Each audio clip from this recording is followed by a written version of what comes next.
Good morning. I'm Warren Buffett, the chairman of Berkshire Hathaway, as you probably have gathered by now. I had a real problem last night. I was losing my voice almost entirely. I don't want you to think I lost it cheering for myself this morning here, but I think I'll do all right. But we've always got Charlie here to. He's always done the talking. I just move my lips, you know. So I'd like to tell you a little bit about how we're going to conduct things, and then we'll go through a script that was written by the speechwriter for Saddam Hussein. It has all the warmth and charm and participatory elements you'd expect. We'll get through the business of the meeting as promptly as we can, which is usually about 5 or 6 minutes, and then Charlie and I will answer questions, your questions, until noon, when we'll have a break for about a half an hour. There's food outside all the time, and then at 12:30 we'll reconvene, and we'll go till 3:30 or thereabouts. And I hope my voice lasts. We've got various non-Coca-Cola products here that are designed to keep it going. We'll have a zone system where we have 12 microphones placed around, and I believe it's 12, and we'll just go around in order. And if you'll go to the microphone nearest you, there will be someone there who will try to arrange that people get to ask questions in the order in which they arrived, and we'll make sure that everybody gets a chance to ask their questions before people go on to second questions. Particularly in the afternoon, we'll make a special effort to answer the questions from people that have come from outside North America. We really got quite an attendance today. All 50 states, at least in terms of tickets, all 50 states are represented. We had I had it here somewhere. Yeah, we had ticket requests at least, and I've met a number of people from South Africa, Australia, Brazil, England, France, Germany, Greece, Hong Kong, Ireland, Iceland, Israel, Saipan, New Zealand, Saudi Arabia, Singapore, Sweden, Switzerland. So when people have come from that sort of distance, we want to make sure that they obviously we want to make sure that they particularly get their questions answered. Interestingly enough, we have an increased percentage from last year who come from Nebraska this year, and you have to be a little careful in interpreting that, because some people say they're from Nebraska and really aren't, because for status reasons they, you know, like.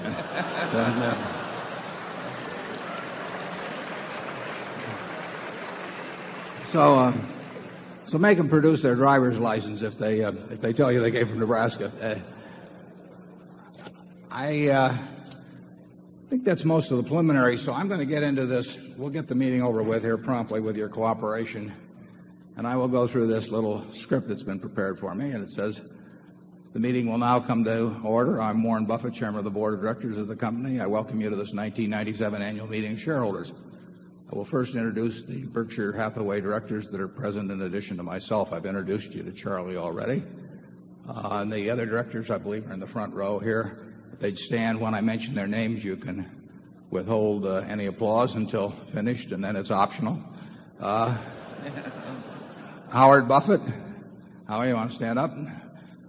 Susan Buffett. Walter Scott. And Malcolm Chase III, Kim Chase. And that is our extensive directorate.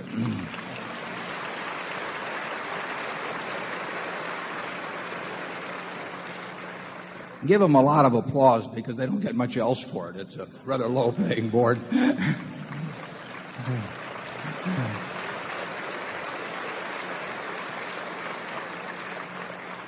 Also with us today are partners in the firm of Deloitte & Touche, our auditors. They are available to respond to appropriate questions you might have concerning their firm's audit of the accounts of Berkshire. Mr. Forrest Crutter is Secretary of Berkshire. He will make a written record of the proceedings. Ms. Becky Amick has been appointed Inspector of Elections at this meeting. She will certify to the count of votes cast in the election for directors. The named proxy holders for this meeting are Walter Scott, Jr. and Mark D. Hamburg. Proxy cards have been returned through last Friday, representing 1,012,050 Class A Berkshire shares and 645,940 Class B Berkshire shares to be voted by the proxy holders as indicated on the cards. That number of shares represents a quorum, and we will therefore directly proceed with the meeting. We will conduct the business of the meeting and then adjourn the formal meeting. After that, we will entertain questions that you might have.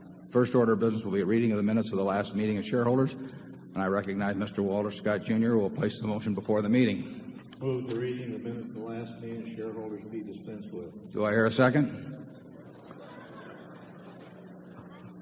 We got a second. The motion has been moved and seconded. Are there any comments or questions?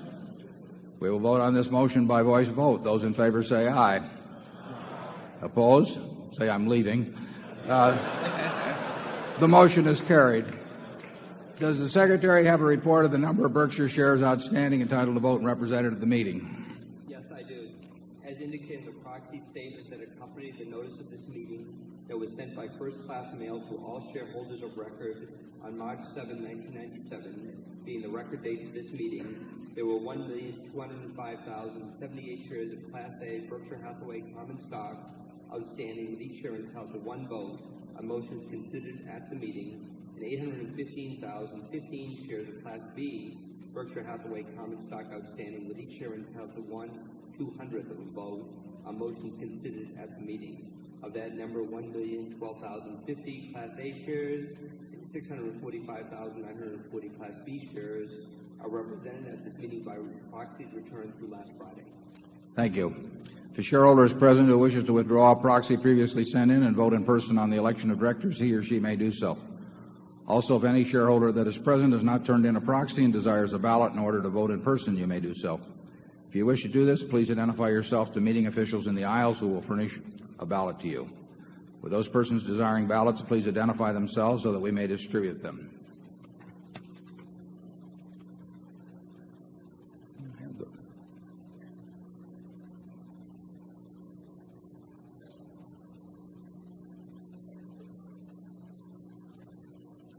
Okay, the one item of business of this meeting is to elect directors. I now recognize Mr. Walter Scott, Jr. to place a motion before the meeting with respect to election of directors. I move that Warren E. Buffett, Susan T. Buffett, Howard G. Buffett, Malcolm G. Chase III, Charles T. Munger, and Walter Scott, Jr. be elected as directors. That sounds good to me. Is there a second? It has been moved and seconded that Warren E. Buffett, Susan T. Buffett, Howard G. Buffett, Malcolm G. Chase III, Charles T. Munger, and Walter Scott, Jr. be elected as directors. Are there any other nominations? Is there any discussion? My kind of group. The nominations are ready to be acted upon. If there are any shareholders voting in present, they should now mark their ballots on the election of directors and allow the ballots to be delivered to the Inspector of Elections. I think we had one or two to collect there. Would the proxy holders please also submit to the Inspector of Elections a ballot on the election of directors, voting the proxies in accordance with the instructions they have received. Ms. Amick, when you are ready, you may give your report. My report is ready. The ballot of the proxy holders in response to proxies that were received through last Friday cast not less than 1,015,697 and 2,300 votes for each nominee. That number far exceeds the majority of the number of the total votes related to all Class A and Class B shares outstanding. The certification required by Delaware law of the precise count of the votes, including the additional votes to be cast by the proxy holders in response to proxies delivered at this meeting, as well as those cast in person at this meeting, if any, will be given to the Secretary to be placed with the minutes of this meeting. Thank you, Ms. Amick. Warren E. Buffett, Susan T. Buffett, Howard G. Buffett, Malcolm G. Chase III, and Charles T. Munger, and Walter Scott, Jr. have been elected as directors. After adjournment of the business meeting, I will respond to questions that you may have that relate to the business of Berkshire but do not call for any action at this meeting. Does anyone have any further business to come before this meeting before we adjourn? If not, I recognize Mr. Walter Scott, Jr. to place a motion before the meeting. I move this meeting. Second. Motion to adjourn has been made and seconded. We will vote by voice. Is there any discussion? If not, all in favor say aye. Opposed say no. The meeting is adjourned.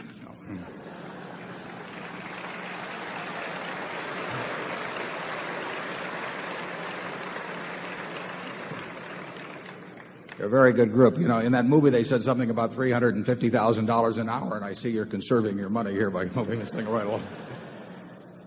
Now we're going to answer questions, and if you'll just go to the nearest microphone, and let's see where we start here. I'm just orienting myself to a map here, and we have area 1 is right here. I might describe this ahead of time. We have 6 areas on the main floor, and we have 6 areas throughout the balcony, and they sort of work their way back 1 through 6, and then 7 starts over here, and then it works its way around to 12. And we look forward to having questions. Tougher the better. And if you always would just identify yourself and where you're from and that you're a shareholder.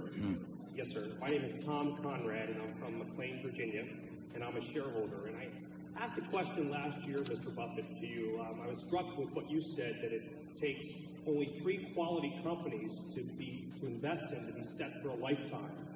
And I asked you the question last year, should I wait until the market goes down, or should I get in now?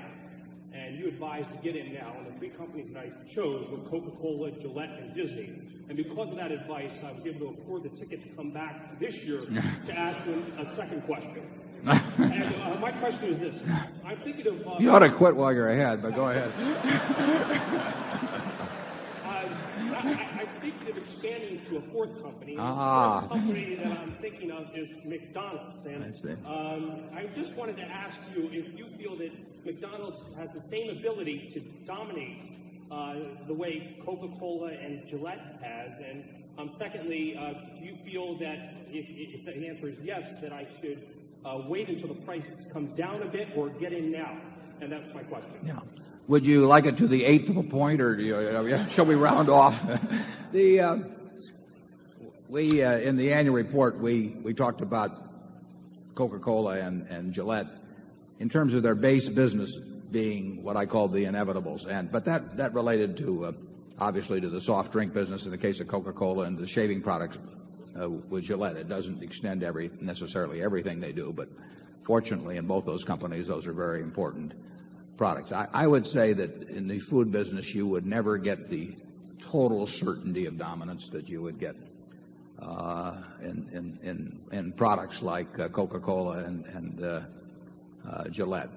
People move around in the food business from where they eat from. They may favor McDonald's, but they will go to different places at different times. And somebody starts shaving with a Gillette Sensor Plus is very unlikely to go elsewhere, in my view. And so they do not. You never would get in the food business, in my judgment, quite the inevitability that you would get in the soft drink business with a Coca-Cola. You'll never get it again in the soft drink business. I mean, it took 100. I guess be 1886, so it would be about 111 years to get to the point where they are, and the infrastructure is incredible, and so I wouldn't put it quite in the same class in terms of inevitability. That doesn't mean it can be a better stock investment depending on the price, but you're not going to get the price from me. And knowing Charlie, I doubt if you'll get the price from him, but we'll give him a chance.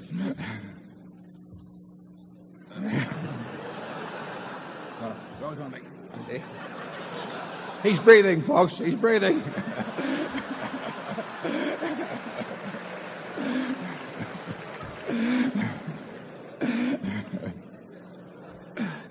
We've got this down to a routine.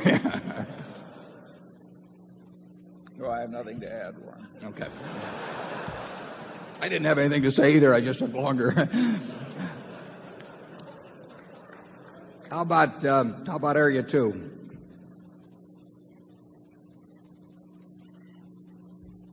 Mr. Buffett, my name is Pete Banner, and I'm from Boulder, Colorado, and I'm a shareholder.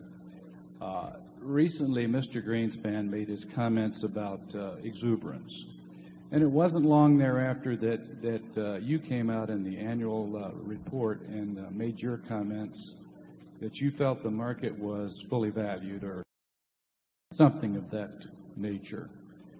Did you have or have you had any communication with Mr. Greenspan regarding the valuation of the stock market? No, the answer to that is no. I have the last time I can't remember precisely when the last time I saw Alan Greenspan was, but it was a long time ago. We had one conversation today of the Solomon crisis, and he was formerly on the board of Cap Cities before he took his job with the Fed, and Cap Cities ABC, so I knew him then. But you know, it's very hard to understand what Alan says sometimes, so there's not much sense talking to him. I mean, he's very careful about what he says. But I'm glad you brought up the subject of the annual report, because what I was doing in the annual report is I had talked about Coke and Gillette as being the inevitables and what wonderful businesses they were. And I thought it appropriate, particularly the report goes to a lot of people, that they would not take that as an unqualified buy recommendation about the companies, because they're absolutely wonderful companies run by outstanding managers. But you can pay too much, at least in the short run, for businesses like that. So I thought it was only appropriate to point out that no matter how wonderful a business it is, that there always is a risk that you will pay a price where it will take a few years for the business to catch, or for the business to catch up with the stock, that the stock can get ahead of the business. And I don't know where that point is with those companies or any other companies, but I did say that I thought that the risks were fairly high, that situation existed with most securities in the market, including companies such as the Inevitable. But it was designed to be sure that people did not take the remarks that I made about those companies and just take that as an unqualified buy recommendation regardless of price. We have no intention of selling those two stocks. We wouldn't sell them if they were selling at prices considerably higher than they are now. But I didn't want particularly relatively unsophisticated people to see those names there and then think this guy is touting these as a wonderful buy. Generally speaking, I think if you're sure enough about a business being wonderful, it's more important to be certain about the business being a wonderful business than it is to be certain that the price is not 10% too high or 5% too high or something of the sort. And that's a philosophy that I came slowly to. I originally was incredibly price conscious. We used to have prayer meetings before we would raise our bid an eighth, around the office. But that was a mistake, and in some cases a huge mistake. I mean, we've missed things because of that. And so what I said in the report was not a market prediction in any sense. We never try to predict the stock market. We do try to price securities. We try to price businesses is what we try to do. And we find it hard to find wonderful, good, average, substandard businesses that look to us like they're cheap now. But you don't always get a chance to buy things cheap. Charlie? Well, I certainly agree with that. The one thing we can confidently guarantee is that real inflation-adjusted returns from investing in a standard collection of stocks will be lower in the long-term future than they've been in the last 15 years or so. This has been an unprecedented period, and there will be some regression toward the mean in average returns from investing in the stock market. American business has done extraordinarily well in the last decade plus, and that's a huge plus for securities because they just represent pieces of those businesses. Interest rates over the last 15 years have fallen. That's a big plus for stocks. Anytime interest rates go down, the value of every financial asset goes up in rational calculation. Both of those factors have combined in recent years to produce conditions that enhance the true value of American business. But those are pretty widely recognized now. And after a while, Ben Graham always used to say you can get in more trouble in investment with a good premise than with a bad premise, because the bad premise will shout out chew you immediately as being fallacious, whereas with a good premise, it'll work for a while.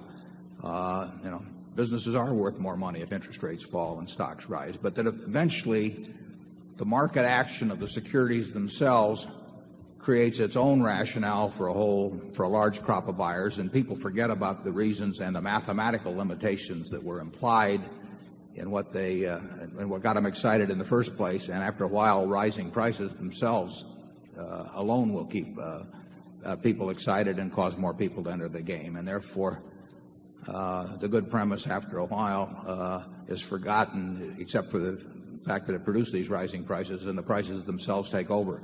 He wrote about that in the connection with the 1920s, when Edgar Lawrence Smith in 1924 wrote a fine book on why stocks were better than bonds, and that was sort of the Bible of the bull market of the 20s, and it made sense if you paid attention to a couple of the caveats which were in Edgar Lawrence Smith's little book, which were related to price.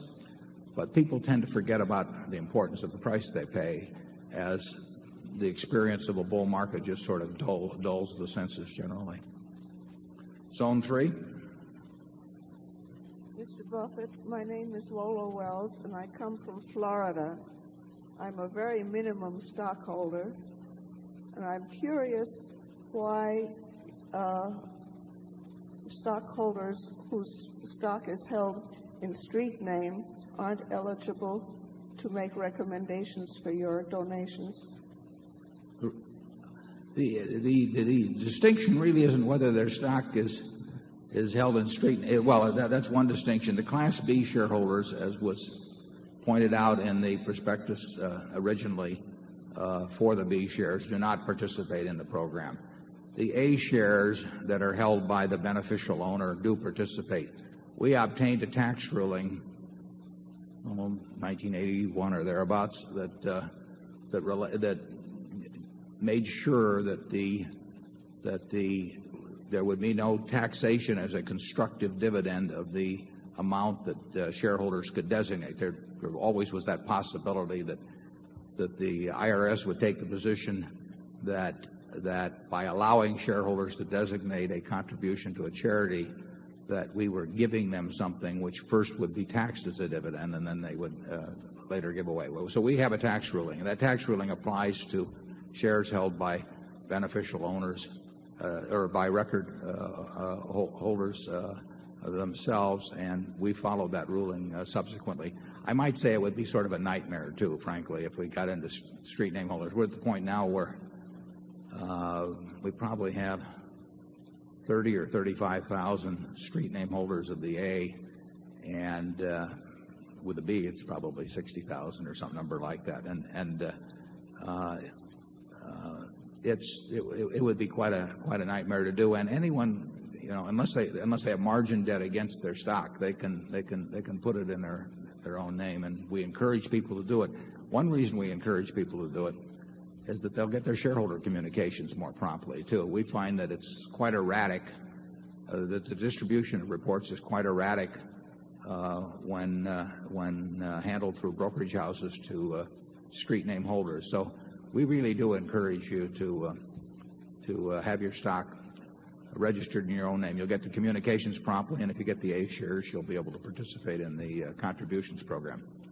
And don't minimize your holdings, incidentally. Between the two of us, we control the company. So I'm glad to have you here. Charlie? There's no ideological bias against the small shareholder. It's just not technically feasible to do it as a matter of administration. I should point out that the entire shareholder designated contributions program, really all of the work in relation to this meeting, I mean, Exarban has been terrific. They've helped out enormously. But in terms of sending out 11,000 plus tickets to the meeting, the baseball tickets, the planning that goes into it and everything, it's all done by the people at Berkshire, basically. They pitch in to do all kinds of work. So when you look at that 3,000 plus square foot office, we get help from internal audit who does not work in the office. But very few people just do all of their regular jobs, and then they do this on top of it. And they never thought they were getting into this. Thank you.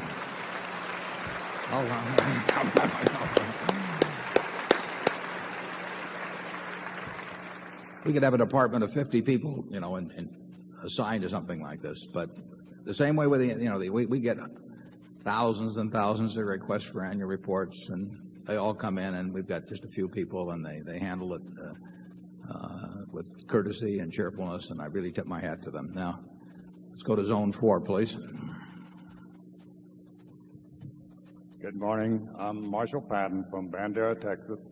And first, I'd like to thank you very much for not only giving us a good investment vehicle, but giving us a good education along the way. And thanks a lot for the 2-volume set of the letters to stockholders over the years. It's required reading around our place.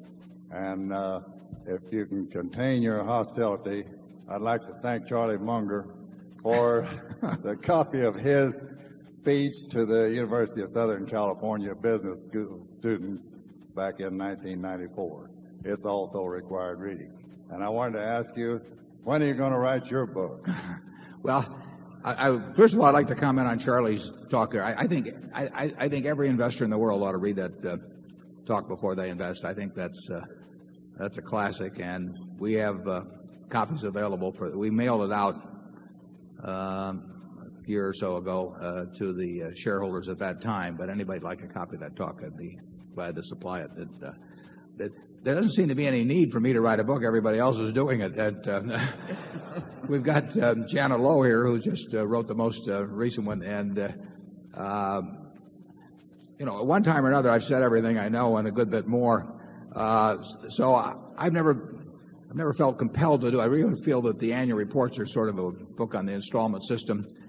Plus, I think very few people write 2 books, and I have this kind of unwarranted optimism, I guess, that the best is always yet to come, and that there are a lot more interesting things are going to happen. And I would hate to preclude commenting on those. So I think it's going to be a few years, but I may get around to it at some point. But I think maybe it'd be a bad sign if it happened, because it might be that I really thought that what I was writing about was more important than what was going to happen next. Charlie, are you going to write a book? No, but your comment about why you are unable to write a book reminds me of the Middle Western fellow who left an unfinished manuscript. And he apologized for not finishing his book, which was entitled Famous Middle Western Sons of Bitches. And he said he was always meeting a new one, and therefore he could never finish the book.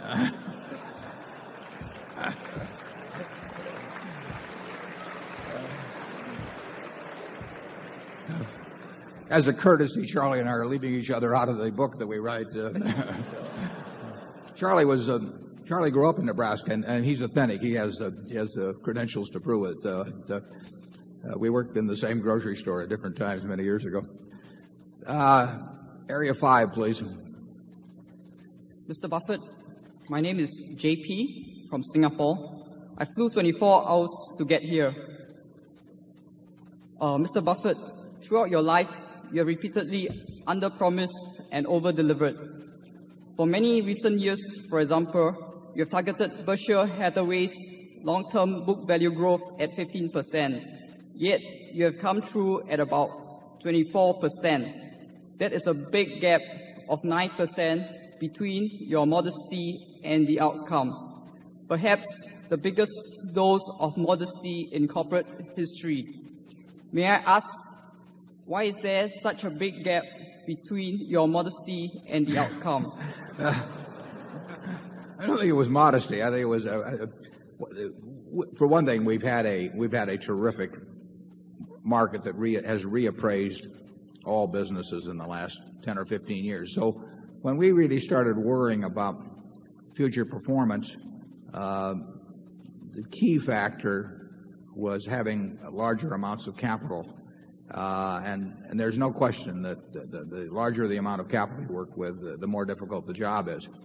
Now, we were fortunate that ascension in capital happened to coincide with things that just lifted all the boats substantially. And so we have had better luck than I would have guessed we would have had 10 years ago or 5 years ago. But it's been aided by a huge tailwind. And absent that tailwind, we would not have done as well. I think maybe we would have done relatively as well, but we would not have done as well in absolute terms. And we won't have that tailwind in the future. I can assure you of that. But we will have a larger amount of capital, which is the anchor that works on us. So if Charlie and I could make a deal to increase the intrinsic value of Berkshire at 15% a year over the next 10 years, we would sign up now. And I don't want you to even tempt us with lower numbers, because those numbers get astounding. If we paid no dividend at all over a 10-year period, you can figure out where a 15% rate would take us. And we hope to get there, but we think that is absolutely the tops. And I think it's very likely for a period when the market starts underperforming businesses that the rate could be very substantially lower than that. Charlie, do you want to expand on that? Well, the questioner came from Singapore, which has perhaps the best economic record in the history of developing an economy, and therefore he referred to 15% per annum as modest. It's not modest, it's arrogant. And only somebody from Singapore would call it modest. Yeah. Be careful, Charlie, or they'll have a voice vote that we should move to Singapore. I mean, this is the group that wants performance. Large quantities of money are not going to compound at super compound rates. Small sums probably aren't either, but large sums aren't. And if anybody that manages large sums of money that promises or implies that they can achieve really outstanding returns, I'd stay away from them. The numbers just get too big, and you've seen some of that with certain money management organizations in recent years, and 15% on an intrinsic value which is substantially greater than our book value gets to be a very, very big number. And we need huge ideas. We don't need thousands of ideas. I mean, we might need them, but we could never come up with them. So what we look for is the very large idea, but we're not finding them now, and we'll keep looking, and every now and then we will find something. But really, if you think we're going to have any chance of doing better than 15%, and believe me, that is no number that I'd want to sign my name to, but you really shouldn't. You're going to be disappointed in Berkshire, and we don't want to disappoint you, so that's the reason we try to be realistic about expectations. Zone 6. My name is Darrell Patrick from Dayton, Ohio. How many shareholders do you have that have owned Berkshire longer than you and Charlie, and have you ever gotten together with them? How many shareholders have had it longer than we have? Well, we started buying in 1962, and it was I think the first ticket was at 7 5/8 or thereabouts. But it was 2,000 shares. I've got the trading card on the wall, and I paid a dime commission. I can't believe I was paying a dime commission in those days. We pay a nickel now, and that's on much higher priced stocks. It's a good thing I didn't have a fist fight with a broker about whether to pay it or not. I might not have those 2,000 shares. We have, as a director, Kim Chase and his family's holdings in Berkshire go back to what? Kim, where are you down here? There we are. What year would you? The 20s, yeah. The Chase family has been in Berkshire since the 20s. But I would say we bought about 70% of the Buffett partnership, which was a partnership I ran in the 60s, bought about 70% of the company. So that means there were 300,000 shares roughly that were not owned by us. Aside from the Chase family, I'm sure there are people that I'm sure we've got 50 or 100 shareholders maybe from that earlier date that are still around, and I'm glad they are. Charlie? Nothing to add. Area 7 up in the balcony over here. Morris Spence from Omaha, Nebraska. In light of recent stock market volatility, could you give us your definition of stock market risk, and how does your definition differ from the standard definition? Finally, due to Charlie's recent counter-revelation about jets, are you going to rename the Indefensible? Charlie would like to make an announcement on that second point. Prompted by Al Ochi, we are changing the name of the company plane from the Indefensible to the Indispensable.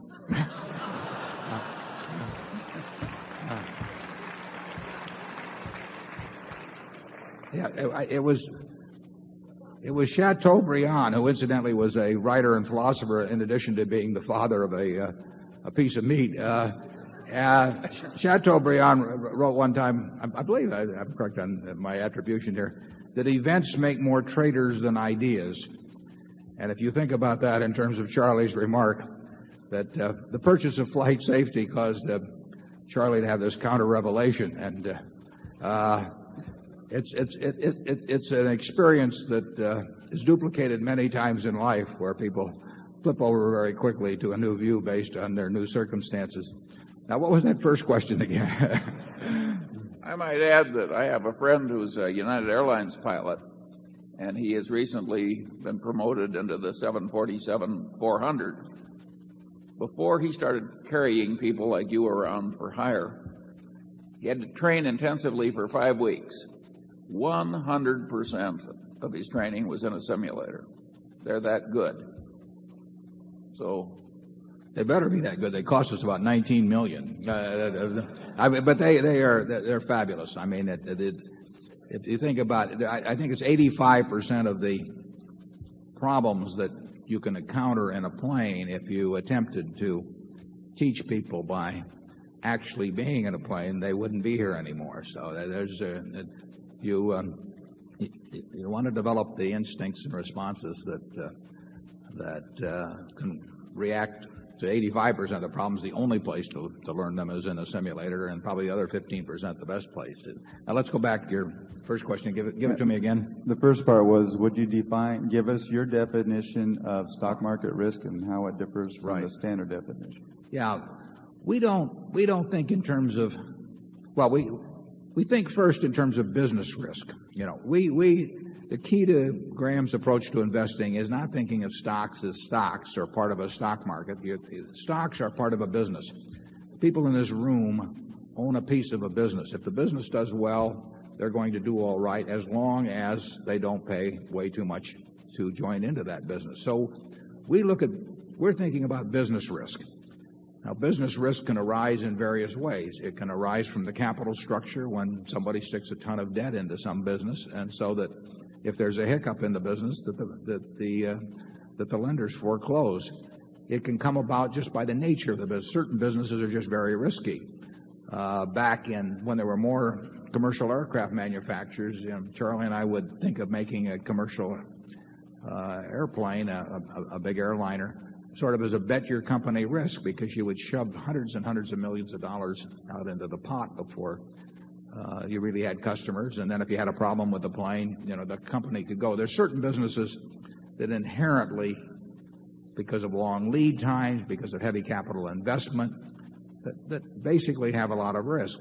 And commodity businesses have risk unless you're the low-cost producer, because the low-cost producer can put you out of business. Our textile business was not the low-cost producer, and we had a fine management, and everybody worked hard. We had cooperative unions, all kinds of things, but we weren't the low-cost producer, so it was a risky business. The guy who could sell it cheaper than we could made it risky for us.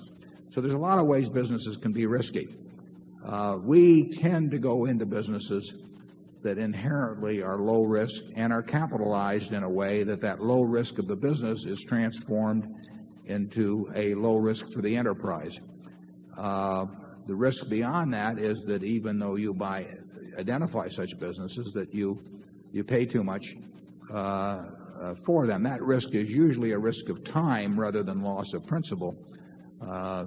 unless you get into a really extravagant situation. But then the risk becomes the risk of you yourself. I mean, whether you can retain your belief in the real fundamentals of the business and not get too concerned about the stock market.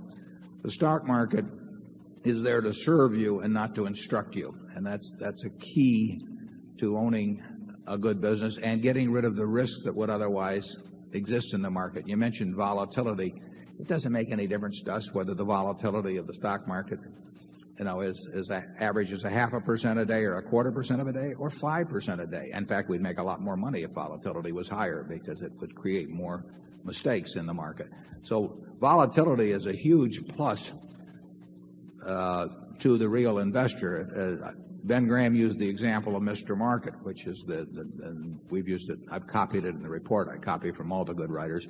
And Ben said, just imagine that when you buy a stock that in effect, you've bought into a business where you have this obliging partner who comes around every day and offers you a price at which you'll either buy or sell, and the price is identical.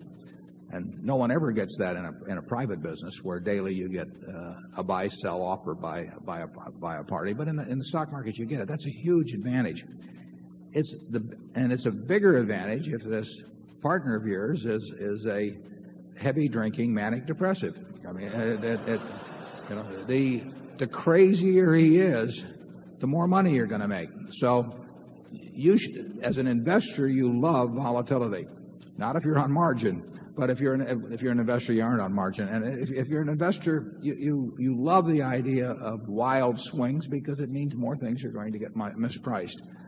Actually, volatility in recent years has dampened from what it used to be. It looks bigger because people think in terms of Dow points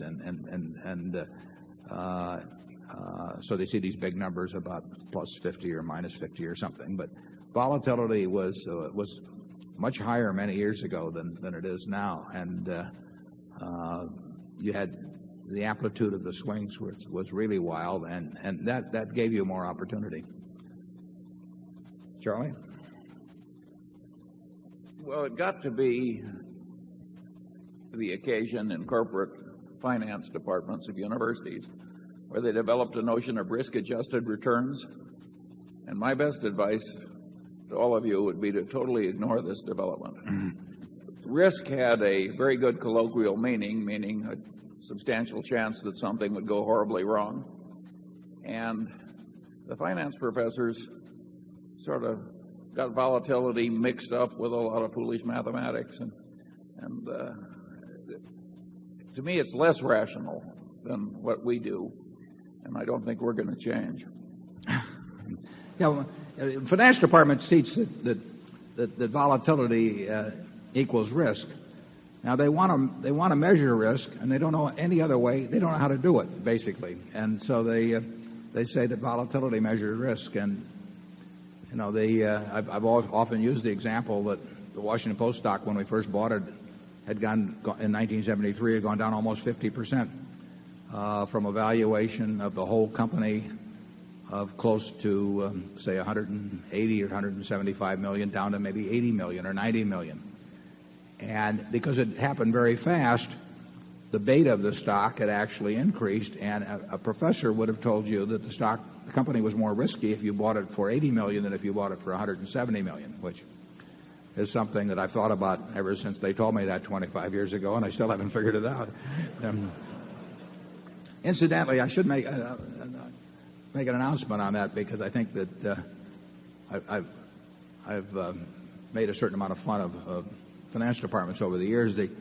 A fellow named Mason Hawkins, who runs Southeastern Asset Management, just gave a $1 million gift to the University of Florida, and the state of Florida is matching that with $750,000. So this $1,750,000 is going to be used to have several courses in what essentially is the Graham approach to investing, I think, starting very soon, so that there will be at least, and there are more than this, but there will be a finance department, in this case specifically devoted to teaching the Graham approach. And I think they're even going to pick up on my suggestion that I stuck in the annual report about having a course on how to value a business and what your attitude toward the stock market should be. So thanks to Mason, who's done very well managing money, I should add. And there will be at least one university course that tackles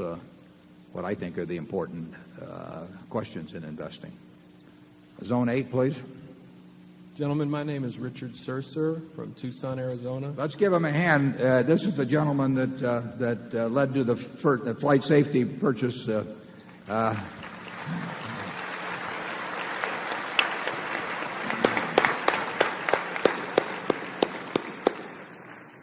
My question relates to owner earnings. What guidance can you give us as to the calculation of item C, which is maintenance capital spending and working capital requirements? Item C. Richard, I was going to ask you a question. How about another company? Richard and his wife Alma have attended maybe 8 or so meetings, and what he did is covered in the annual report. But if it had not been for Richard, we would not have merged with flight safety, and for that we owe him a lot of thanks. Now the item C, I don't remember item C. He's talking about maintenance expenditures and working capital and so forth. The compulsory reinvestment. Back on the that goes back some years on that description. Yeah, in the case of the businesses that we're in, both wholly owned and major investee companies, we regard the reported earnings, with the exception of some major purchase accounting adjustment, which will usually be an amortization of intangibles item. We regard the reported earnings, actually the reported earnings plus or minus, but usually plus, purchase accounting adjustments, to be a pretty good representation of the real earnings of the business. Now, you can make the argument that when Coca-Cola is spending a ton of money each year in marketing and advertising that they're expensing, that really a portion of that's creating an asset, just as if they were building a factory, because it is creating more value for the company in the future, in addition to doing something for them in the present. And I wouldn't argue with that. But, of course, that was true in the past, too. And if you'd capitalize those expenditures in those earlier years, you'd be amortizing the cost of them at the present time. I think with a relatively low inflation situation, with the kind of businesses we own, I think that reported earnings plus amortization of it's really amortization of intangibles. Other purchase accounting adjustments usually aren't that important. I would say that they give a good representation to us of owner earnings. Can you think of any exceptions in our businesses, particularly, Charlie? No, we have, after some unpleasant early experience, we have tried to avoid places where there was a lot of compulsory reinvestment just in order to stand still. But there are businesses out there that are still like that. It's just that we don't have any. Yeah, I would say that in the case of Geico, for example, the gain in intrinsic value will be substantially greater than represented by the annual earnings. Whether you want to call that extra amount of owner earnings or not is another question.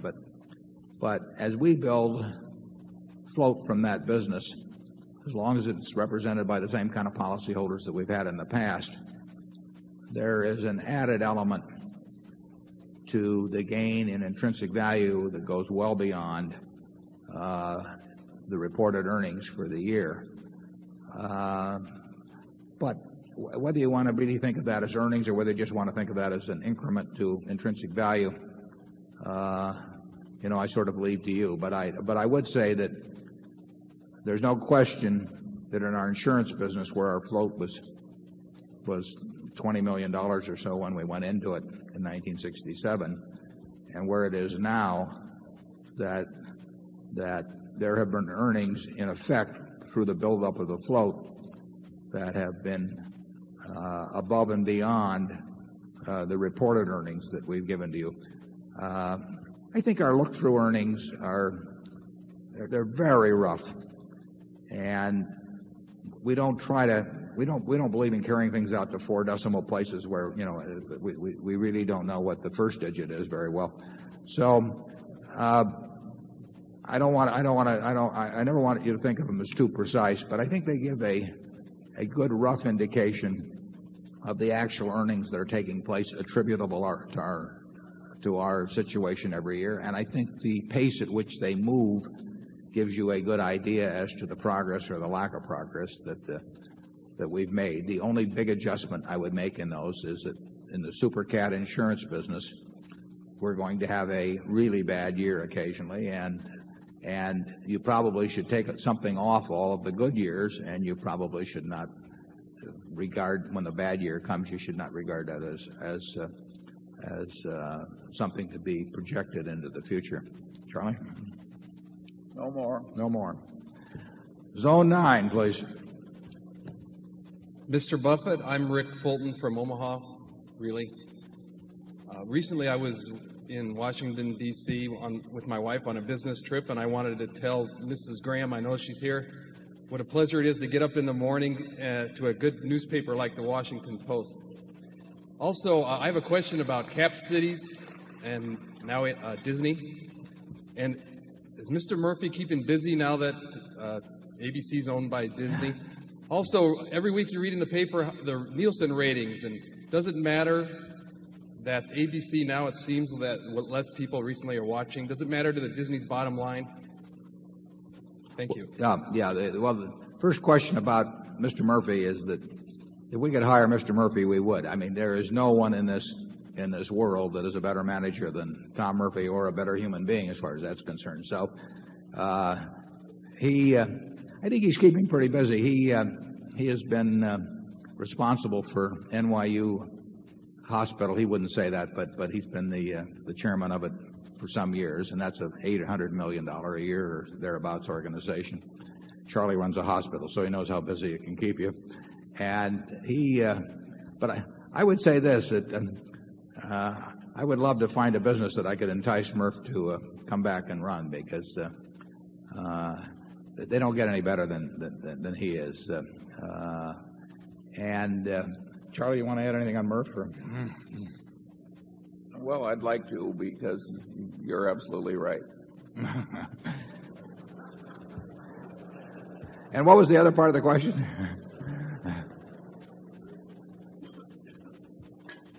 Sir, does the recent decline in ABC's Nielsen ratings have anything to do with the bottom line? I was Did you watch hoping Forrest you'd Gump forget. last night? Yeah, it makes a difference. Sure, the ratings translate in many cases into depends on day part, depends on a whole bunch of things, but overall you make more money if your ratings are good in news, if they're good in early morning, if they're good in daytime, if they're good at late evening, whatever. I mean, the ratings translate into money. They may not translate immediately, particularly if you have some big hit show. You may have sold it out too cheap, but over time the prices you receive for your product relate to ratings, and over time, but over a longer period of time, the price that you pay for the product also relates to the ratings, but there's a difference in the time cycle, so that it makes a difference to any network's bottom line what their ratings level is. And Disney is conscious of that, and they are very able operators, and I predict you'll see in a couple of years. But you can't do it immediately. The schedule fixes don't work on a week-to-week basis, because people have habits, and there's a time lag involved in any change. And you've seen over the last 20 years, you've seen various networks on top or on the bottom from time to time. So it moves around. It moves around a fair amount. Charlie? Yeah, I think the TV network business is intrinsically a pretty tough business. And Disney did way better on ESPN than they might have forecast, and they probably did a little worse on the network. These things happen. That was incidentally the situation when Cap Cities bought ABC in 1985. We made the deal. I'm thinking it closed. I think it closed the first day or two of '86. I may be wrong on that, but the network diminished. The ratings diminished significantly, and particularly in daytime. We'd always thought daytime was almost a certainty to produce big earnings, and it had. Even prime time is what people pay the most attention to, but daytime slipped significantly after we bought it. It has no relationship to those movies. I mean, that movie you saw earlier when I started appearing on it. Don't want anybody to make that connection, but it did happen to be at the same time. The kicker we got again was ESPN. ESPN was losing money when Cap Cities made the deal to buy ABC, and we never really regarded it as that being having that big a potential. And it has been huge. It was enormously better for us than we ever anticipated. Leonard Goldenson, who ran ABC, told us it was going to be that good, but of course we were too smart to pay any attention to him. And I think Disney has been pleasantly surprised by how well ESPN has done too. It's a powerhouse. Zone 10, please.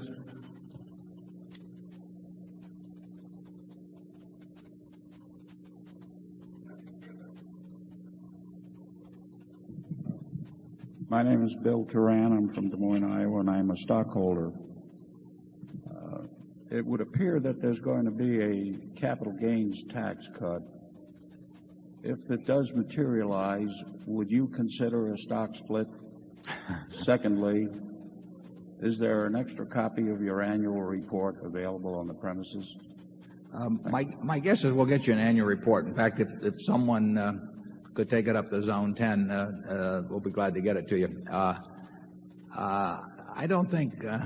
Well, I'll put it this way: if they cut the capital gains tax to zero, we'll maybe. I don't think I get Charlie's vote, though. Anyway, no, we will not be splitting Berkshire stock.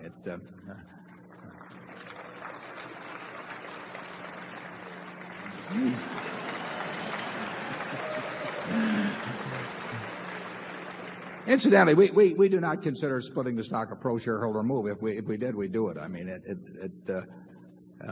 we think that net, to take the entire experience, it's worked out well for shareholders, and we think we have a more investor-oriented or investment-oriented audience in this room today than we would have had if we'd split many times.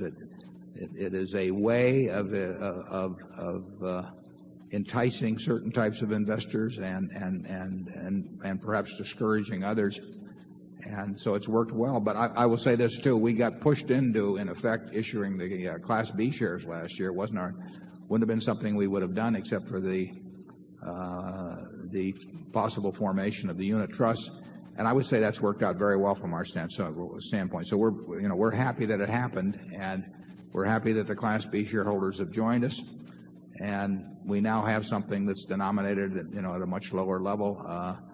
And there have been no bad effects whatsoever from having the Class B out there. So anybody owns the A stock and wants to split, you can split 30 for 1 this afternoon. I mean, how many other companies give you that chance? Charlie? I think what he's trying to tell you is that you've had your stock split. Zone 11, please. Yes, Mr. Buffett, I would like to thank you again for issuing the Class B shares. Well, I'm glad we did, and I hope you own them. And I'm a Class B shareholder. I need your comment on some analysis that we did. If someone uses your investment philosophy of building a highly concentrated portfolio of 6 to 8 stocks and adopts your buy and holding principle so that the maths of compounding and no tax works for you. But however, with one major modification, invest in high-octane companies like Intel and Microsoft that are growing at 30% instead of typical 15% growth company in your portfolio. My question is, will this investment philosophy will translate into twice the shareholder return as you have historically provided to your shareholder? Yeah. Well, it will certainly work out to twice the return if Intel and Microsoft do twice as well as Coke and Gillette. I mean, it's a question of being able to identify businesses that you understand and feel very certain about. And if you understand those businesses, and many people do, but Charlie and I don't, you have the opportunity to evaluate them. And if you decide they're fairly priced and they have marvelous prospects, you're going to do very well. But there's a whole group of companies, a very large group of companies, that Charlie and I just don't know how to value. And that doesn't bother us. I mean, we don't know how to figure out what cocoa beans are going to do, or the Russian ruble, there's all kinds of financial instruments that we just don't feel we have the knowledge to evaluate. And really, it might be a little too much to expect that somebody would understand every business in the world. And we find some that are much harder for us to understand. And when I say understand, my idea of understanding a business is that you've got a pretty good idea where it's going to be in 10 years. And I just can't get that conviction with a lot of businesses, whereas I can get it with relatively few. But I only need a few. As you pointed out, you only need a few, 6 or 8 or something like that. It would be better for you, it certainly would have been better for you, if we had the insights about what we regard as the somewhat more complicated businesses you described, because there was and may still be a chance to make a whole lot more money if those growth rates that you describe are maintained. But I don't think you'll find better managers than Andy Grove at Intel and Bill Gates at Microsoft. And they certainly seem to have fantastic positions in the businesses they're in. But I don't know enough about those businesses to be as sure that those positions are fantastic as I am about being sure that Gillette and Coca-Cola's businesses are fantastic. You may understand those businesses better than you understand Coke and Gillette because of your background or just the way your mind is wired. But I don't, and therefore I have to stick with what I really think I can understand. And if there's more money to be made elsewhere, I think the people that make it are entitled to it. Charlie?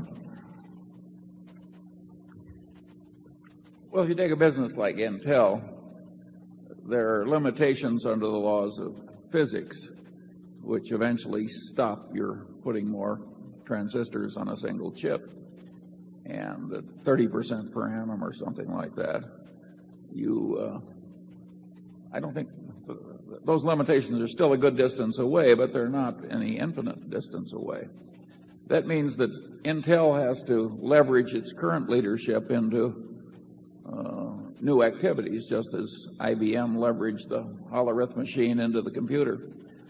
Predicting whether somebody's going to be able to do that in advance it's too tough for us. Bob Noyce. We could quit it to you. Yeah. Bob Noyce, one of the two primary founders of Intel, grew up in Grinnell, Iowa.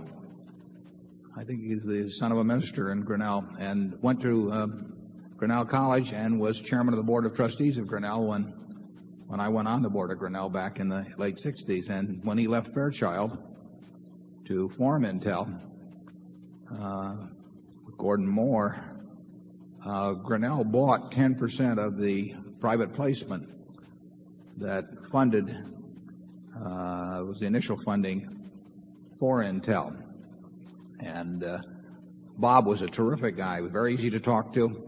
just as Bill Gates is. I mean, these fellows explain the businesses to me, and they're great teachers, but I'm a lousy student. And they really do it. They're very good at explaining their businesses. Bob was a very down-to-earth Iowa boy who could he could tell you the risks and tell you the upside, and enormously likable, 100% honest every way. So we did buy 10% of the original issue. The genius that ran the investment committee managed to sell those a few years later. I won't give you his name. And there's no prize for anybody that calculates the value of those shares now.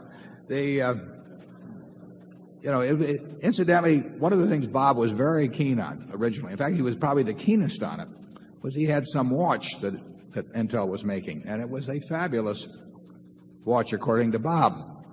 It just had one problem. We sent a guy out from Grinnell who was going out the West Coast to where Intel was, and Bob gave him one of these watches.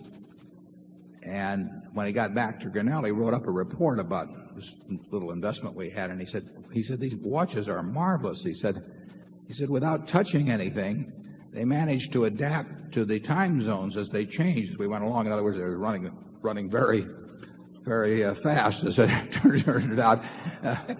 And they worked with that watch for about 5 or 6 years, and they fell on their face. And as you know, they had a total transformation in the mid-'80s when the product on which they relied also ran out of gas. So it's not easy. And Andy Grove has written a terrific book, incidentally, Only the Paranoid Survive, which describes strategic inflection points. I recommend that every one of you read that book because it is a terrific book. But they had an Andy Grove there who made that transformation along with some other people. But that doesn't happen every time. Companies get left behind. We don't want to be in businesses where we feel companies can be left behind. That means that, an Intel could have and almost did go off the tracks. IBM owned a big piece of Intel, as you know, and they sold it in the mid-'80s. So, here are a bunch of people that should know a lot about that business, but they couldn't see the future either. I think it's very tough to make money that way, but I think some people can make a lot of money understanding those kind of business. I mean, there are people with the insights. Walter Scott, one of our directors, has done terrifically with a business that started, just a gleam in the eye maybe 10 or 12 years ago here in Omaha, and it turned into a huge business. And Walter explained that to me on the way down to the football games, but bad student again. So Walter connected, and I'd cheer from the stands. But that doesn't bother me at all. I mean, what would bother me is if I think I understand a business and I don't. That would bother me. Charlie? Well, having flunked when we were young and strong at understanding some complex businesses, we're not looking to master what we earlier failed at in our latter years. Zone 12. This may turn out like a revival meeting where we all confess our sins and come forward. Good morning, gentlemen. My name is Cary Blecker from Wellington, Florida. I know in 1987 when you purchased or invested in the Salomon Brothers convertible preferred stock, you had the 8-year the 8-year time frame to convert it into common or take the cash out.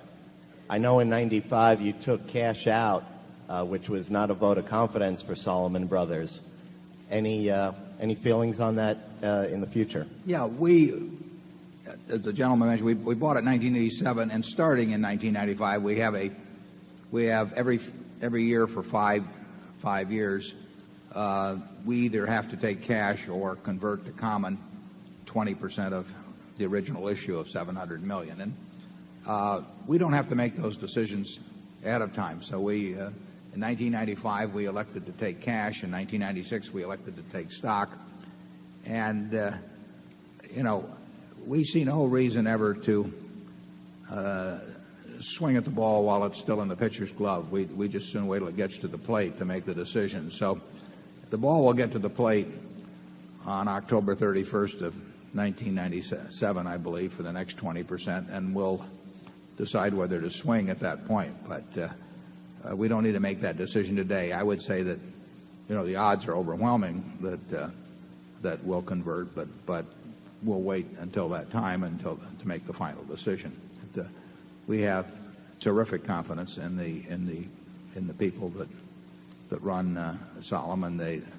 They helped us through some incredibly dark days in the past and showed the stuff of which they were made, and so we feel very good about that. We don't have the same degree of conviction about the profitability of the investment banking or brokerage business as a whole. It's not the sort of you don't develop that kind of conviction about that business versus a Coca-Cola or something. They're different. They have different economic characteristics.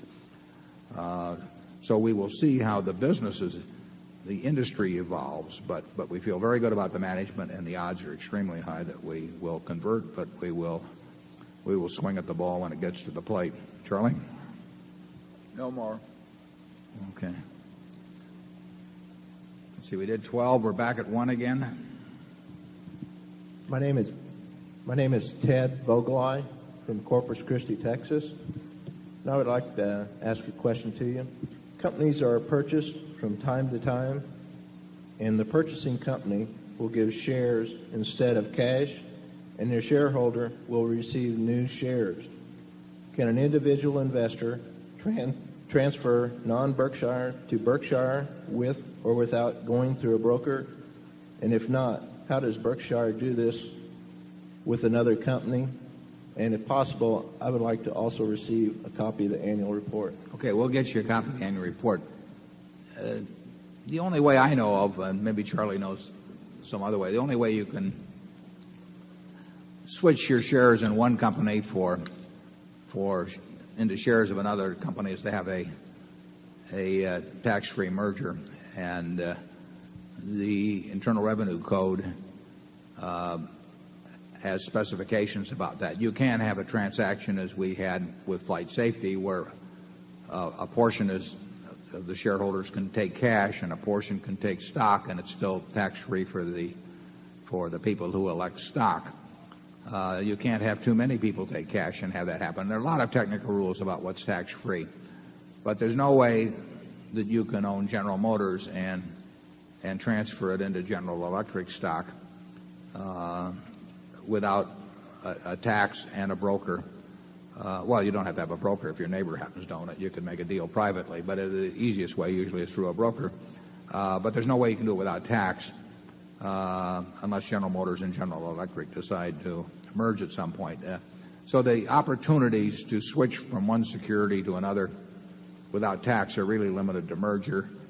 And in terms of brokerage costs, it just happens to be that that the most economical way of finding the person in the world that wants to both buy the stock you want to sell and sell you the stock you want to buy is through an intermediary, broker, and the cost of that actually can be relatively low. Charlie? Well, I think there's one way still permitted by the tax laws. You can still form a partnership. If you own General Electric and I own General Motors and we each feel too concentrated, well, you could form a partnership and each put in your stock, and in essence you would each thereafter be invested half and half with some diversification. I will predict that Wall Street will eventually get around to promoting such partnerships. Yeah, well, they did through swap funds, in a sense, 25 years ago, and then that was where you put in your stock that had an enormous amount of unrealized appreciation in it, and a whole bunch of other people did, and then you owned a fund which itself had a lot of unrealized appreciation in it, and you had a plus a new layer of costs. Yeah, plus a new layer of costs always, and you owned a piece of this larger fund, and you owned a piece of everything else, everything that the other people wanted to get rid of, and they owned a piece of what you wanted to get rid of, and superimposed with some costs. But that vehicle was sort of stopped in its tracks, I think, in the mid-'70s by an amendment to the Internal Revenue Code.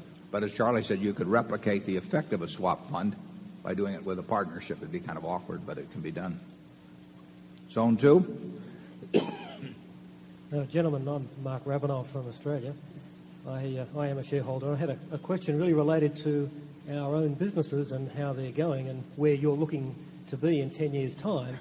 Perhaps I could start with the insurance float. It's grown at 20%. Do you think that 20% growth rate will continue for the next 10 years? Do you think our stable businesses, which have been growing at, say, 5 or 7%, will maintain that rate? And do you think flight safety, which from the SEC filings has been growing at about 5%, do you think that will continue at that rate? Well, we're glad to have you from Australia. I think we've got about 15 people here from Australia, so it got a good representation.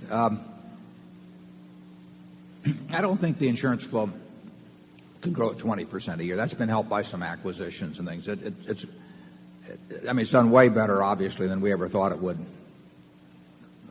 almost 30 years ago when we made the deal with Jack Ringwald. I would say, though, that I think GEICO is going to do even better than we expected when we bought it, and we thought it was going to do awfully well then. And Tony Nicely, we have an absolutely outstanding manager of that business, and he is focused on it. He knows it. I think he went to work there when he was 18, and he's been there 35 years or thereabouts, and they don't come any better. And he is absolutely zeroed in on the things that he should be zeroed in on, and the implementation gets better all the time. I mentioned in the annual report that the unit growth of GEICO's voluntary auto business, and we talk about voluntary because you get assigned risk type things that lose you money, but what the real business is, the voluntary auto business, grew at 10% last year, which was the best growth rate in over 2 decades. First 4 months of this year, it's growing at about 16%, and 16% unit growth translates into about 20% a year premium growth. So GEICO at present would give you some encouragement for at least that segment of the insurance float growing at a rate that's sort of comparable to the past. Insurance is going to be a very big business for us, and the float will grow, in my view, at a good rate, but I wouldn't want to predict that good a rate. Most of our other businesses, very good businesses, they don't have 20% a year growth possibilities in them. They throw off lots of cash, which we can use to buy other things, which may turn out to be a better strategy than even having a single high-growth business. At Flight Safety, about 6 weeks ago or thereabouts, announced a major hookup in a joint venture with Boeing, as you may have noticed, and they're a terrific partner, and it'll be a great partnership. That's just for the training for larger planes, primarily I think 100-seat and up planes, although I think there may be a few Fokkers in there that are slightly smaller planes, but it's basically the big commercial planes. And the combination of Flight Safety and Boeing worldwide in training over the coming decades, I think, will be a very powerful combination. So we've got some very good businesses, and I don't see that movie that's presented before I sit out here like you and watch it, but I like the ending of it, and the people we have out there, they've run businesses extremely well in the past. They get better results out of those businesses, frankly, than other people would, or that other people in the industry generally do. So I think they have good futures. But they will throw off lots of cash in aggregate. And the tough job, we like to tell people it's a tough job anyway, is that Charlie and I have to figure out where to put that cash to maintain higher, reasonable growth rate. I'm not sure could you turn that on, please, so that. I'm sorry to pin you down. But that's okay. You can pin me down. Would you guess that Flight Safety then is more likely to be in that 10 to 15% ballpark? Well, it's hard to tell on numbers. I mean, there's going to be a growth in pilot training around the world. but flight safety already has a significant portion of the corporate market, for example. So it would be hard to grow a lot faster in the corporate market, although I can hear Al grinding his teeth, when I say that, because he plans to grow a lot faster than the market. But the corporate market, we've got a significant percentage. Commercial market, there could be a lot of potential in. Won't come tomorrow or the next day, but ideally we would like to see people, when they buy a 777 or 747 or something, buy a lifetime pilot training contract at that time. So I wouldn't want to stick a number on it, but I've got high hopes. And Flight Safety also announced recently a very major contract with the government through Raytheon. So it's a company that's got its sights set a lot higher than where it is now. And insurance, 15%? Yeah, You'll do that? Will you want tenths of a percent, or will you? We just don't know. I mean, we didn't know 25. 30 years ago, we didn't know we would be in the insurance business. I mean, Berkshire, we have no master plan. And if Charlie and I did not sit down in 1960, early 65, and say we're going to do this and that and all that, we're going to try and do sensible things as we go along. The more money we have, the harder it is to find sensible things. But that's the criteria.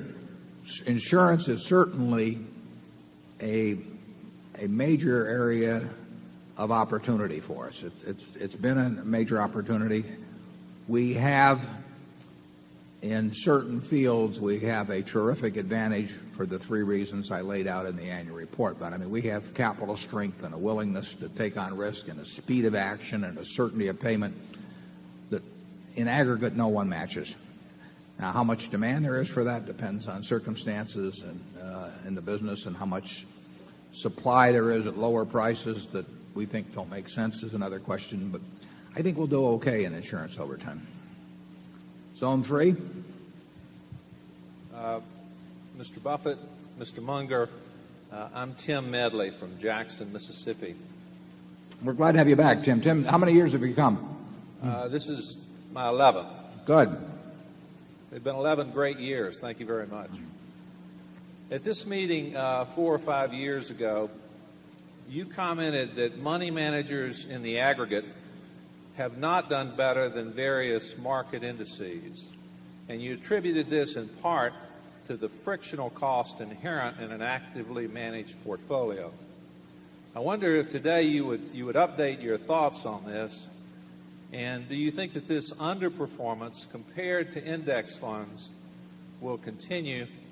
And then a related question, if the two of you were giving advice to a classroom of equity mutual fund managers, are there 2 or 3 things in particular that you would want to suggest to them? Yeah, well, I would say this. Money managers in the last few years since I've made that statement have not disappointed me.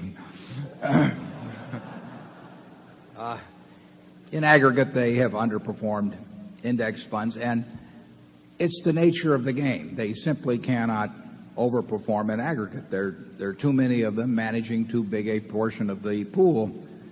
And for the same reason that the crowd could not come out here to Exarban in the past years and make money in aggregate, because there was a bite being taken out of every dollar that was invested in the pari-mutuel machines, that people that invest their dollars elsewhere through money managers in aggregate cannot do as well as they could do by themselves, creating their own index fund, or it'd be easier to have just to buy into an index fund.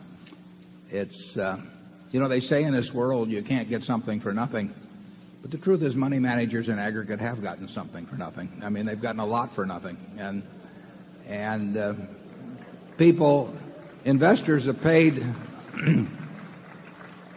and the corollary is investors have paid something for nothing, and that doesn't mean that people are evil. It doesn't mean that they're charlatans or anything. It's the nature. If you've got a $6 or $7 trillion or whatever it may be equity market, and you have a very significant percentage of it managed by professionals, and they charge you significant fees to invest with them, and they have costs when they change around, they cannot do as well as unmanaged money in aggregate. And it's the only field in the world that I can think of.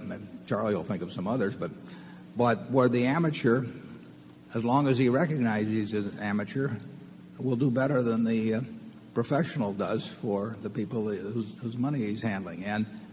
And therefore, if I were teaching this class or speaking to that class, I would probably tell them that for their own psychological well-being, they should probably leave the room.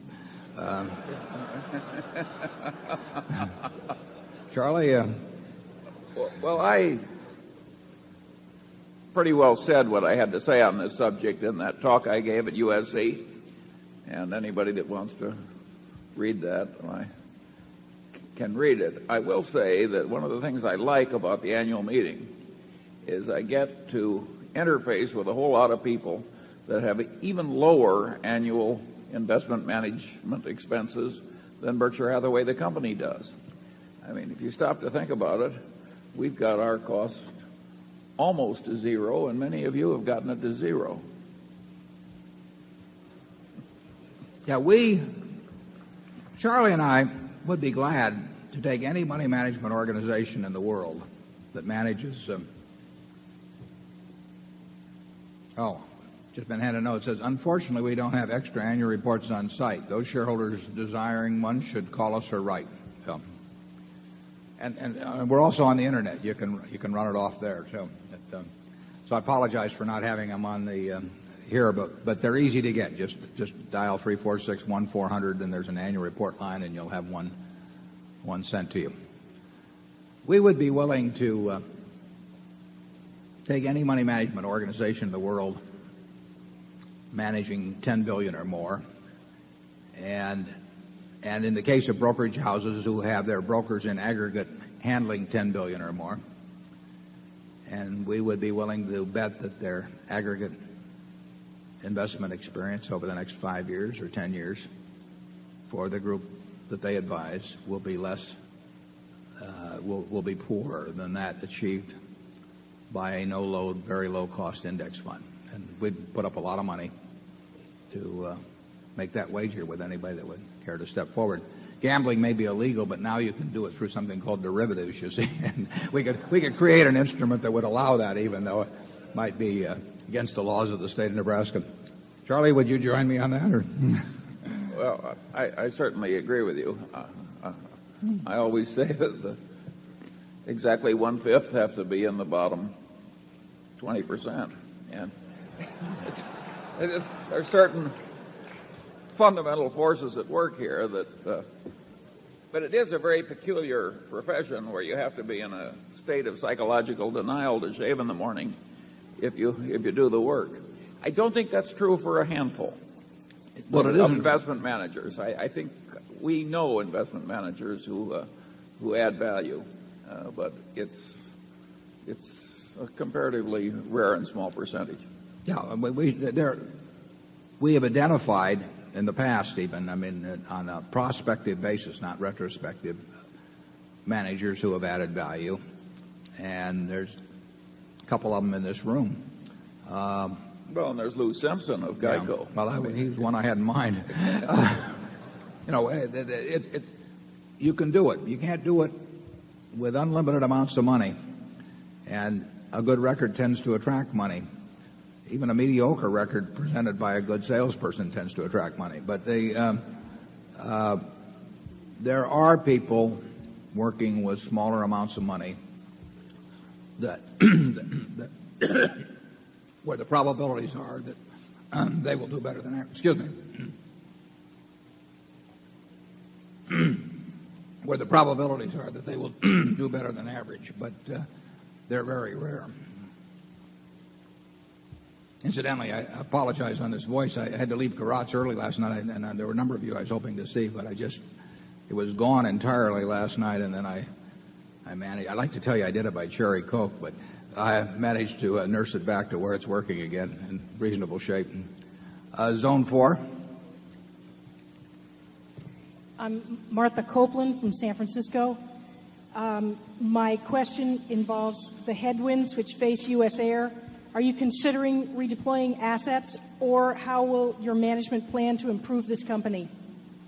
Well, we're just an investor in U.S. They call it now U.S. Airways, but we're just an investor. We've owned a preferred stock for almost 8 years. The company had some very rough going. Charlie and I would not have thought its chances for survival were very good even some years back. But it's done quite well lately. Stephen Wolf has done a terrific job of running it. So as of the middle of April, all of our dividends were caught up current. We've received, 260 or 70 million in dividends in the last 8 years. But we have nothing to do with managing the company. As a matter of fact, there are some people that might have noted that when Charlie and I left as directors, that was when the fortunes of the company turned abruptly upward. And we feel very good about what Stephen Wolf has done. I mean, there's no tougher job than running an airline. That is not a job I would wish on anyone. And he's improved the operating performance dramatically, and the financial performance has improved, and better yet, the preferred dividends have been paid. So we thank him for that, but we have nothing to do with it. By the terms of our preferred, in just a little over 2 years, we are due to be paid back our principal amount. It was really a loan in equity form with a possible kicker on the upside because of the conversion privilege on the preferred. We would have sold the conversion privilege for nothing a few years ago, but it actually is not so far away now. The stock's in the low 30s, and our conversion is in the high 30s. So we actually have some chance of even having conversion value on that. It's been a very pleasant surprise. I made a mistake in getting into it, but Mr. Wolf seems to be capable of nullifying my mistake. Charlie? Yes. We'll give him this here.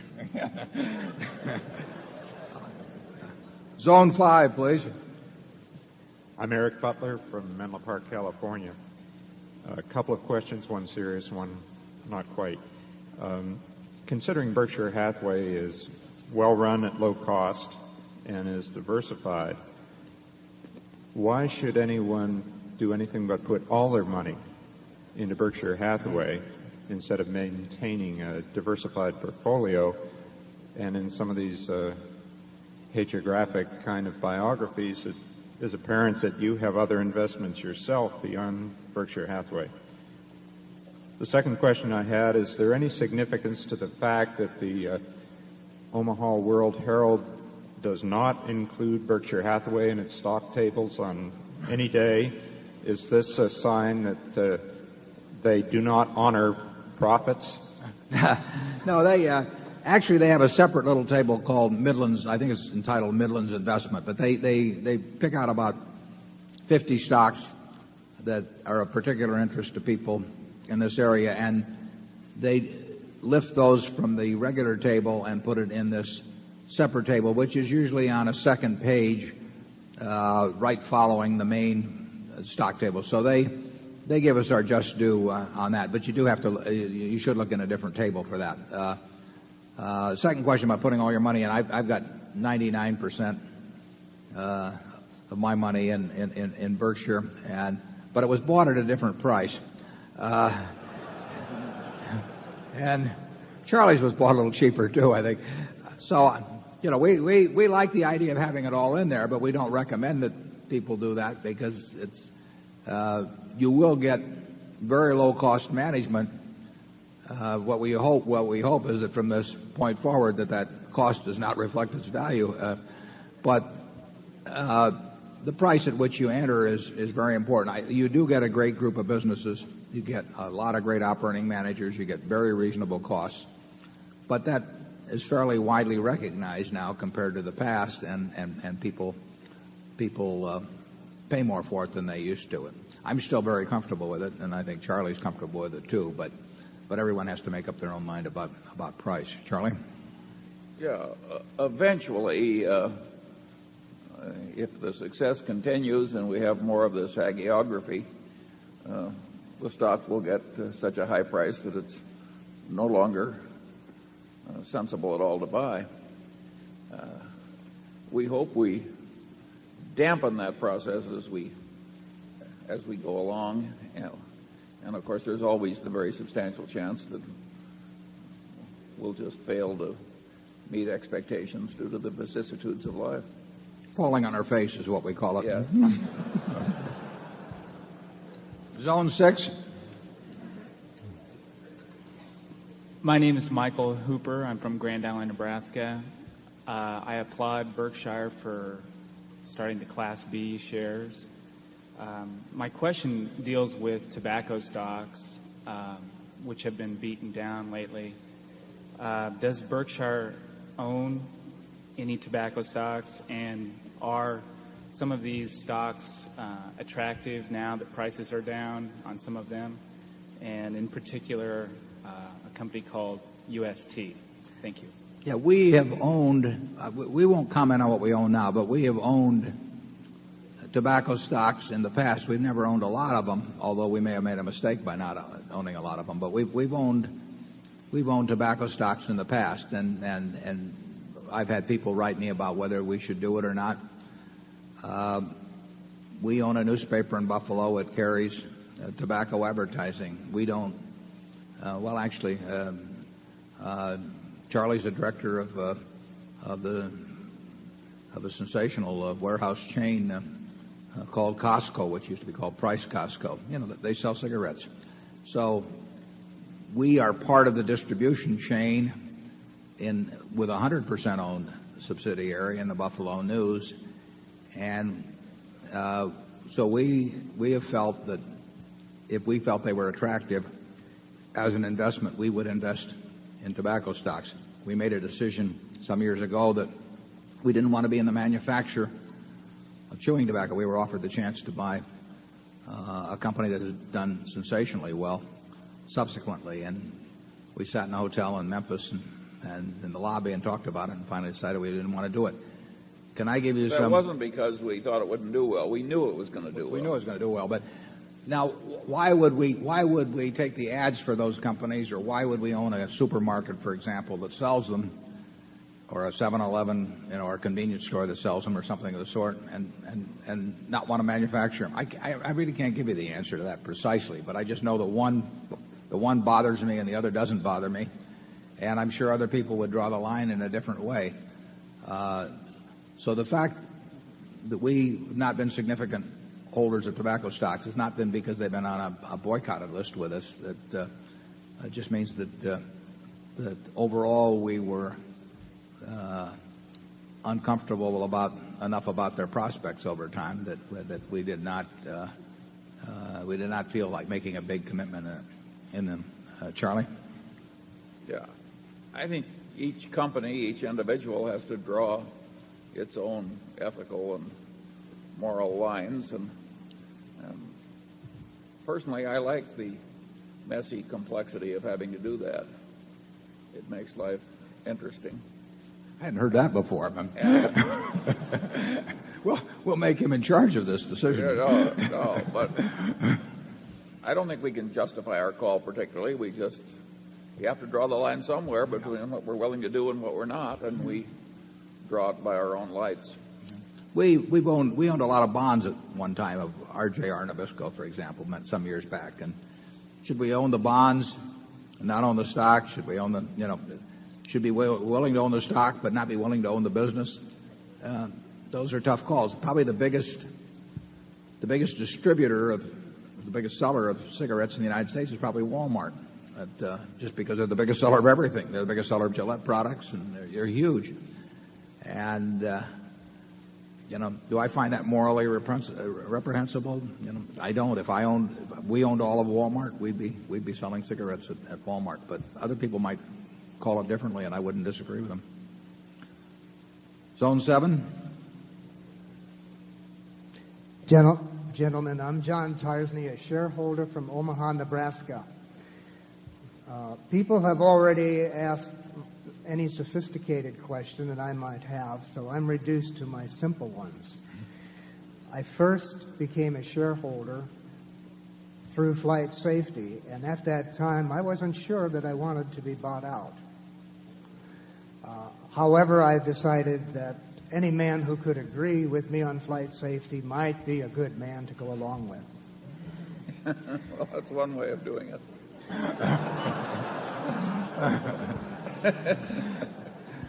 Maybe you'd fit in well at headquarters. I have a couple. Well, I don't use Gillette products either, as those of you who are close to me can see. My questions, my simple ones then, are a couple of years ago, or within the recent times, you have said you would not necessarily buy Berkshire Hathaway, and I'd like to know whether you still feel the same way. Secondly, since I came to you through flight safety, I'm wondering if there's any other positions I should be looking at in that same light. And thirdly, there was a very distressing sign that I saw when I drove in, and I don't know what the meaning of it is, or if you do, and it said something about abortion, and I just don't have a clue. If you do, now you can use yes or no answers to these to save your voice, or suit yourself and elaborate. Yeah, we'll work backwards. I think the signs probably relate to the contributions to Planned Parenthood. I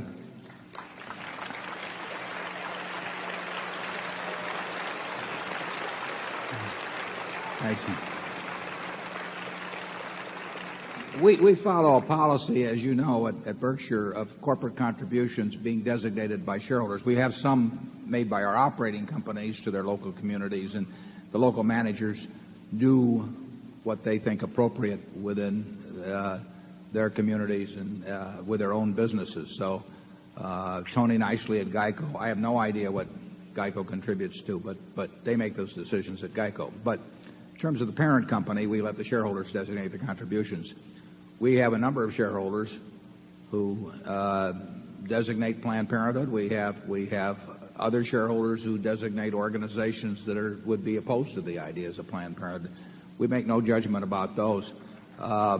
And in terms of, I designate the Buffett Foundation every year, and then the Buffett Foundation in turn gives money to other things, including Planned Parenthood. And so in the sense that those funds come in directly from Berkshire, they come in direct proportion to ownership the same way as everybody else gets a chance to do with their shares. And we've had people write us about it, and there's no way in the world we would, in fact, there's some that would say that we should be boycotted because I do this, and we would not dream of questioning, the people that we buy our almonds from, or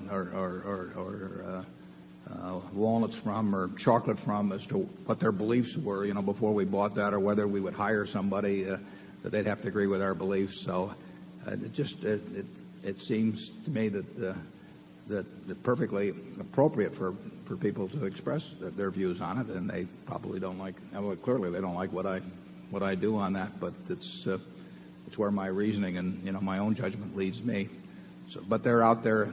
A few people are out there expressing their views on it, and they're entitled to do that, and I don't have any problem with that. I think when they start saying, we don't want to hire you because you have a different view than we do, or we don't want to buy your products, I think that's a little different position to take. I wouldn't do that, but again, it's their right to do that. Going back to whether we would buy the stock, I would say this a year ago. Well, it was about March 1st, because that's when I wrote the annual report. In 1996, the stock was $36,000, and I said it was not undervalued at that point. And since we were more or less forced to have an offering by the unit trust, which I'm very glad in retrospect we did, but it was not our idea, we felt that it was only appropriate in connection with that offering to point out that we had said it was not undervalued, and since Charlie and I like to buy undervalued securities, that we would not buy it ourselves at that price or recommend that others do. And in the ensuing year, the intrinsic value of Berkshire changed quite dramatically, and the price didn't change. In other words, the stock, after years of overperforming the business, somewhat underperformed the business, which of course it's bound to do, and we're glad that they got back more in tandem. So we said this year that we regarded the stock as being much more appropriately valued than it was a year earlier, which is obvious. And I would say that the caution I made about securities generally would apply. I would not accept Berkshire from that caution, but I would rather own or purchase Berkshire myself than I would most other securities, I can tell you that. Charlie?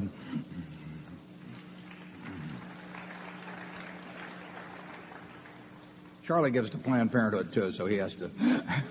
They didn't put his name on the signs, but I'll take care of that.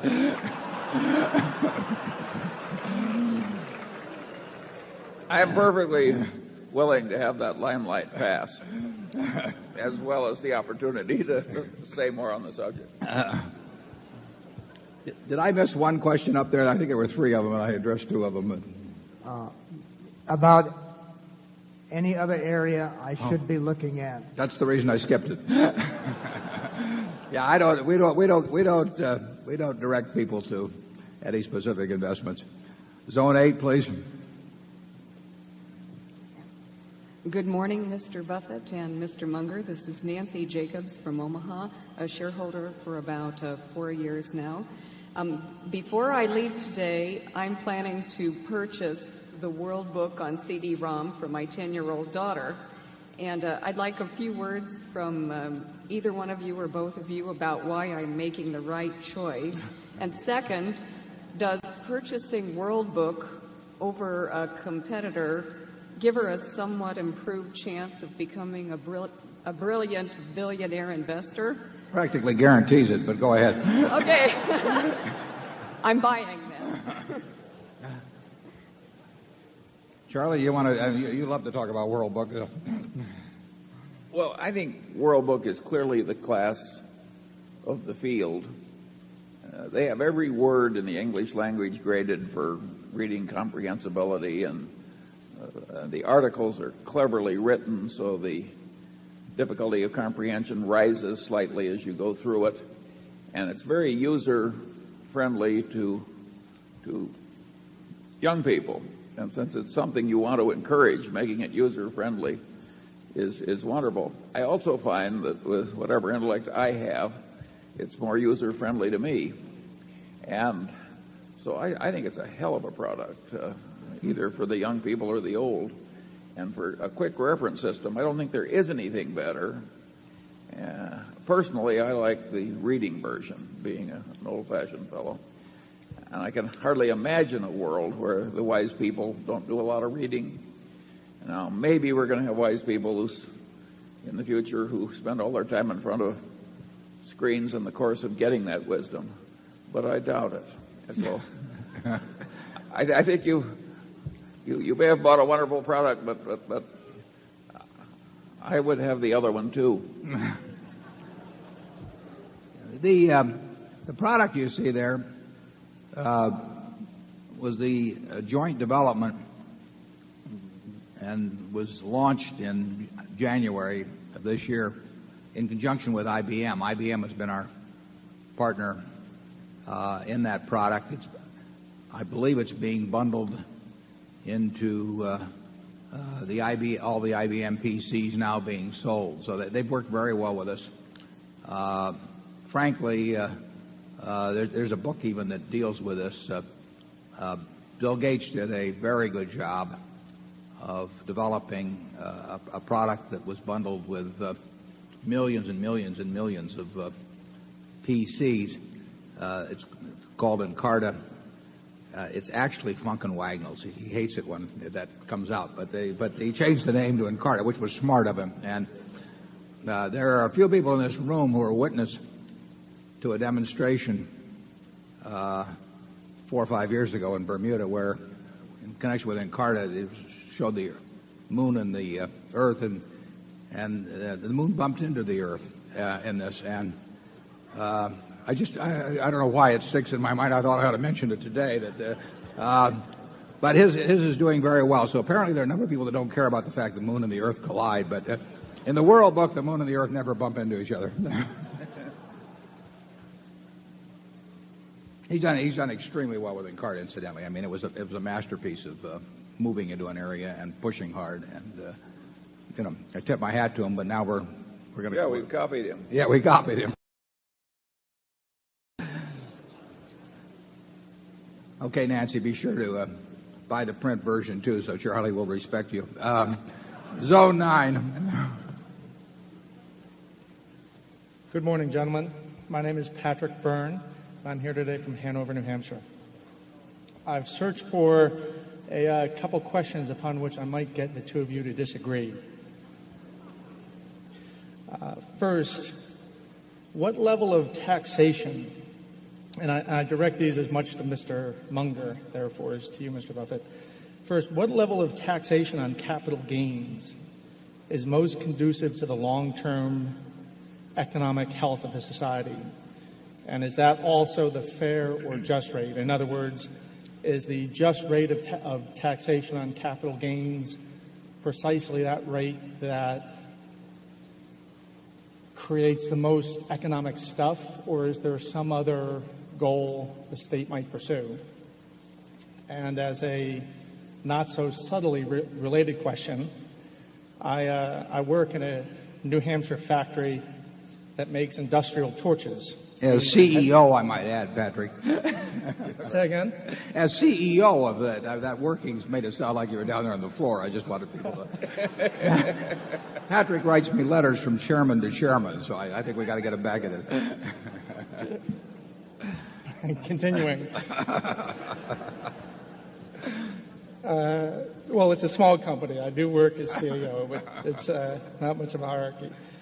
We make torches used in heavy manufacturing, and the fortunes of our factory echo those of industrial America. Do you agree with the conventional wisdom that maintains that the age of classical industrial America has passed, and that America cannot be competitive in the long term with low-wage countries? So the first question is on taxation of capital gains, and then the second is on the future for industrial America. I have a sensational answer on the tip of my tongue, but I think I'll let Charlie go first. Well, refine it a bit. Well, I think there's an easy answer to your capital gain issue. And one is what makes an economy work best in some abstract mathematical sense. And the other is the consideration that you allude to, which gets into issues of fairness. And it's as Aristotle felt that systems worked better when they were generally perceived as fair. The civilization worked better if people saw the differences in rewards as having been fairly reasonably fair anyway. And I think that if you had a civilization where if you worked 90 hours a week driving a taxi cab with no money, no medical insurance and so forth, and somebody else does nothing but own Berkshire Hathaway shares and sit on the country club porch and peel off a few every year to pay the bills, that would be regarded as so unfair that even if it had some theoretical economic efficiency, it would be counterproductive for our particular civilization to have that kind of a tax code. So I'm all for having some taxation of capital gains. Once you reach that conclusion, you get into the question of what is the fair rate. I think the fair rate might well be a little lower than it is now, but not much lower. Sounds to me like he's a seller of Berkshire. Patrick is a former heavyweight boxer and just got his PhD fairly recently from Stanford with a 700-page dissertation, which has in it some commentary that actually bears on this. And I thank Patrick actually for introducing me to a kind of a system of mental construct to attack questions like this. Patrick gave me the example one time, and I think this may go back to John Rawls at Harvard. But he said, just imagine that you were going to be born 24 hours from now, and you had been granted this extraordinary power to determine the rules, the economic rules of the society that you were going to enter. And those rules were going to prevail for your lifetime and your children's lifetime and your grandchildren's lifetime. Now, you've got this ability in this 24-hour period to make this decision as to the structure. But as in most of these Genie-type questions, there's one hooker. You don't know whether you're going to be born black or white. You don't know whether you're going to be born male or female. You don't know whether you're going to be born bright or retarded. You don't know whether you're going to be born infirm or able-bodied. You don't know whether you're going to be born in the United States or Afghanistan. In other words, you're going to participate in 24 hours in what I call the ovarian lottery. You know, it's the most important event in which you'll ever participate. You know, it's going to determine way more than what school you go to, how hard you work, all kinds of things. You're going to get one ball drawn out of a barrel that probably contains 5.7 billion balls now. And that's you. Now, what kind of a society are you going to construct with that in prospect? Well, I suspect you would focus on two issues that Patrick mentioned in his question. You would try to figure out a system that is going to produce an abundant amount of goods and where that abundance is going to increase at a rapid rate during your lifetime and your children and your grandchildren, so they can live better than you do in aggregate and the grandchildren can live better. So you'd want some system that turned out what people wanted and needed, and you'd want something that turned them out in increasing quantities for as far as the eye could see. But you would also want a system that while it did that, treated the people that did not win the ovarian lottery in a way that you would want to be treated if you were in their position, because a lot of people don't win the lottery. I mean, Charlie, when we were born, the odds were over 30 to 1 against being born in the United States. You know, just winning that portion of the lottery, enormous plus. We wouldn't be worth a damn in Afghanistan. You know, we'd be giving talks and nobody'd be listening. Terrible. That's the worst of all worlds. So we want it that way. We want it partially in the era in which we were born by being born male. You know, when I was growing up, you know, women could be teachers or secretaries or nurses, and that was about it. And 50% of the talent in the country was excluded from, in very large part, from virtually all occupations. We won it by being white. You know, no tribute to us. It just happened that way. And we won it in another way by being wired in a certain way, which we had nothing to do with, that happens to enable us to be good at valuing businesses. And you know, is that the greatest talent in the world? No, it just happens to be something that pays off like crazy in this system. Now, when you get through with that, you still want to have a system where the people that are born like Bill Gates or Andy Grove or something get to turn those talents to work in a way that really maximizes those talents. I mean, it would be a crime to have Bill or Andy or people like that or Tom Murphy working in some pedestrian occupation just because you had this great egalitarian instinct. But the trick, it seems to me, is to have some balance that causes the people who have the talents that can produce goods that people want in a market society to turn them out in great quantity and to keep wanting to do it all their lives, and at the same time takes the people that lost the lottery and makes sure that just because they, you know, on that one moment in time they got the wrong ticket, don't live a life that's dramatically worse than the people that were luckier. And when I get all through with that long speech, I probably come out with the idea that the capital gains tax as it exists today is probably about right. So I see very few people, and I've been around a lot of people with money and talent over time. They don't always go together, but I've been around both classes. And I see very few of them that are turned off from using their talents by a 28%. Doesn't happen. I mean, they do what they like to do. And part of the reason they're good at what they do is they like to do it. And I've just never seen it happen. And I've seen a lot of people that pay taxes that are higher than 28% that are contributing more to society by some judgment other than a pure market system. The other question about the low-cost industrial, how does the industrial society evolve? The world evolves in a way in a market society, so people do what they're best at. And this country's done very well in recent years, something like software where a Microsoft has been leading or an Intel or something. I mean, we have done very well. 10 years ago, the American public was sort of down on itself, or 15 years ago, in terms of what the economy could do. But here we are with our unemployment rate in Nebraska. It's under 3%. And, you look at the countries of Europe that were supposedly going to beat us into the ground, or you look at Japan, and I think the American economy encourages adaptation.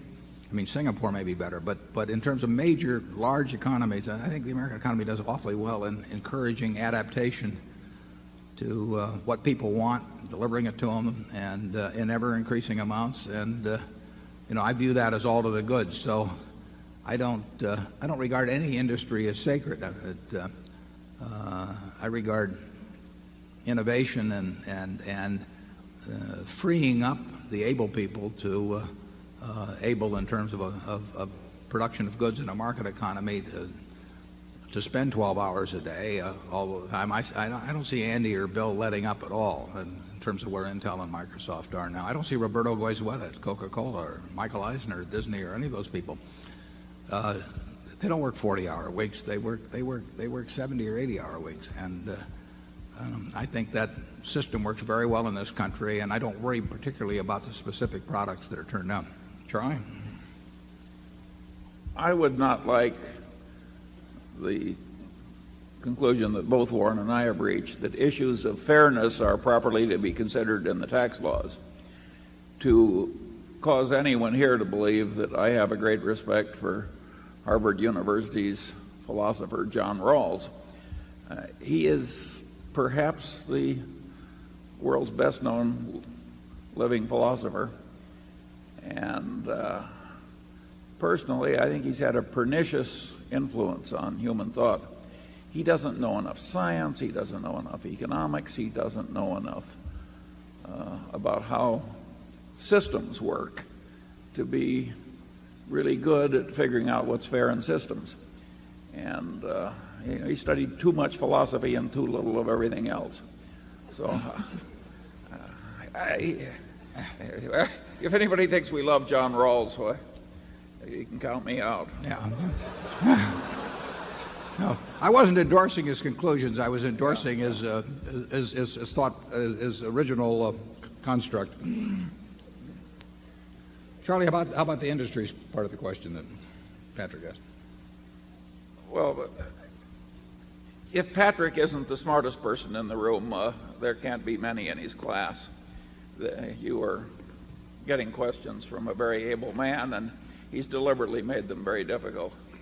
And that whole issue is too complex for me to usefully discuss here. There are also certain limitations on ability that enter the equation. So we'll go to Zone 10.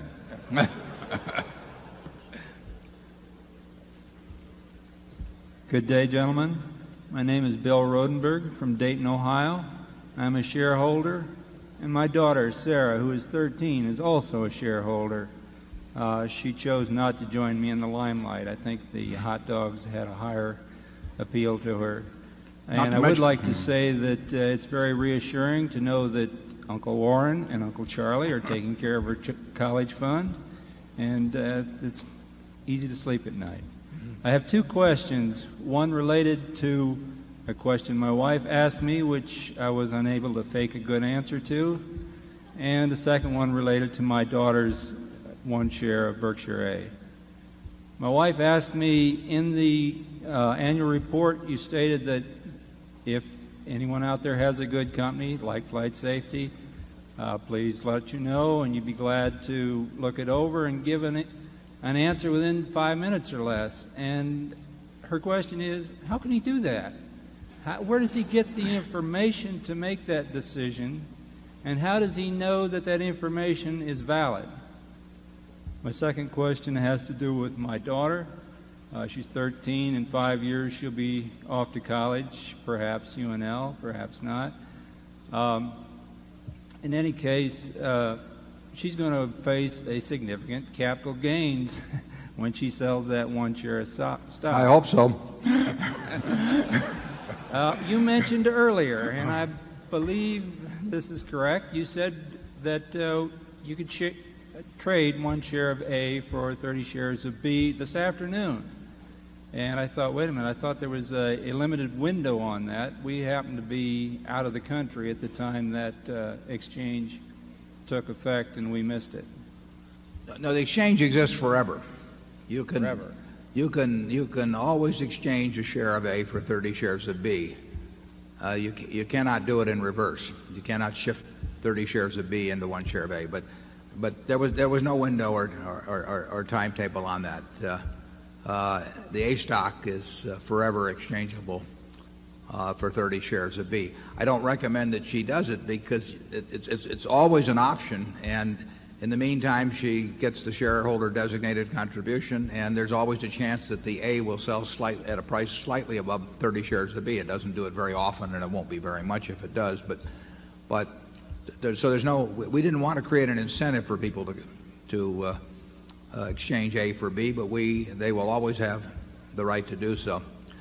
The 5-minute test is, Charlie and I we're familiar with virtually every company of a size that would interest us in the country. I mean, if you've been around for 40 or more years looking at businesses, it's just like if you were looking at, studying baseball players every day, you get to know all the players after a while. And that's the way it works. Then we have a bunch of filters we've developed in our minds over time.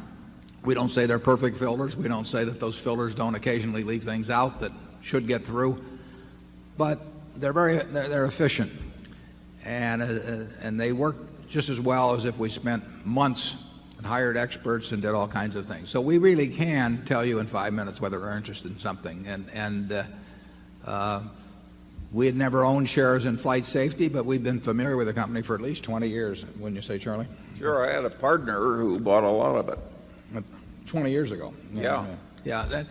But that's true of almost any business, and we know we've got a fix on what we don't understand, and then we don't care to know any more about them, particularly, although we'll pick up a little as we go along maybe. And then the ones that we're capable of understanding, we've probably gotten about as far as we'll get already. So we do know in 5 minutes. Now, when we do something with Flight Safety, before the purchase and even for somewhat a little after the purchase, I'd never set foot on a piece. They have 40 or so training centers around the world. I never set foot on one of them. I've never been to their headquarters. We never looked at a lease. We never look at title of the properties. I mean, we don't do all of those things. And I will say this, to date, that's never cost us a penny. What costs us money is when we misassess the fundamental economic characteristics of the business.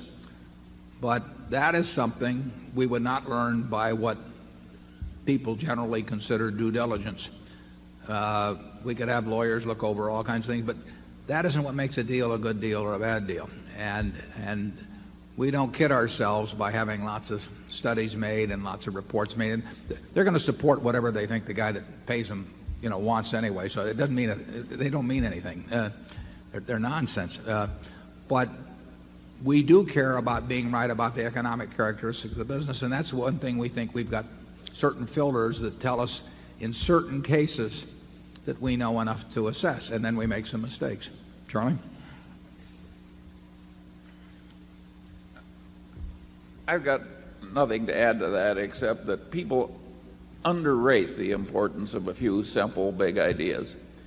And I think that to the extent Berkshire Hathaway is a didactic enterprise, teaching the right systems of thought, I think that the chief lessons are that a few big ideas really work.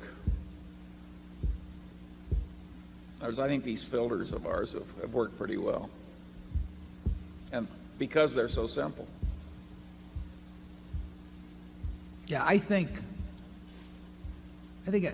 most of the people in this room, if they just focused on what made a good business or didn't make a good business and thought about it a little while, they could develop a set of filters that would let them in 5 minutes figure out pretty well what made sense or didn't make sense. I mean, there may be some reason after 5 minutes we don't get together on a deal of some sort. But another thing you can usually tell, at least you can tell it in the extreme cases, you can tell whether you've got the kind of manager very quickly that you want to have. I mean, if you've got somebody that's been batting .400 all their life, and fortunately age doesn't change that picture in terms of business performance, and they love what they do, it's going to work. If the seller cares a lot about the money, you're probably not going to make a very good deal. I mean, if their real interest is is what they're going to do with the money, they may fall out of love or have less interest in their business subsequently. We love working with people who are just plain nuts about their businesses, and it works very well. And you can usually spot that. Now, having said that, we'll have a few people figuring out how to fake that attitude, when they try and sell us some piece of junk here. But Charlie says we can get conned by some guy with a green eye shade, and a low rent office and all that. But we won't get taken in by the guy with the suede shoes. Zone 11. Mr. Buffett and Mr. Munger, thank you for having me here today. My name is Dorsey Brown from Baltimore, Maryland. I have two quick questions for you. Could you please comment on any observations that either of you may have concerning executive compensation and option issuance, a topic that seems to be getting a lot more media attention, and are we going to getting a little bit of excesses in that area?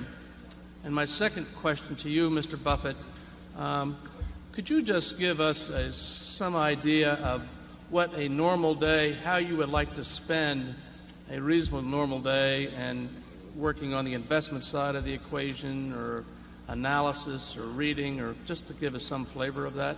Thank you. Okay, I'll answer the second question first. Very easy. I read a lot, and I talk on the telephone a fair amount. We have no meetings. We have no committees. We have no slide presentations. We have nothing. I mean, so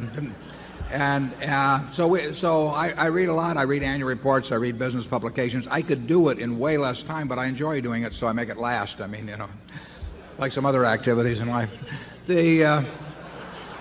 So there's really, it's the most boring job to anybody watching it, but I'm in love with it, and so I like doing that, and I don't like talking about it a lot.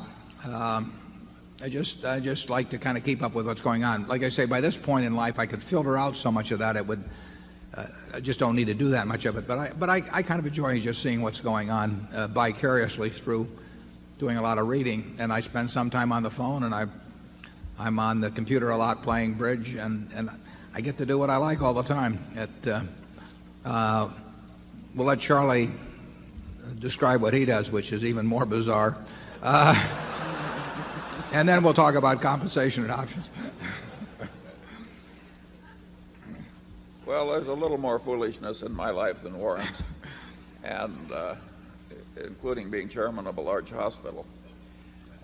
I'm not suggesting that hospitals are foolish. I'm just suggesting that it takes a certain quirk of mind to be willing to be the chairman of a hospital. And so my life is even more, it's less rational than Warren's. Warren lives one of the most rational lives I've ever seen. And it's almost unbelievable. And he's got me wondering why I'm here today. Well, we'll talk about comp then. Yeah, a little. comp, yeah. The comps, there are 3 or 4 aspects to that. On the subject of options, I would say that most options are constructed poorly from the standpoint of the owner, but they're constructed very well from the standpoint of the person who receives them, which is not entirely unexplainable, because it's a very strange form of negotiation when the beneficiary is the one that also really does all the design and hires the experts to come in and tell them what is good for the company, when the expert knows that the guy who signs the check would be quite interested also in hearing what's good for him. There's nothing wrong with options per se at all.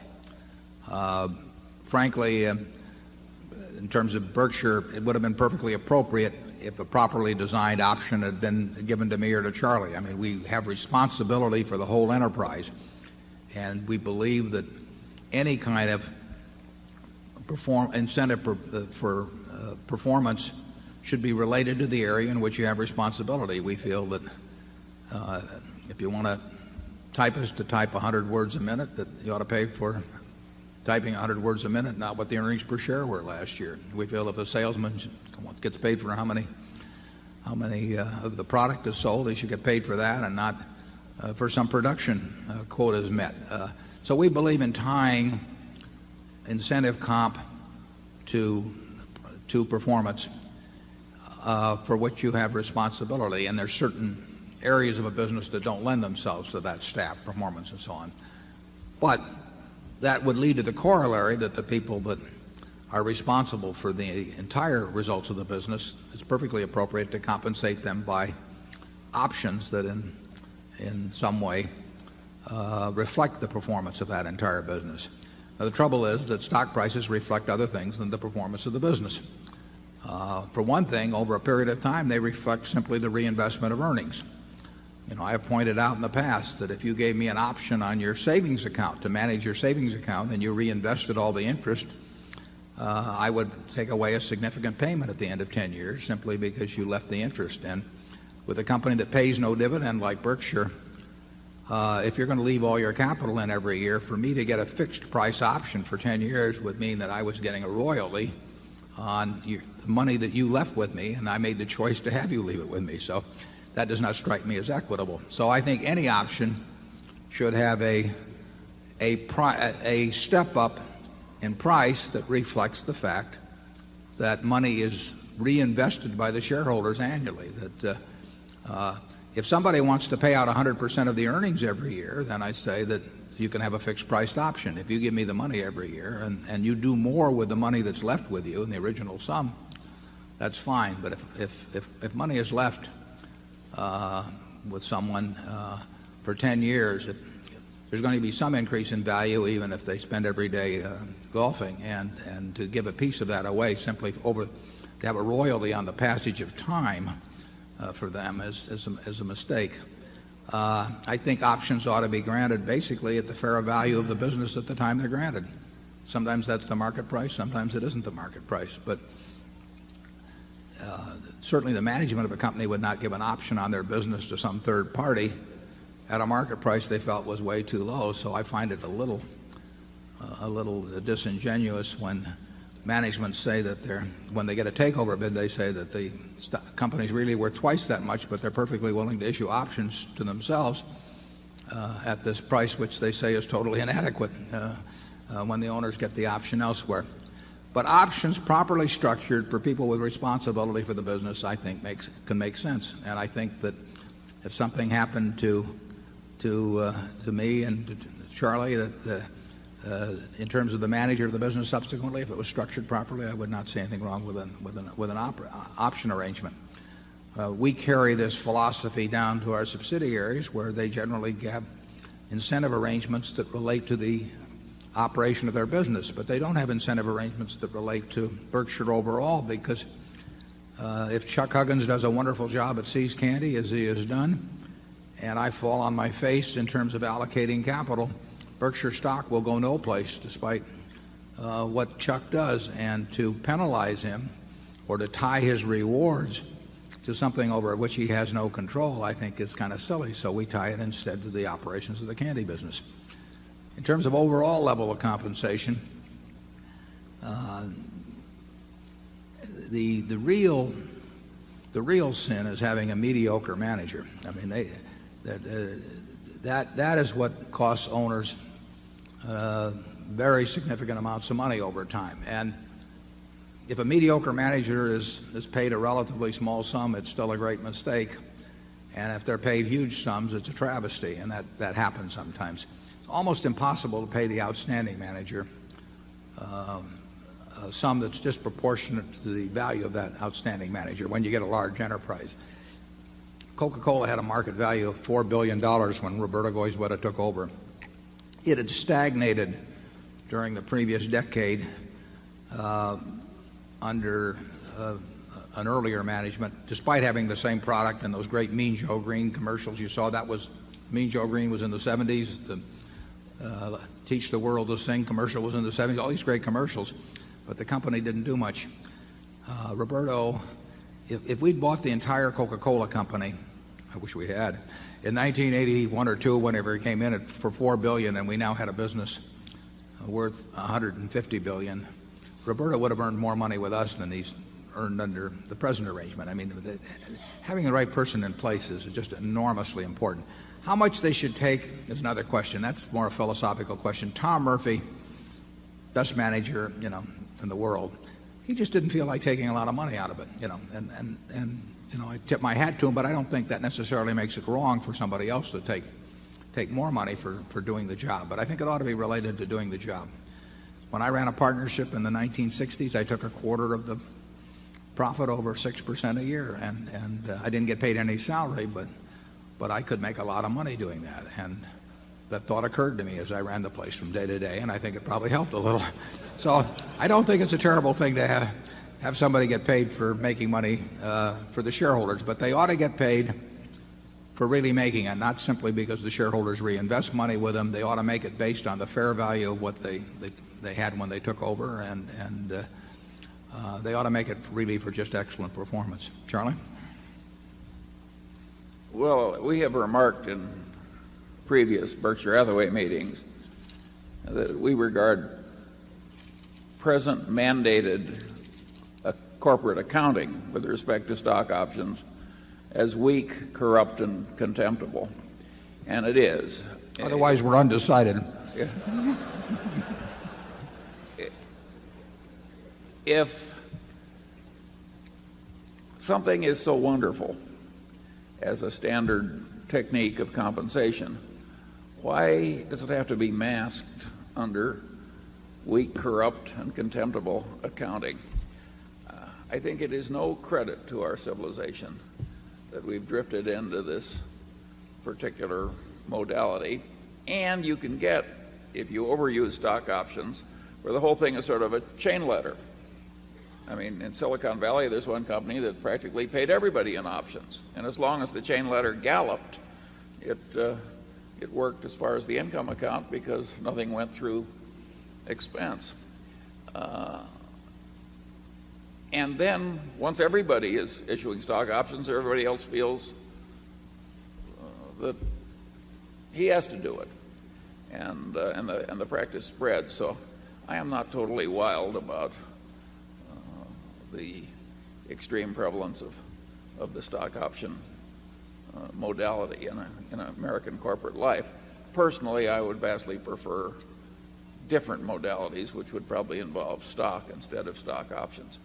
I'm all for sharing with the kind of people who are doing the important work pretty well down in the organization at a place like Costco or Coca-Cola or any other such company, but I don't much like the present scheme that civilization has drifted into. With respect to the subject of do we have some wretched excesses in American corporate compensation, my answer would be yes.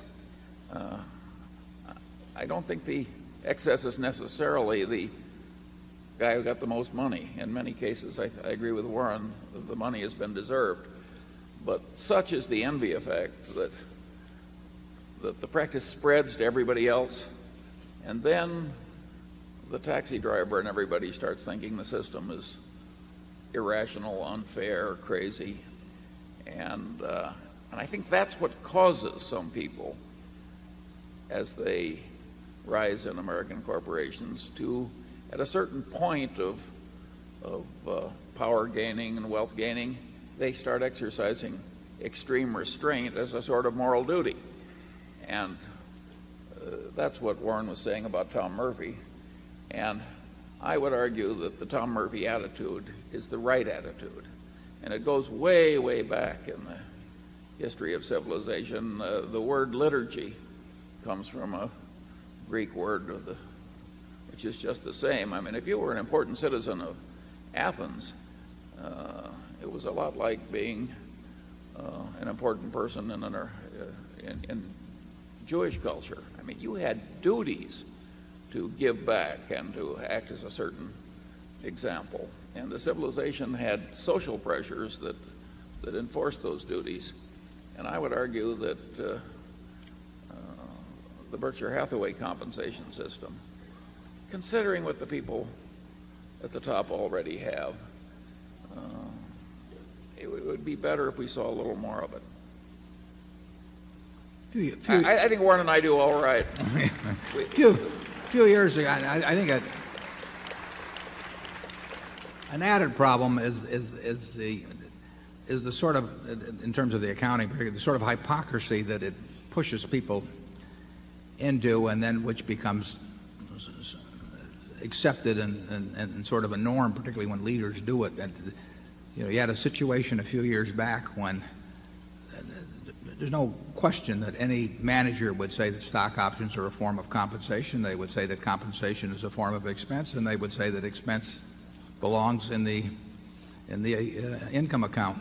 But they didn't want to have stock options counted because they felt that it might restrict their use. So when the FASB, Financial Accounting Standards Board, came up with a proposal to actually have reality reflected en masse, corporate chieftains descended on Washington to pressure legislators to have Congress start enacting accounting standards, which, as I mentioned one time, in Indiana in the 1890s, there was a legislator that introduced a bill to have the value of pi changed to an even 3 because he thought 3.14159 was too tough for the school children and it would ease computational problems. Well, that sort of behavior by corporate chieftains, when they are in there, arguing that black is white in order to feather their own nests and maybe create little higher stock prices, I think that it means that they forfeit to some degree their right to be taken seriously when they claim they're operating for the good of the republic and march on Washington in other regards. And I just think that when the organization recognizes its hypocrisy and so on, I think there's a degradation that can set in through an organization that whose leaders are also leaders in hypocrisy. Like I say, we have no strong feelings on this subject, but Charlie, do you have anyone? It's rather interesting, though. There's an earlier example. Commodore Vanderbilt took no salary from his railroads. After all, he controlled the railroads. They paid all the dividends that he needed, and he got the fun of running the whole railroad, and he thought it was beneath Commodore Vanderbilt to take a salary. We've never quite reached the Vanderbilt standard, but we don't have any dividends, Charlie. Well, maybe that's the reason. Yeah. Well, with that, we'll take a break. We've got food out in the other room, including See's candy. For those who haven't tried it, we've almost finished this box up here, and we'll reconvene at 12:30. Thanks.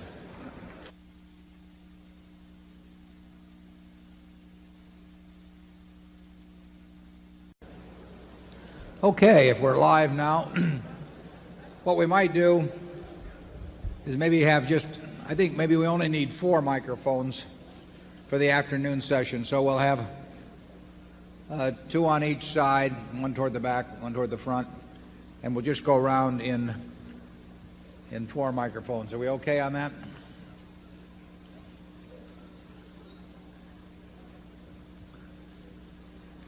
And we'll start just 1 second. Everybody has a chance to get to their seats. Charlie has promised to stop tapping the Coke can during this session.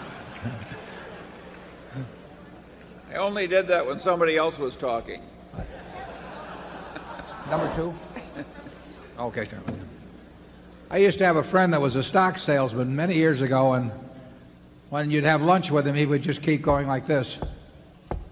And finally it would get to you and you'd say, "What's that?" And he'd say, "That's opportunity." He was pretty good. Okay, let's Kelly tells me we should start with number 2, zone 2. So we're going to start with zone 2. Yes, I'm Fred Cooker from Boulder, Colorado. And this is a question about intrinsic value, and it's a question for both of you because you have written that perhaps you would come up with different answers. You write and speak a great deal about intrinsic value, and you indicate that you try to give shareholders the tools in the annual report so they can come to their own determination. What I'd like you to do is expand upon that a little bit. First of all, what do you believe to be the important tools, either in the Berkshire annual report or other annual reports that you review in determining intrinsic value? Secondly, what rules or principles or standards do you use in applying those tools? And lastly, how does that process, that is, the use of the tools, the application of the standards, relate to what you have previously described as the filters you use in determining your valuation of a company? If we could see, looking at any business, what its future cash inflows or outflows from the business to the owners or from the owners would be over the next, we'll call it 100 years, or until the business is extinct, and then could discount that back at the appropriate interest rate, which I'll get to in a second, that would give us a number for intrinsic value. In other words, it would be like looking at a bond that had a whole bunch of coupons on it that was due in 100 years, and if you could see what those coupons are, you can figure the value of that bond compared to government bonds if you want to stick an appropriate risk rate in. Or you can compare one government bond with 5% coupons to another government bond with 7% coupons. Each one of those bonds has a different value because they have different coupons printed on them. Businesses have coupons that are going to develop in the future too. The only problem is they aren't printed on the instrument, and it's up to the investor to try to estimate what those coupons are going to be over time. As we have said, in high-tech businesses or something like that, we don't have the faintest idea what the coupons are going to be. When we get into businesses where we think we can understand them reasonably well, we are trying to print the coupons out. We are trying to figure out what businesses are going to be worth in 10 or 20 years. When we bought See's Candy in 1972, we had to come to the judgment as to whether we could figure out the competitive forces that would operate, the strengths and weaknesses of the company, and how that would look over a 10 or 20 or 30-year period. And if you attempt to assess intrinsic value, it all relates to cash flows. The only reason for putting cash into any kind of an investment now is because you expect to take cash out. Not by selling it to somebody else, because that's just a game of who beats who, but by, in a sense, by what the asset itself produces. That's true if you're buying a farm. It's true if you're buying a business. And the filters you described, there are a number of filters which say to us, we don't know what that business is going to be worth in 10 or 20 years, and we can't even make an educated guess. Obviously, we don't think we know to 3 decimal places or 2 decimal places or anything like that, precisely what's going to be produced. But we have a high degree of confidence that we're in the ballpark with certain kinds of businesses. The filters are designed to make sure we're in those kinds of businesses. We basically use long-term, risk-free, that's government bond type interest rates to think back in terms of what we should discount at. And that's what the game of investment is all about. Investment is putting out money to get more money back later on from the asset, and not by selling it to somebody else, but by what the asset itself will produce. If you're an investor, you're looking at what the asset is going to do, in our case, businesses.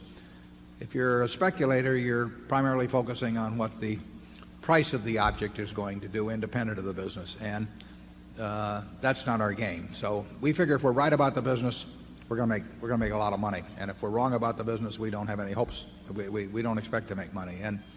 And in looking at Berkshire, we try to tell you as much as possible as we can about our business, of the key factors. Those are the things that Charlie and the things we put in our report about those businesses are the things that we look at ourselves.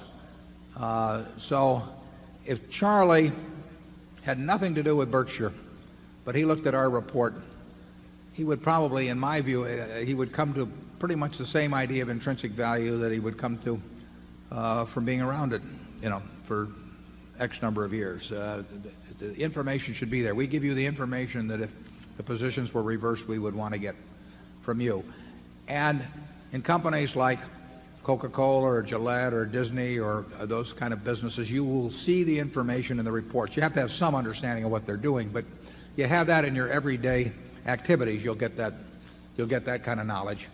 You won't get it, in terms of some high-tech company, but you'll get it with those kind of companies. And then you sit down and you try to print out the future.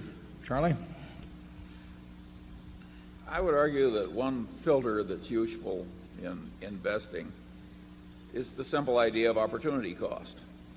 If you have one opportunity that you already have available in large quantity and you like it better than 98% of the other things you see, well, you can just screen out the other 98% because you already know something better.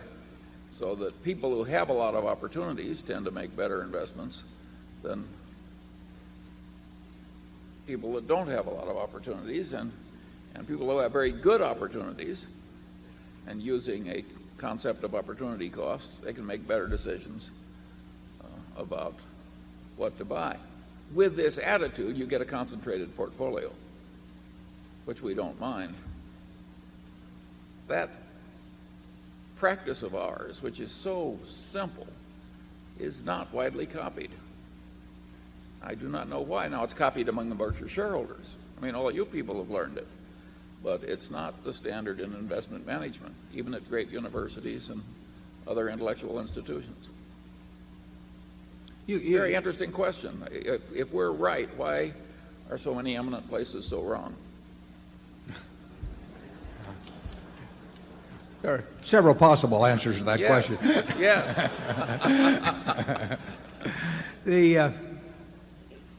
The attitude, though, I mean, if somebody shows us a business, the first thing goes through our head is, would we rather own this business than more Coca-Cola? Would we rather own it than more Gillette? It's crazy not to compare it to things that you're very certain of. There's very few businesses that we'll find that we're certain of the future about as companies such as that. And therefore, we will want companies where the certainty gets close to that, and then we'll want to figure that we're better off than just buying more of those. If every management, before they bought a business, in some unrelated field that they might not have even heard of, more than a short time before that's being promoted to them. If they said, is this better than buying in our own stock? Is this better than even buying Coca-Cola stock or something? There'd be a lot fewer deals done, but they tend not to measure against what we regard as close to perfection as we can get. Charlie, anyone? Well, I will say this, that the concept of intrinsic value used to be a lot easier because there were all kinds of stocks that were selling for 50% or less of the amount at which you could have easily liquidated the whole corporation if you owned the whole corporation. Indeed, in the history of Berkshire Hathaway, we bought things at 20% of then liquidating value. And in the old days, the Ben Graham followers could run their Geiger counters over corporate America, and they could spill out a few things, and you could easily see, if you were at all familiar with the market prices of whole corporations, that you were buying at a huge discount. Well, no matter how bad the management, if you're buying at 50% of asset value or 30% or so on down, you have a lot going for you. And as the world has wised up and as stocks have behaved so well for people that stocks generally have gone to higher and higher prices, that game gets much harder. Now to find something at a discount from intrinsic value, those simple systems ordinarily don't work. You've got to get into Warren's kind of thinking, and that is a lot harder. I think you can predict the future in a few places best if you understand a few basic ideas that come from a good general education. And that's what I was talking about in that talk I gave at the USC Business School. In other words, Coca-Cola is a simple company if it's stripped down and analyzed in terms of some elemental forces. It's not hard to understand Costco either. I mean, there are certain fundamental models out there that do not take, you don't have the kind of ability that quantum mechanics requires. You just have to know a few simple things and really know them. Charlie talks about liquidating value. He's not talking about closing up the enterprise, but he's talking about what somebody else would pay for that stream of cash, too. I mean, you could have looked at a collection of television stations owned by a Cap Cities, for example, in the early to 1974, and it would have been worth, we'll say, 4 times what the company was selling for. Not because you'd close the stations, but just their stream of income was worth that to somebody else. It's just that the marketplace was very depressed, although, like I say, on a negotiated basis, you could have gone and sold the properties for 4 times what the company was selling for, and you got wonderful management. And I mean, those things happen in markets. They will happen again. But part of investing and calculating intrinsic values is if you get the wrong answer when you get through. In other words, if it says don't buy, you can't buy just because somebody else thinks it's going to go up or because your friends have made a lot of easy money lately or anything of the sort. You have to be able to walk away from anything that doesn't work, and very few things work these days. You also have to walk away from anything you don't understand, which in my case is a big handicap. But you'd agree with Warren that it's much harder now. Yeah, but I would also agree that almost at any time over the last 40 years that we've been up on a podium, we would have said it was much harder in the past, too. But it is harder now. It's way harder. Part of it being harder now, too, is the amount of capital we run. I mean, if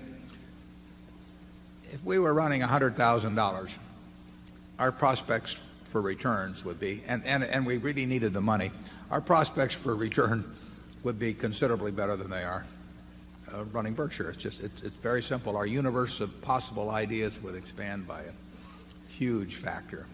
We are looking at things today that, by their nature, a lot of people are looking at, and there were times in the past when we were looking at things that very few people were looking at.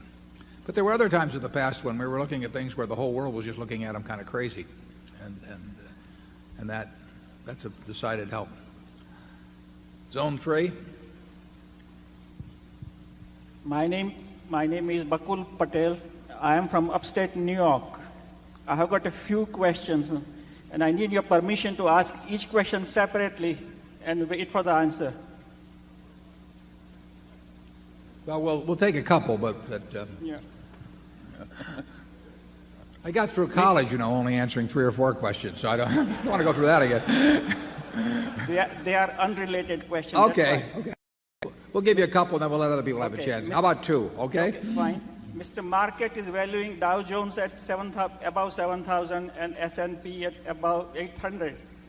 By your valuation model, at the current interest rate and current inflation rate and current growth rate, what is the fair valuation of both these companies? Yeah. Well, that's a good question, but a tough question.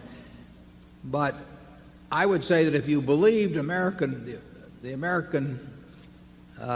business in aggregate could earn the kind of returns on equity that they have been earning in the last, or it has in the last couple of years, and then you postulate no change in interest rates, you can justify 7,000 on the Dow and 800 on the S&P. Now, there's a couple ifs I threw in there, and if interest rates go higher, the valuation goes down automatically.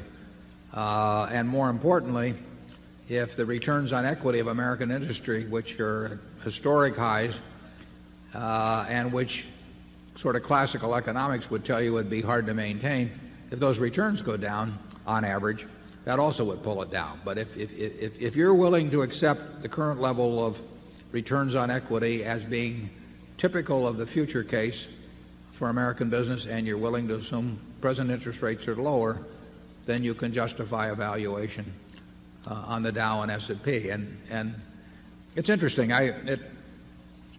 because I got all that commentary after I wrote that line in the report, which was, as I said earlier, designed for a little something else. I'll give you a little trivia quiz. What 2 years in this century has the Dow had the greatest overall gain? The 2 years in the 1900s are 1933, which most of you don't think of as a banner year, but and 1954. And in both of those years, the Dow was up over 50%, counting dividends. In March of 1955, because of that, the fact that the Dow had gone up, bear in mind that the high on the Dow was 381 in 1929, and it took 25 years before that was surpassed. And in 1954, the Dow went from, say, 280 up to 404, something like that, just a little over 50%. So what did they decide to do? They decided to have congressional hearings about it. And they did. In March of 1955, they had hearings in the Senate Banking and Currency Committee, Chairman Fulbright, and my boss, Ben Graham, was called down to testify. And it's fascinating reading. Bernard Baruch was there, all kinds of people. I've got the hearings at home. And Ben's opening comments about the market at that time, where the market looks high, it is high, but it's not as high as it looks. Well, that's about the present situation. I mean, it looks very high just by comparing 7,000, certainly to the 404 at the end of 1954 when Ben was testifying.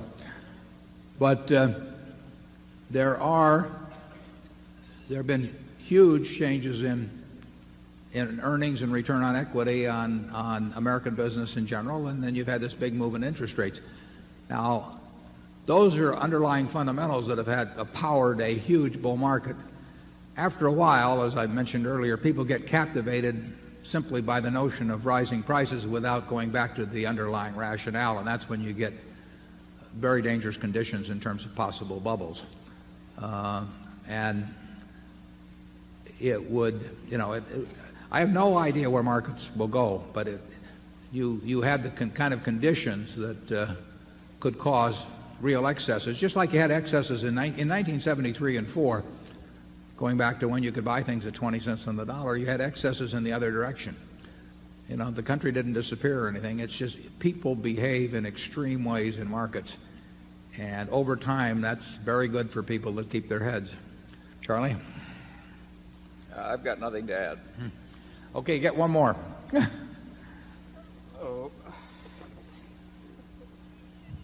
If Mr. Market goes in a depressed phase, that Berkshire Hathaway has got an investment portion of its book value, about $28,000 per Class A share. That would put the Berkshire Hathaway share much lower than what it is now. Would Berkshire Hathaway consider buying back its own share, or has it done it so in past, or is it out of the question? If the market went in the tank, Berkshire stock would go in the tank too. And so there shouldn't be anybody in this room that owns a stock that would not find it palatable, if not become positively enthusiastic about the stock going down 50%.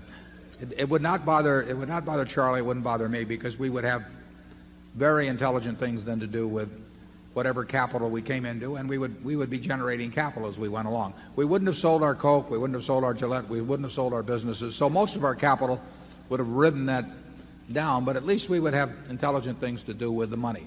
One of the intelligent things possibly could be to buy in our own stock, but that would imply that our own stock was cheaper relative to value than anything else we could find among possible opportunities. And the chances are we could find things that were more attractive.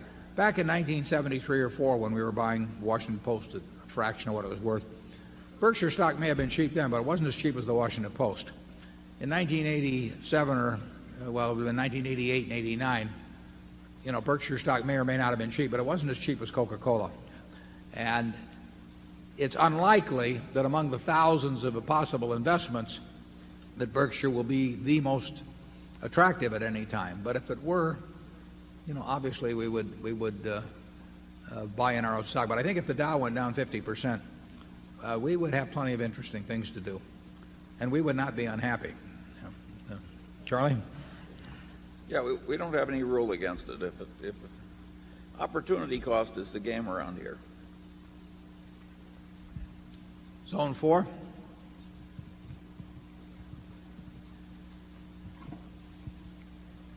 I'm David Day from Coppell, Texas, and I'm a Berkshire shareholder.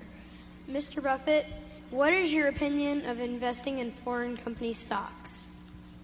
Well, we have a number, at least several major businesses, 3 or 4, at least 5, 6, as I count along, that derive very significant percentages of their earnings from the international operations.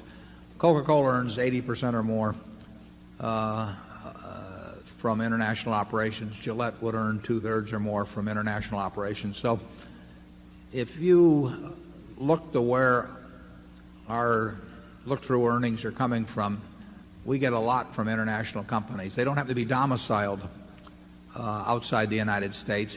It's a slight advantage to us to have them domiciled in this country. For example, their dividends are treated better. We get better treatment on the dividends if they are domestically based rather than based someplace else, just because of the way the U.S. tax laws work.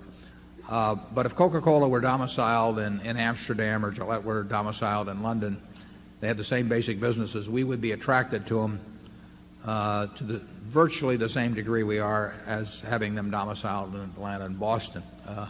We look at businesses outside this country that are domiciled outside this country. Many don't meet our size requirements, but that's true here too. But we have to look at very big companies. But we have nothing against buying into companies that are domiciled, or even buying the entire business of a company that's domiciled outside the United States. We feel slightly less familiar with the tax laws and the corporate cultures, perhaps, but that would not be a huge factor in a great many countries. And we will keep looking. We need to look everywhere with the kind of money that we have available for investment. Charlie?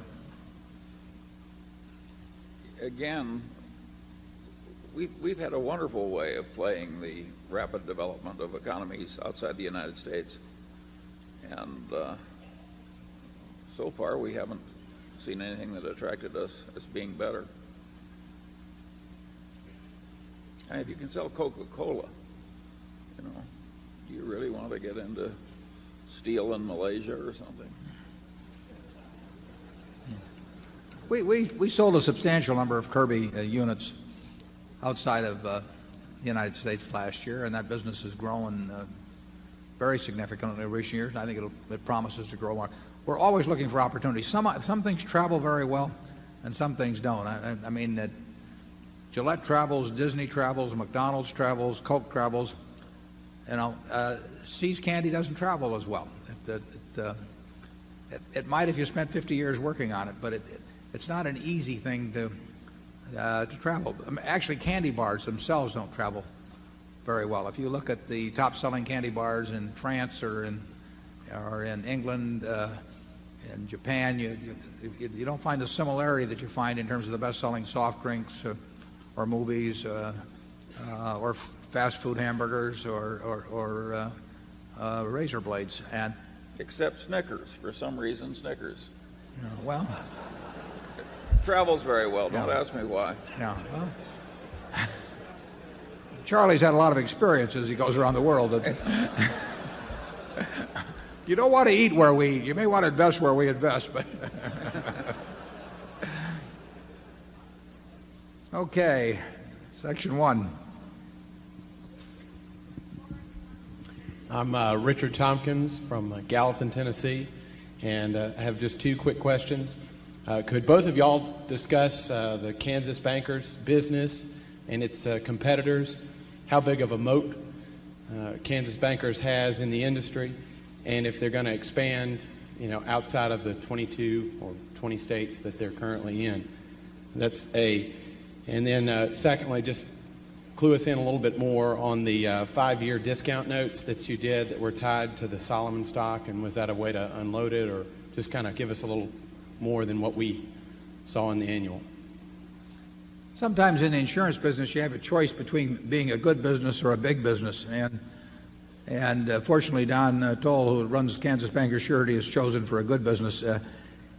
It's a specialized operation that sells, as its name implies, to bankers and primarily policies that have fidelity coverage, and that is just not a big volume business in the whole United States.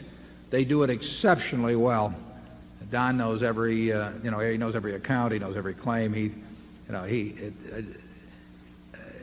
runs a fabulous operation, but it's not an operation that can double or triple in size, doing what it does and doing well. There's not the opportunity there. On the other hand, I think it's tough to compete against Don, because he brings an element of knowledge and personal attention to the account and factors of that sort that a really large company would have trouble duplicating. Charlie, you want to add anything on Kansas Bankers? Yeah, there's a huge class of businesses in America which are very strong and will throw out large amounts of cash in relation to their size, but which can't rationally be expanded very much. And if you try and expand certain kinds of businesses, you're throwing money down the rat hole. The beauty of the Berkshire Hathaway system is that such businesses are very welcome here, because the cash comes into headquarters and is allocated there. If there's anything sensible to do at the subsidiary level, why, we always want it done, but there are businesses where, lots of businesses where there isn't much of a way of redeploying the cash. Part of the reason they have a moat around them is that they're of a size and have specialized skills that other organizations just can't get into it. I'll give you another example, and it's somewhat same field. There's a company called Western Surety. It's changed ownership a couple of times. Charlie and I went up to see him 15 years ago by buying it at Sioux Falls. They write notary bonds, and they write a whole bunch of things that have $50 premiums or $25 premiums. There was a company doing not that many millions of premiums, but they had 30,000 agents, but each agent, may have done $500 worth of business with them a year, or $1,000. Well, Chubb can't go after that business the same way. We certainly can at National Indemnity. They have a distribution system that works wonders, but you can't pump 2 or 3 times the volume through that distribution system. And if you could pump it through, there would have been more competition. So there are businesses that have certain natural limits that you want to be careful that you don't talk yourself into thinking a business that has limits and find out that it really has way more potential. I mean, it would have been a shame Mr. Candler decided that Coca-Cola only appealed to people in Atlanta or something of the sort. So you got to be a little careful on that. But a fellow like Don will be very good at understanding, where his competitive advantages can take him and where they don't take him. He's done a terrific job over the years doing it. There was a second question, was there? No. Just the $500 million, I think, that y'all did of the discount. The Solomon notes. Yeah. Well, that is simply an issue of Berkshire by Berkshire of $500 million, as you mentioned, of a very low coupon note, low interest rate note too, that is convertible or exchangeable into Solomon stock anytime during the next 5 years. And it's a way of taking the capital out of that block of stock at a low interest cost to use elsewhere while retaining a limited portion of the upside in the Solomon stock. And we made that decision whenever it was 6 months ago or so, based on the thought that we might have some good opportunities at some point to use that money, and raising the money at a little over a 1% current cost or a 3% cost to maturity, and we think the actual cost is likely to be close to the 1%, made sense for us. We have never owned, we had the convertible prefers of Champion, of U.S. Airways, and of Solomon, and those are three industries. I don't think we've ever owned an airline stock, common stock. I don't think we've ever owned a paper company common stock, and we've only had a very limited amount of investment in the investment banking businesses. Those are industries that we don't feel that we've got the same kind of long-term economic advantage that we have in something like a Coke or a Gillette. So those are not natural places for us to be common shareholders. And the issuance of that exchangeable debt reflected that view. Charlie? I agree. Okay, zone 2.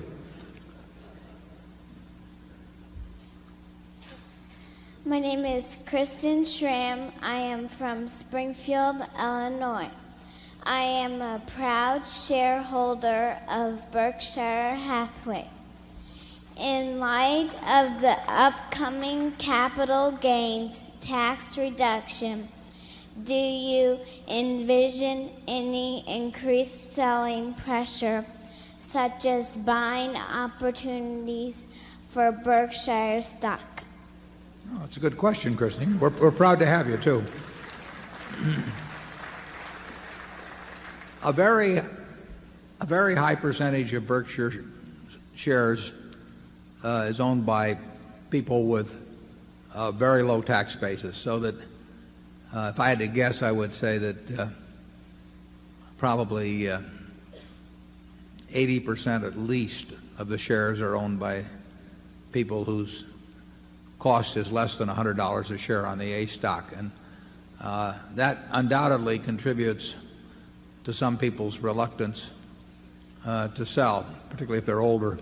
But I think it might make less difference than you think. I think most people, if there were a lower capital gains rate, I don't think there'd be a huge change in the propensity to sell the stock. I would hope, even if there was a zero capital gains tax, that there really wouldn't be any rush for the exits. It wouldn't affect my attitude particularly, but I think it's perfectly reasonable to assume that as the tax rate goes down, there will be some greater tendency to sell by people with a low tax basis on their shares. Charlie? Well, I think the laws of microeconomics and the laws of psychology are such that if you said the tax rate will, for 1 month, go down to zero, you would have some very dramatic effects in the markets. It's not going to happen, of course. No, but if you said the tax rate was going to zero for 1 month and then going to 100% subsequently, I think you'd get a certain amount of activity. Well, then you'd really... So you could tinker with the tax laws in a way that would cause dramatic market effects. I don't anticipate any such things happening.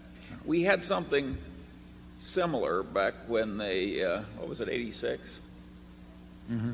Where and the tax rate was 20% on long-term capital gains, and it was the last year you could liquidate a corporation and not pay gains taxes on appreciated assets that were disposed of in the liquidation, and we got a great flood of liquidations in that year. So it's possible to do things to the tax laws that have big market effects. I think it's very unlikely that any such thing is going to happen this year. Yeah, I agree with that. Zone 2?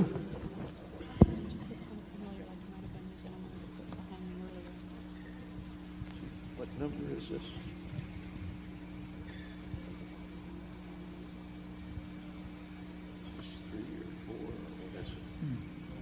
Is there a zone 2?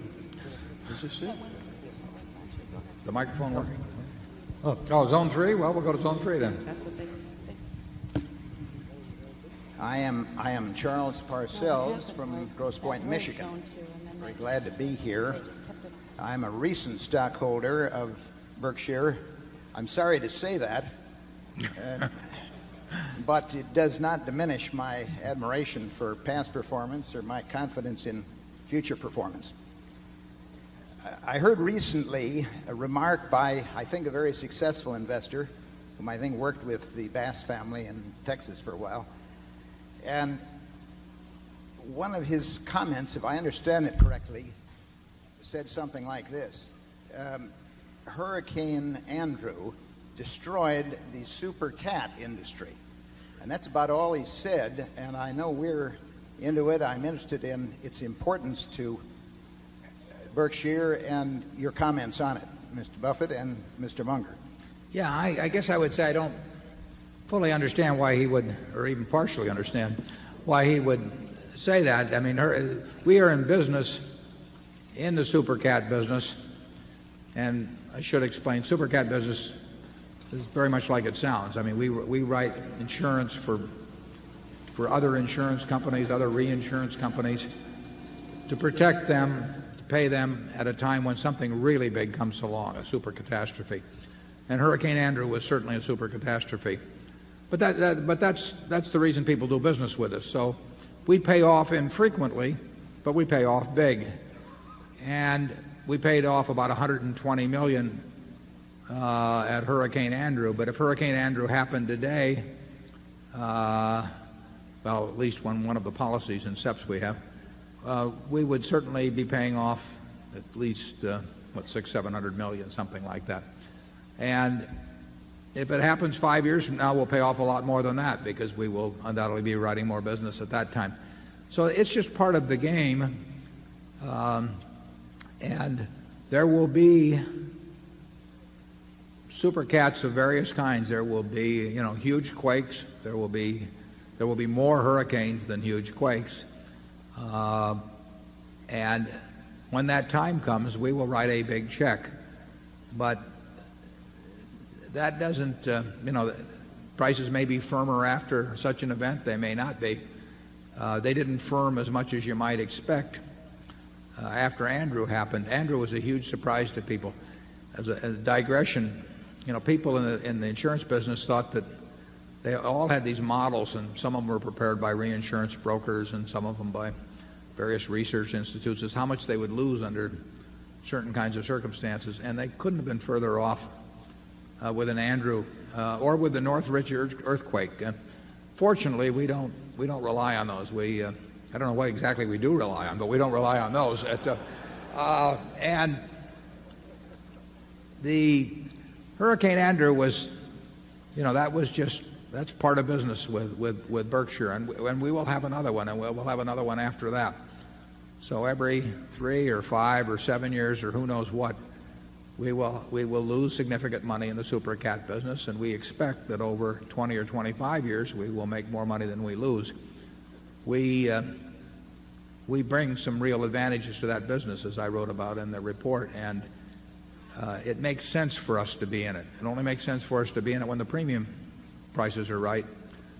But when they are appropriate, we're more than willing to step up and take on a fair amount of risk. As I wrote in the report on the California Earthquake Authority, we could tomorrow face a demand for roughly $1 billion, and we are prepared to write a check that day to take care of that, and we will write it if it happens. And there aren't very many people in the world that an insured can count on to do that. The interesting thing is that the worst exposures still for super cats are not borne by us, but they're borne implicitly by some very big direct writing companies that have lots of risk on Long Island or along the New Madrid Fault or other places. And they have got, millions of policies and maybe hundreds of thousands of exposed policies, and they don't think of themselves as being in the super cat business, or they really do, but they don't think day by day about it, and they are very exposed. Our exposures are limited to a given dollar amount. That dollar amount may be large, but at least we know what it is, and we take risks that we're willing to take risks when we think we're appropriately paid. There's a mentality to bring to the super cat business that's somewhat akin to what you bring to the investment business, so we think we're well equipped for it. Charlie? Yeah, the $1 billion would be what, 2.5% or less of the liquid assets and securities around Berkshire, and so that's irritating, but it's not going to destroy the enterprise. Whereas if you have an unwitting super cat exposure that you don't even recognize you have, it could destroy your company. 20th Century, a very well-run direct writer of insurance, they all but went broke with the Northridge earthquake. And they didn't think it was possible either. And they had no idea they had a super cat exposure in what they thought was a simple little direct writing insurance operation. No, I don't think we've got the main super cat risks at all at Berkshire. Geico lost something like $150 million in Andrew, and their initial estimate of the loss was like $35 million, and that's after they thought they'd heard about most of it. You can really get fooled in this business. In fact, 20th Century, which lost $1 billion at Northridge, just at the end of 1996, I think added $40 million, as I remember, to the reserves for the Northridge quake, which I think was in January of '94. Now, you'd think on an earthquake you'd kind of know when it was over, but you can get fooled. And down at Andrew, I mean, the costs of construction go up dramatically in an area that's been wiped out, and then there were all kinds of things in the codes. I mean, I think they started requiring architect's drawings on everything, over $5,000 in the way of repair, or some number like that. Don't hold me to the number. And of course, the architects had a field day, and then it turned out that everybody had a homeowner's policy. In the Oakland fire, for example, they all had a $300,000 book collection in their library, and who knows after the place is burned down. It's not. You get a lot of surprises in that field, and the surprises in insurance are never symmetrical. They're all bad. Zone 4. Yes, my name is Jinting Wang. I'm from New Mexico, and I'm a shareholder. I have two questions. First, that in your 91 letter, you wrote that investors eventually repeat their mistakes. So what do you do to keep you from making the same mistake twice? And the second question is, in your 92 letter, you wrote that you attempt to deal with the problem of future earning in two ways.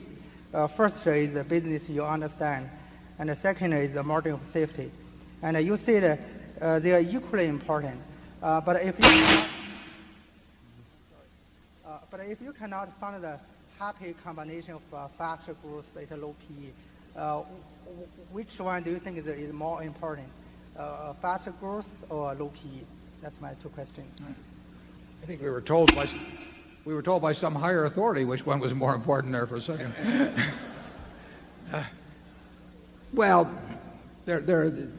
they're bound together. Obviously, if you understood a business perfectly, the future of a business, you would need very little in the way of a margin of safety. So the more volatile the business is, or possibility is, but assuming you still want to invest in it, the larger the margin of safety. I think in that first edition of Graham and Dodd, if I remember, it was a J.I. Casey used and said, maybe it was worth somewhere between 30 and 110 or some number. He said, well, that sounds pretty. How much good does that do you to know that it's worth between 30 and 110? Well, it does you some good if it's selling below 30 or above 110. And you need a large margin of safety. If you're driving a truck across a bridge that says it holds 10,000 pounds and you've got a 9,800 pound vehicle, if the bridge is about 6 inches above the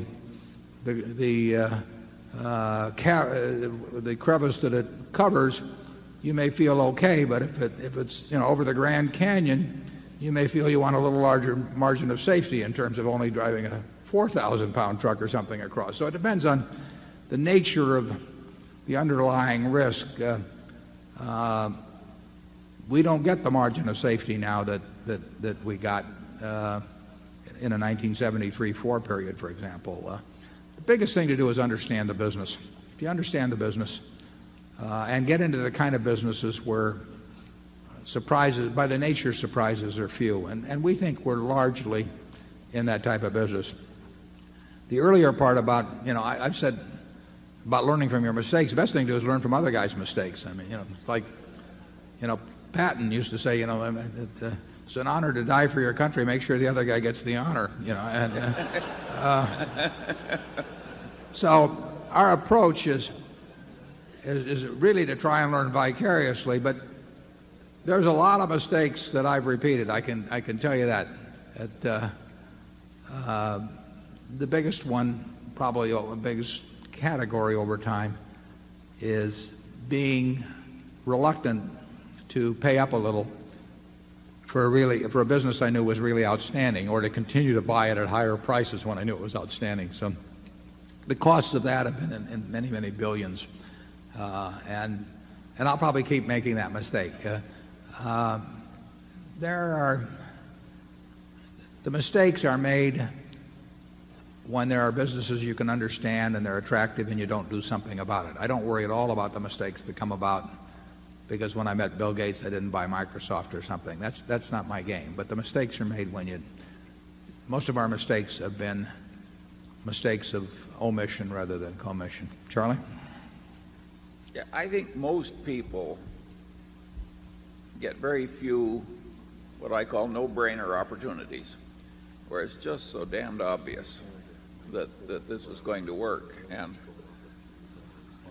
since they are very few and they may be separated by periods of years, I think people have to learn to have the courage and the intelligence to step up in a major way when those rare opportunities come by. Yeah, you got to be willing to take a really big bite, and it's crazy if you don't, and it's crazy if you dabble around at the edges so you're not prepared to take a big bite when the time comes. We apparently have lost mic 4, so we're just going to use 3 mics from now on, and if you'll just make your way to those mics, we'll see how we do with them. How about zone 1? Mr. Buffett, my name is Pete Brown from Columbus, Ohio, Class B shareholder. I had a couple questions, if I could. The first is I don't have a very good idea in my mind how our typical insurance operations work. I mean, in particular, how money leaves the insurance pool and enters the investment pool, and how our operations are different than the typical run-of-the-mill insurance operation, around the country. Why are we able to generate so much more float than the XYZ company, somewhere else? And the second question is, it kind of goes back to an article you wrote for Fortune magazine back in the late 70s about the effect of inflation on equity values and that sort of thing. And in it you asserted that stocks and businesses were really like bonds. They just had their own par, and the par being the average 12% return on equity that companies have averaged. a company that does better than that has assets that are worth way more than 100 cents on the dollar. A company does less, will be less correspondingly. My question is, when you're projecting cash flows of a company as a prospective investment, why would you use the interest rate, of risk-free treasury bills? Why wouldn't you use the sort of opportunity cost to discount it that maybe Charlie was referring to, maybe 12% return on equity of average corporations, maybe your 15% goal, maybe Coca-Cola's return on equity is a comparison. I mean, doing that would dramatically change the value of the company that you're evaluating, as I'm sure you know. Why would you use the risk-free rate is my question. The risk-free rate is used merely to equate one item to another. In other words, we're looking for whatever is the most attractive. But in terms of present valuing anything, we're going to use a number. And obviously, we can always buy the government bond. So that becomes the yardstick rate. It doesn't mean we want to buy government bonds. It doesn't mean we want to buy government bonds if the best thing we can find has a present value that's works out at 0.5% a year better than the government bond. But it's the appropriate yardstick in our view to simply use to compare across all kinds of investment opportunities, oil wells, farms, whatever it may be. Now it gets into a degree of certainty too, but it's the yardstick rate. It's not because we want to buy government bonds, but it does serve to make that a constant throughout the valuation process. Yep. In our insurance business, we really have a group of insurance businesses, and they have different characteristics. The consistent characteristic actually is that they're all very, very good businesses. Some of them are a lot larger and have opportunities to get larger, and some of them are not so large and have limited opportunities in terms of growth. But every insurance operation we have is a distinct asset to Berkshire. We've got smaller workers' comp operation. We've got a credit operation, credit card operation. We've got a home state operation. We have all these different businesses, Kansas Bankers, Sureties, whatever. They're all good businesses. Some of them don't develop a lot of float relative to premium volume. The nature of Kansas Bankers, Sureties is that it won't develop a lot of float. It just happens to be the kind of business they write. The nature of comp is that it develops more float because comp claims pay more slowly. You really should think of each one of those having different characteristics. Geico is entirely different than the super cat business. They're both good businesses. In terms of how we invest the money when it comes in, we invest it when it comes in. I mean, we'll get a large super cat premium today. It's invested. Now, if we have a claim tomorrow, then we disinvest, and in a substantial way. If you take something like Geico, the cash flow is always going to be positive probably on that. We won't have another Hurricane Andrew because we've backed out of the homeowners business to quite an extent. So month by month, the money comes in at a Geico, and the faster it grows, the more the money that comes in. We have so much capital that we can basically put that money into whatever makes the most sense for Berkshire. So we have none of either the mental or psychological constraints or regulatory constraints that many insurance companies operate under. Many of them think they sort of should have this portion and this and this portion and that and so on. Investments usually play second fiddle to the insurance business at most companies that are in the insurance business. We look at them as being of equal importance, and we run them as two distinct businesses. We do whatever makes the most sense on the investment side, whatever makes the most sense on the insurance side. We never do anything on the investment side that will impinge on our business on the insurance side. But you really should look at each one of our businesses separately. Geico has entirely different characteristics than the super cat business. They both call themselves insurance. They both develop float.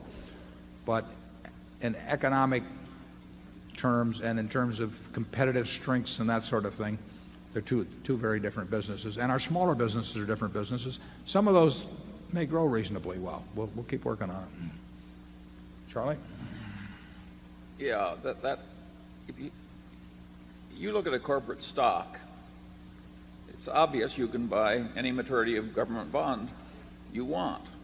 So one opportunity cost of buying the stock is to compare it with the bond. But you may find that half the stocks in America you're so fearful about or know so little about or think so poorly of that you'd rather have the government bond. So on an opportunity cost basis, they're taken out of the filter.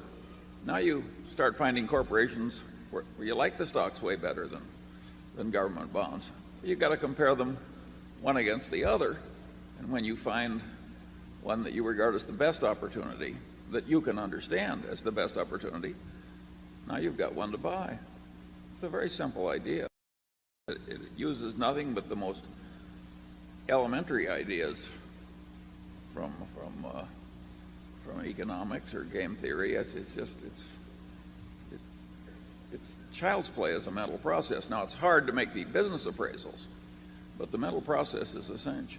If Charlie and I were told we had a choice of buying stock A, B, C, or D, and all 2,500 or 3,000 or whatever may be listed on the New York Stock Exchange, or buying a 10-year government bond and we had to hold the stock for 10 years or the bond for 10 years, probably in at least 80% of the cases we'd take the 10-year government. In many cases because we didn't understand the business well enough elsewhere, or secondly, we may understand it and still prefer the 10% government.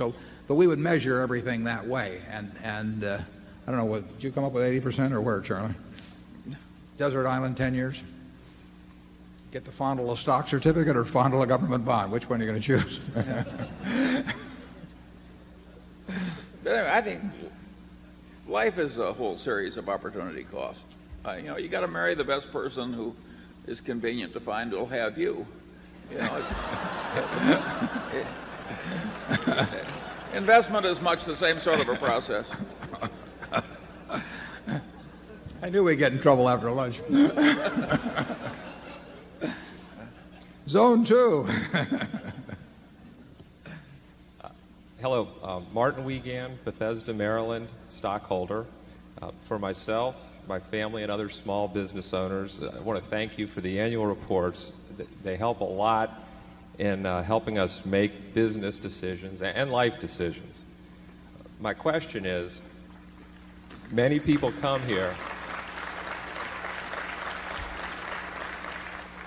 Many people come here to listen to you and to copy and understand your investment philosophy. But why don't more people, in your opinion, try to copy your investment vehicle, a corporation that pays no dividends? Well, I don't really think if there were, I think there are other things that are probably better to copy about Berkshire, but they don't get copied either. It was always interesting to me how few people, everybody read Graham's, and they didn't really disagree with him. They just didn't like following him because it didn't promise enough in a sense. I mean, people really wanted something very quickly. In terms of not paying dividends, we don't pay dividends because we think we can turn every dollar we retain into more than a dollar of market value. I mean, the only reason for us to keep your money is if it becomes worth more by us keeping it than it would be worth if we gave it to you. And if we can create more than a dollar of market value for every dollar we keep, you're better off whether you want to take that dollar out by selling a little piece of your stock or whether you continue to leave it in. That's the test. If we come to the conclusion that we can't do that, and we could come to the conclusion sometime, then we should distribute it to you. The interesting thing is, we're in certain businesses, for example, See's Candy being one, we don't have a way to intelligently use all of the money that See's generates within the See's Candy Company. So if See's were a standalone company, it would pay very large dividends. Not because it just had some dividend paying policy. It would be simply because we wouldn't have a way of using, in this case, $30 million a year intelligently in expanding that business. The Buffalo News is the same way. We don't have a way of using money within that specific business intelligently to use the money that it generates.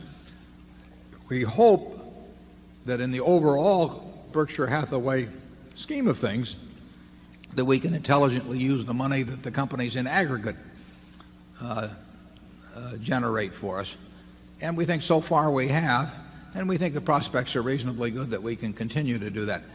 But dividend policy should really be determined by that criteria, also bearing in mind the possibilities of repurchase of stock too, but they should be determined by whether a dollar left in the business is worth more than to the shareholder than a dollar paid out.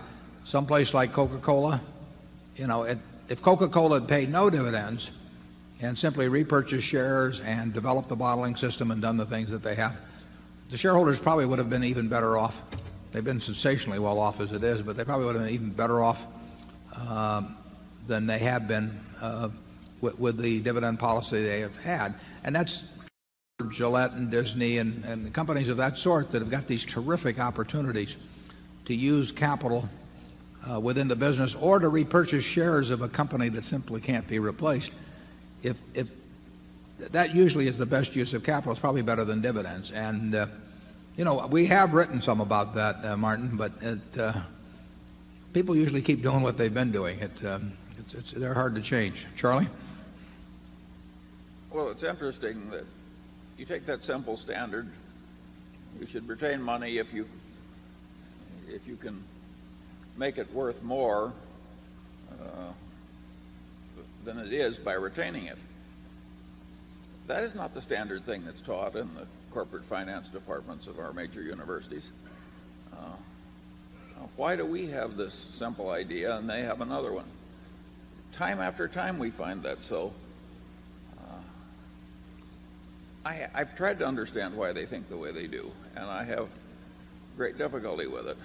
I've just concluded that they're wrong, but that isn't enough. There has to be a reason why so many smart people are that wrong, and that's a story for another day. But there are things gravely wrong with American education that I hope that Berkshire Hathaway is slowly helping to fix. Can you imagine if pick any one of you here, and let's say the two of us were in a business together, was earning $100,000 a year. How would we decide whether to leave the $100,000 each year? And it'd be exactly what we've talked about here. If we thought the $100,000 would translate into a present value of more than $100,000 by some action, we'd leave it in, and if it didn't, we'd take it out. And it doesn't seem to register generally. And incidentally, in our own case, we'll probably go too long before we come to the conclusion that we're not really using it that effectively, because there'll be a certain denial we'll go through, and we'll say, well, that was just temporary last year. But that is our approach, and we'll do our best to apply it. Zone 3. Mr. Buffett, Mr. Munger, my name is John Shane. I'm from Nashville, Tennessee. You touched on the subject of return on equity in response to a different question. I wonder whether you might be willing to elaborate along the following line. Right now, the Standard & Poor's 500 in aggregate have a return on equity of about 22%. The average over the decades for corporate America has been more like 12 or 13%. How did we get to this point of extraordinary profitability, and how likely do you think we are over the next 10 or 15 years to revert back to the mean of the low teens? Well, I would say this. I never thought it would happen. So I start out with the fact that if you'd listened to me, you'd have been dead wrong if in terms of what the return on equity in 1996 or 1995, 1997 would be. It does not seem to me that 22% returns on equity are sustainable in a world where the long-term interest rate is 7%, and where the capability of saving large amounts in the economy are quite dramatic. You would just think that there would be some sort of leveling effect between 7 and the 22 you name, that as savings got directed within the economy and as the competitive forces operate that we've been taught will operate over time, would come into play. But I've been wrong on that subject, and that's why I say these levels are not unjustified if those kinds of returns can be made, because let's just say that you had a 22% perpetual bond, and you had the ability, and let's say that a quarter of that, or a third of that coupon would be paid out. So you got a bond with a 22% coupon, and say 7% is paid out, being the dividend payout on the S&P, we'll say, and the other 15% is reinvested in more 22% bonds with similar characteristics. Now, what's that instrument worth on a present value basis in a 7% world? It's worth a lot of money. In fact, it's worth so much money that it becomes a mathematical fallacy at some point, because when the compound rate becomes higher than the discount rate, you get into infinite numbers, which are, or you get into infinity, and that's a number. That's the concept we like to think about around Berkshire. We haven't figured out how to attain it. There's a book called The Petersburg Paradox. Or there's an article called The Petersburg Paradox and the Growth Stock Fallacy. I think that's the name of it by a fellow named, I think, David Duran, written about 25 years ago. And it gets into this bit where the growth rate is higher than the discount rate, and it shouldn't work for an extended period of time, but it's sure fun while it's going on. Charlie? Yeah, I think a couple of things contributed to this phenomenon that we so carefully mispredicted. Number one, it became very fashionable for corporations to buy in shares, and I think that we helped in a very small way bring on that enlightenment, and I think that was a plus in terms of rational corporate decision making. The other thing that happened is that the antitrust administration got way more lenient in allowing people to buy competitors, and I think those two factors helped raise returns on capital in the United States, and but that can't. You wouldn't think that could go on forever, and what 15% per annum compounded will do is grow way faster than the economy can grow, way faster than aggregate profits can grow over a long pull. So sooner or later something has to happen. I don't think we've reached a new order of things where the laws of mathematics are somehow repealed.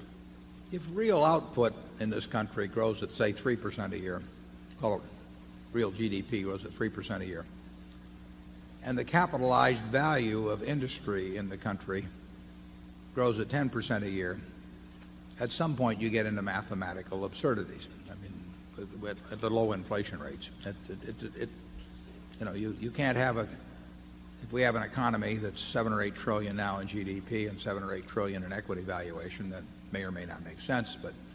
But if you have one that's 15 billion in GDP and 75 billion in equity valuation, 75 trillion in equity valuation, you get to things that can't make any sense. So if you get these differential rates of growth among items that have some relationship, however tenuous, or at least non-specific in the short run, it doesn't work after a while. And nobody wants to think about that. They don't want to think about their own death. But I mean, it doesn't go away just because you don't want to think about it. And we haven't gotten any point like that. But you can project out numbers, and they just won't make any sense after a while. Yeah, corporate profits can't be 200% of GNP. Yeah. Indeed, they can't be 50% of GNP. So these high rates of compounding just go automatically into absurdity. Yeah, they really can't be 20% of GDP or some number like that. So if you start saying you can't have a multiple of more, you get differential rates, and they just simply you leave the tracks after a while. And all you people should be aware of this, because all the people who are professional sellers of investment advice and brokerage service, et cetera, have an immense vested interest in believing that things that can't be true are true. Yeah, and not only that, they've been selected in a Darwinian process to have formidable sales skills and large energy. And this is dangerous to the rest of us. Yeah. Well, you've been selected to be the recipients of their advice. Right. Furthermore, they figure out who we are and come in about 6 o'clock in the evening. Zone 1 again. Mike Assail from New York City. Could you explain a little more about what you've called the mind of the consumer and the nature of the product, and explain how you actually apply these concepts to find the companies with the growing demand and the best investment potential? And thank you for being two of the greatest professors I've ever had. Thanks.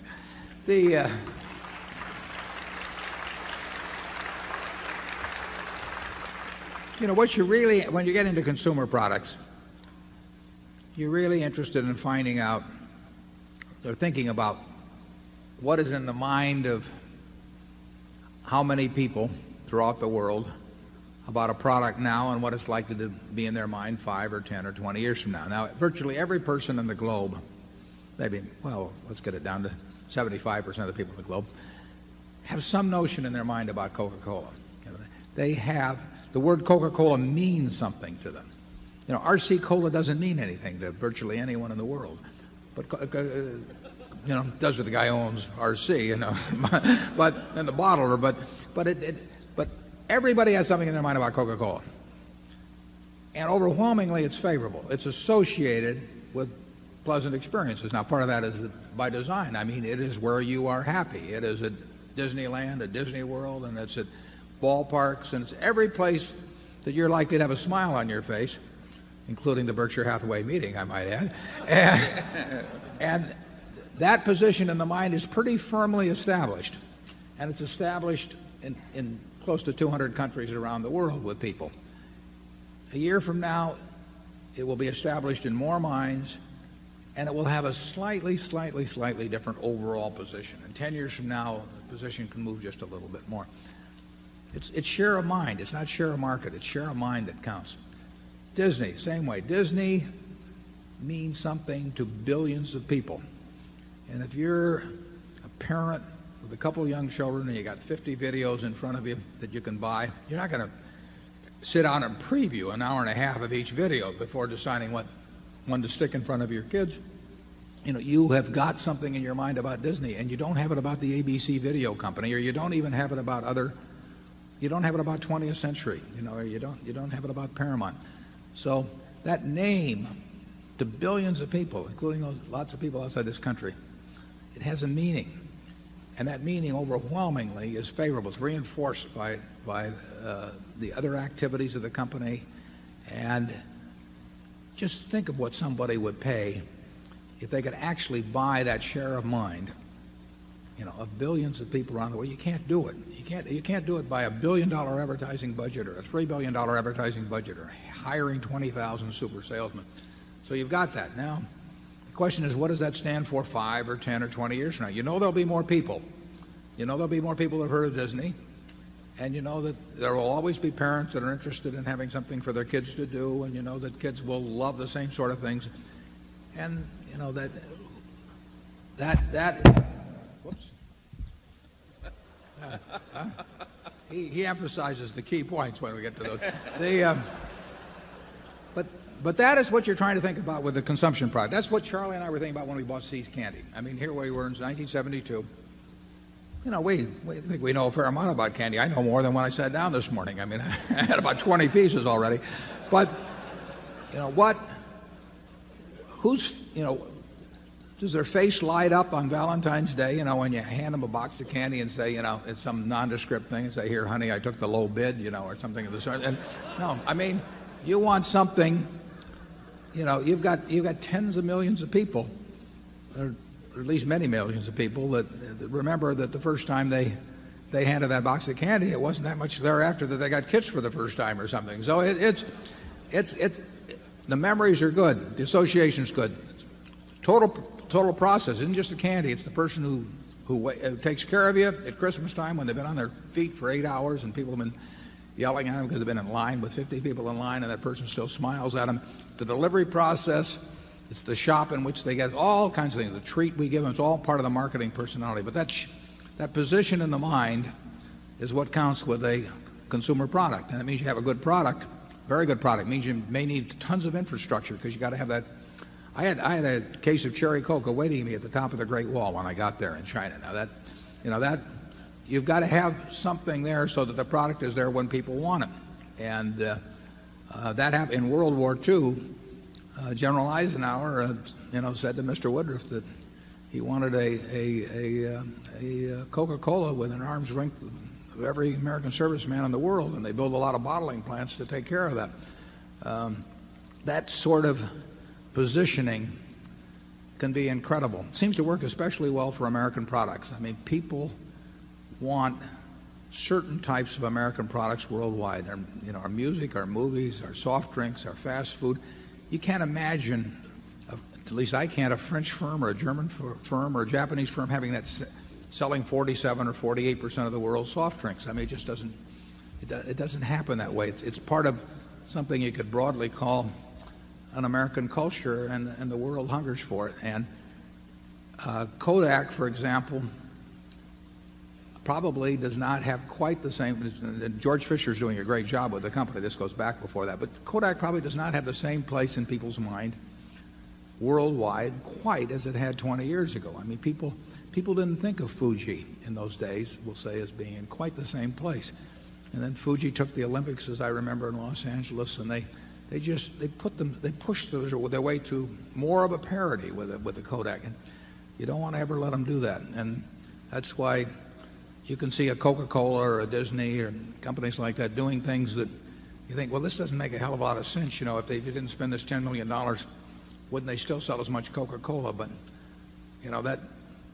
I quoted from that 1896 report of Coca-Cola and the promotion they were doing back then to spread the word. You never know which dollar is doing it, but you do know that everybody in the world that's virtually has heard of your product. Overwhelmingly, they've got a favorable impression on them, and the next generation is going to get it. So that's what you're doing with consumer products.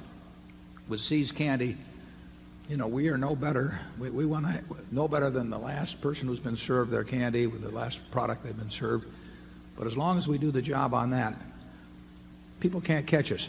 We can charge a little more for it because people are not interested in taking the low bid, and they're not interested in saving a penny a bottle on colas. Remember, we've talked about in these meetings private labels in the past. And private label is stalled out in the soft drink business. That they want the real thing. And 900 and some odd million 8-ounce servings will be served today of Coca-Cola product around the world. 900 million. And it'll go up next year, the year after. And I don't know how you displace companies like that. I mean, if you gave me $100 billion, and I encourage any of you who are thinking about that to step forward, but if you gave, and you told me to displace the Coca-Cola company as the leader in the world in soft drinks, I wouldn't have the faintest idea how to do it. But, those are the kind of businesses we like. Charlie? Yeah. I think the See's Candy example has an interesting teaching lesson for all of us. Warren said it's the first time we really stepped up for brand quality, and it was a very hard jump for us who had been used to buying dollar bills for 50 cents. And the interesting thing was that if they had demanded an extra $100,000 for the See's Candy Company, we wouldn't have bought it. And that was after Warren had been trained under the greatest professor of his era and had worked 90 hours a week. And eating a lot of chocolates, too. Absorbing everything in the world. I mean, we just didn't have minds well enough trained to make an easy decision right. And by accident, they didn't ask the extra $100,000 for it, and we did buy it, and as it succeeded, we kept learning. I think that shows that the name of the game is continuing to learn. And even if you're very well trained and have some natural aptitude, you still need to keep learning. And that brings along the delicate problem. People sometimes talk about two aging executives. I don't know what the hell that means as an adjective, because I don't know anybody that is going in the other direction. But But you people who hold shares are betting for a while at least until younger successors come along.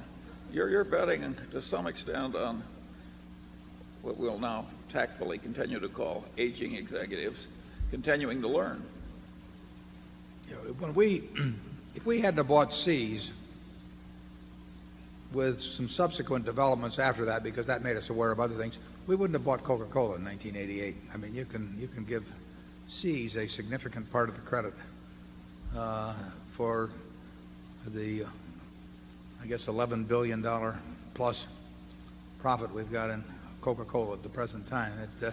Now you say, well, how could you be so dumb as not to be able to recognize a Coca-Cola? Well, I don't know, but you're only drinking about 20 cans. Yeah, a day. Right. It wasn't I hadn't been exposed to it, it's amazing. But it just made us start thinking more. We saw how decisions we made in relation to Seas played out in a marketplace and that sort of thing, and we saw what worked and didn't work, and it made us appreciate a lot what did work and shy away from things that didn't work. But it definitely led to a Coca-Cola, and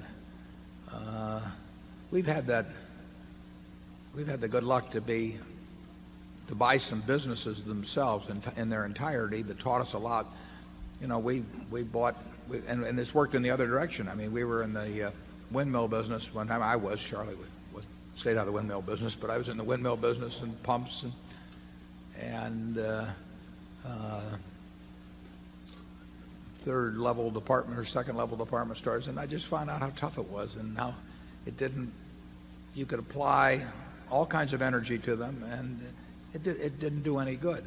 It made a great deal of sense to figure out what pond to jump in, and what pond you jumped in was probably more important than how well you could swim. Charlie? I don't think it's necessary that people be as ignorant as we were, as long as we were. I think American education could be better, but not in the hands of many of the people who are now teaching it. Is there any group we've forgotten to offend? I mean, okay, zone 2. Yes, good afternoon, Mr. Chairman and Mr. Vice Chairman. My name is Hudson Zhu, and originally from China, and I'm living in Kansas. And it's my honor to speak to you both. My question is, if someone like to form a company doing what you did 30 or 40 years ago, what is your suggestion to them? And would you share some of your wisdom with us? Thank you. First thing we'd suggest they send us a royalty, but Charlie, you take over on that. You've thought more about starting over again than I have. I want to frankly say that that's a question I ordinarily duck. I always believe in getting the fundamental mental tools in place. And I always believe in running reality as it comes in, preferably vicariously through the newspaper, etc., instead of through personal painful experience, through the filter of these sound ideas. And I not only think that works in life to create success, I think it makes life more fun. So I argue for sound thinking, but the exact specific techniques of turning yourself into another Warren Buffett, I leave to you. Well, the one thing I would advise is I think there's a ton of opportunity out there, and I would do something I enjoyed. I wouldn't do something because I thought it was going to get me to a life I was going to enjoy later on, or because if I made a lot of money I was going to be a lot happier or anything like that. I've never done that, and I think that you will do well in what you enjoy, and I think it's crazy in life to endure a whole lot that I don't mean Charlie and I worked in a grocery store. We didn't really jump up and down over it all the time, but in terms of it making a commitment to really be in a business that you're only in it for the money, I think that's crazy. If we were in this only for the money, we'd have quit a long time ago, obviously. And it just you ought to have fun while you're doing it. It should not be jammed tomorrow and not jammed today. It just doesn't make any sense to me. And I think you'll get better results that way too. Zone 2? Or did we just do Zone 2? I think we did. Yeah. Maybe Zone 3. Dave Uberg from Sac City, Iowa. And I haven't heard you on the moral and ethical considerations of stocks like ABC and Disney. They are now getting more and more criticism from mainstream religious groups in this country. Their reliance on sex and violence and their cronyism, homosexuality, and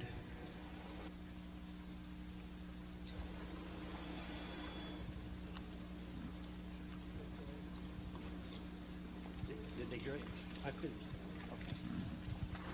I didn't. We didn't cut anybody off there. Yeah, right. What? But I would say that I'm delighted to have my grandchildren exposed to the full range of Disney product. I'd love to take them to Disneyland or Disney World or take them to Disney movies or Disney videos. So, I think that the Disney company is being run in an absolutely first-rate way, and I have no problem whatsoever with gays being employed or receiving benefits or anything of the sort.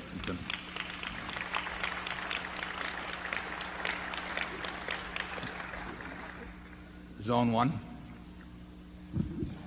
Good afternoon, Mr. Buffett. Good afternoon, Mr. Munger. My name is Basiuni Rima from Arlington, Texas. I see in the USA Today article about the shortage of labor in the state, and I was wondering, when you analyze a company, do you take that into consideration by choosing companies who's not dependent so much on labor? The second question is, I heard you in the beginning of the meeting that is so much capital coming from foreign country. You mentioned so many different countries who bought the Berkshire Hathaway, and I'm sure they buy all companies in the Dow. Do you feel like the analysts who analyze the Dow had that into consideration, that the Dow now is becoming as the Walmart of the security business in the world, where all the national of different country, they bypass their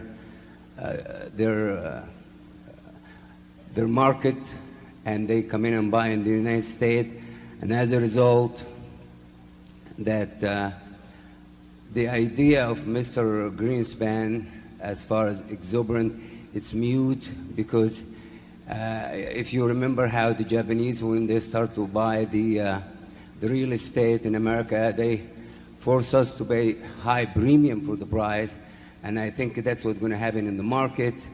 And we as Americans who being accustomed to low PEs, now we're going to miss on, and the price is going to continue going up. And the third question is, maybe we better stop at 2. All right. Thank you. Okay, thanks. The second way, we pay very little attention. We don't pay any attention to capital flows. In other words, we don't really care who's buying or selling any security. Somebody is buying or selling each one. So obviously, there's, you could focus on the buyers, you could focus on the sellers, but you can say now that there's $20 billion in a month or so going into equity funds and all, but it doesn't make any difference to us. All we're interested in is what the business is worth. And what people are paying attention to in terms of capital flows or whatever, or market signals, or whether the Fed's going to move, that all changes. You remember 10 years ago it was M2 that everybody, every whatever day of the week it was, what's M2 this week? I always thought of having a mystery, about whatever happened to M2 or something. But there's always something that people are talking about. There's so much time to fill with chatter, that and pages to fill that they write about all these things that to us don't make much difference, because we don't care if the market closes for the next 5 years. We care how much Coca-Cola is sold 5 years from now, and what percentage of the world market they have, and what they're charging for it, and how many shares are outstanding, and that sort of thing. But we don't care who's buying or selling it in the least, except we like it when the company's buying it. The same way with Gillette, we care about whether people are trading up in the shaving experience. So capital flows and all of those macro factors that people like to write about a lot just have nothing to do with what we do. We're buying businesses. And I really think it is not a bad mindset whenever you buy a stock to say, would I be happy buying this stock if the market closed for 5 years? Because then you're buying a business if you say yes to that. If you don't say yes to that, you may not be focusing on the proper thing. By its nature, the U.S. is running a substantial trade deficit, merchandise trade deficit. If you buy more from the rest of the world than you're selling them, which is what happens when you're running a trade deficit, you have to balance the books. I mean, they get something in exchange, and what happens is they get some sort of capital asset in exchange. They may get a government bond, they may get a piece of the U.S. business or something, but the key thing in economics, whenever somebody makes some assertion to you about economics, you always want to say, and then what? In fact, it's not a bad idea to say it about everything in life, but you always have to say, and then what? So when you read that the merchandise trade deficit is $9 billion, what else does that mean? Well, it means that somehow we have to have created $9 billion of capital assets, claims on our production in the future, with somebody else in the world. So they have to invest. They don't have any choice. When somebody says, won't it be terrible if the Japanese sell all their government bonds? They can't sell all the government bonds without getting something else in exchange. They get some other American asset in exchange, because there's no other way to do it. They can sell it to the French, but then the French have the same problem. So trace through where the transactions go anytime someone starts talking about one specific action in economics. Question about labor. Generally speaking, obviously, we like a business with low labor costs, but we like a business with low costs of every kind, because the rest is profit. So it would be true that on balance we would not be high on labor-intensive companies, but there's some very good businesses that are labor-intensive. But if you say, would I rather have a labor-intensive business or a non-labor-intensive business, and everything else is equal, the answer is the less labor-intensive business. Charlie, you want to comment on either one?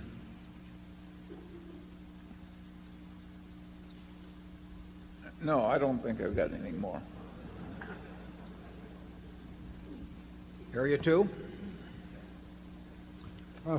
First, I'd like to thank you both for being so generous with your time and with your ideas for us today. Thank you.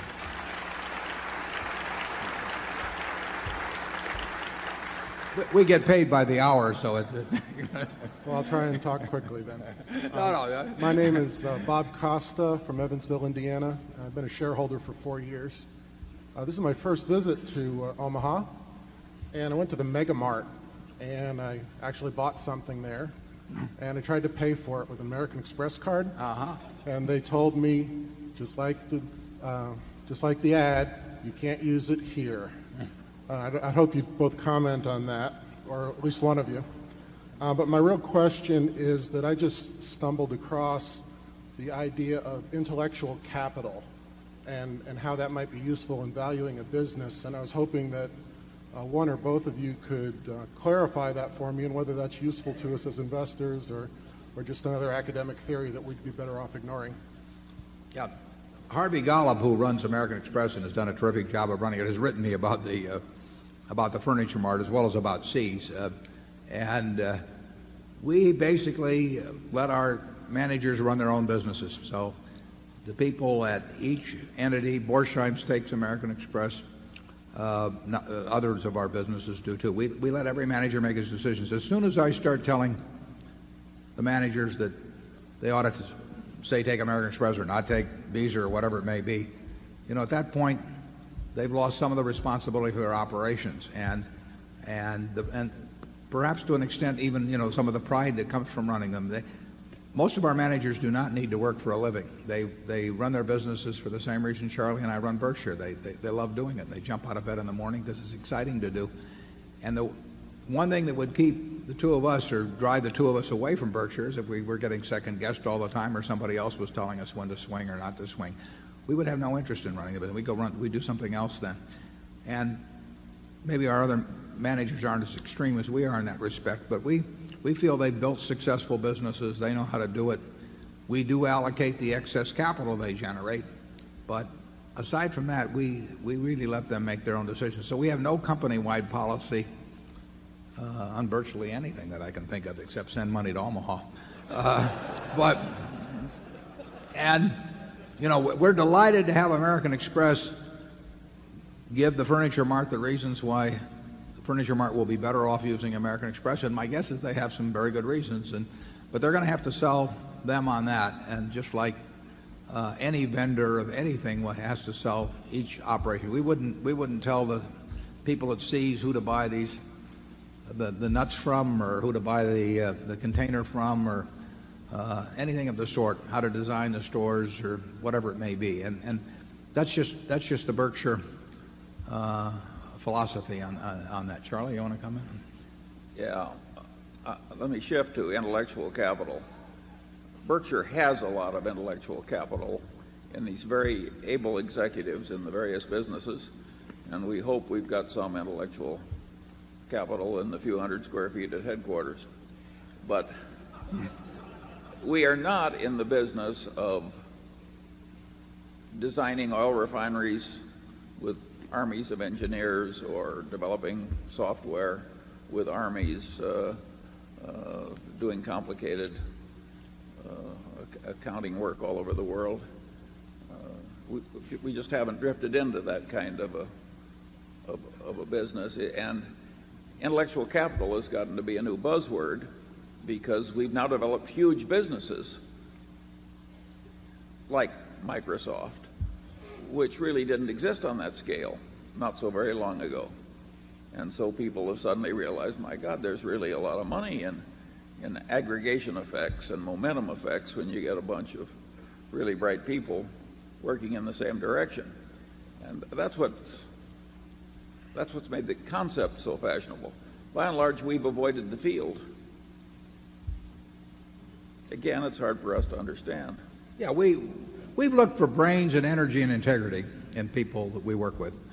And if you get that combination and you're in a decent business, you're going to own the world. And whether you call it intellectual capital or anything, you can stick the names on. And that's who we try to associate with. I mean, it's a lot easier than doing it yourself.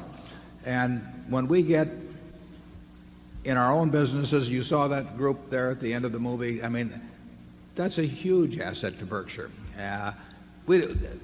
They talk about getting into accounting for it. That's nonsense in my view. I mean, you don't need to do that, but you should pay for it, and you should pay for it as shareholders. You should pay for it as managers. When we get people, whether it's Tom Murphy or Al Zane at Gillette or Roberto Goizueta or Michael Eisner, I mean, those people have added billions of dollars of value, and it's just, that's who we want to be associated with, and we don't want to be associated with the mediocre managers because the difference is huge. But we don't go through an elaborate exercise. We just recognize the people that have got those. We try to recognize the people that have got those qualities, and then if they're in a good business and they've got those qualities, we want to take a big bite. But take intellectual capital. People think patents. They think copyrights. Patents and copyrights have gotten to be way more valuable as a percentage of the investment assets of the world. And so people are very much more interested in intellectual capital. Think of the great drug companies and how small they were 20 years ago, and how everything they have is basically intellectual capital. It's the few products that really work that have the patents. But by and large, we're not in drug companies. No, but there are different forms. As Charlie said, there's businesses you sort of think of that way as their whole being intellectual capital. But I would argue that when Roberto Goizueta 15 years ago saw how to make the future of Coke, same product, dramatic and basically the same system, although it required some changes, but saw how to make that dramatically more valuable by doing a lot of little things over a long period of time and doing them consistently and not getting his eye off the ball. Michael Eisner did the same thing. Disney hadn't gone anyplace, in the 15 years or so after Walt died. Now, we all knew who Mickey Mouse was and everything, but Michael really saw what the future should be, and he still does. And how you can say it's easy when it's all over, but how many people were doing something about it at the time? The place was languishing basically 15 years ago. They had the assets, and to me that's it's different than what Bill Gates does or Andy Grove does, but it's our form of intellectual capital. It's one we can understand better. Zone, what do we have? 3.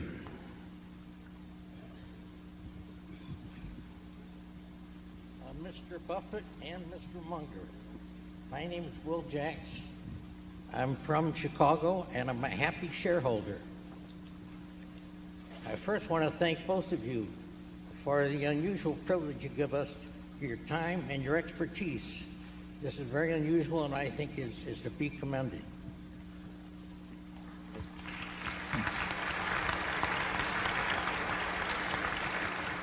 My question has to do with one of the major American industries that, unless I missed something in the reading, that is the pharmaceutical industry, the companies that make medicines. And I wonder under what circumstances you might consider those industries for investment by Berkshire Hathaway. Well, those industries, the pharmaceutical industry has obviously been a terrific industry to invest in. We have trouble, or at least I have trouble, distinguishing among the companies in terms of seeing which ones 10 years from now might be the best ones to be in. I mean, it's easier for me to figure out that Coca-Cola is the soft drink company to be in, or Gillette is the shaving company to be in, or Disney is the entertainment company to be in, than it is for me to figure out which one in the pharmaceutical. But that, I'm not saying you can't do it. I'm just saying that that's difficult for me. We started buying one of them a couple of years ago. We should have continued, but we didn't because it went up an eighth. And your chairman was a little reluctant to follow it. Terrible mistake. But I would say the biggest, and we could have bought the whole industry and done very well at various times, particularly when the threat of what people thought was the threat of the Clinton health program cast a big cloud over the pharmaceutical industry. That was a time you could have just bought the whole industry and done very well. We didn't do it. It was a mistake. Charlie? Well, it's hard to think of any industry that's done more good for consumers generally.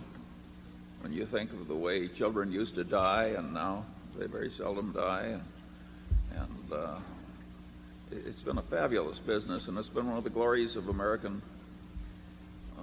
civilization. But we've admired it, but we haven't been part of it. We've missed a lot of things, and I'm dead serious about that. And we've missed things that should not have been beyond our capacity to grasp. There are a lot of things that should be beyond our capacity to grasp, but there's some that haven't been, and we've just plain missed them. Zone 1. Hello, I'm another Chicagoan, Shrikant Ranganekar, and a share owner. This question is directed first to Mr. Munger and then to Mr. Buffett. Mr. Munger, I am intrigued by your marshalling of the Commodore and Aristotle to support your points. Very few of today's money managers would or could do that. Could you elaborate on what role a study of history of civilization plays in developing a sound investment philosophy? Thanks. Well, I don't want to praise Aristotle too much. You know, he was the one who thought that women had a different number of teeth from men and never looked in his wife's mouth. Maybe his wife did.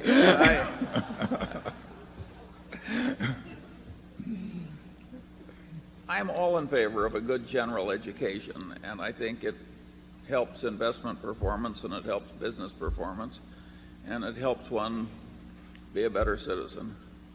And some of the things people say are quite memorable, and therefore they're helpful to the mind by the very ease with which they're remembered. And I think you'd be surprised how many bright investment professionals could talk a lot about Aristotle or even people I can't stand, like Hegel.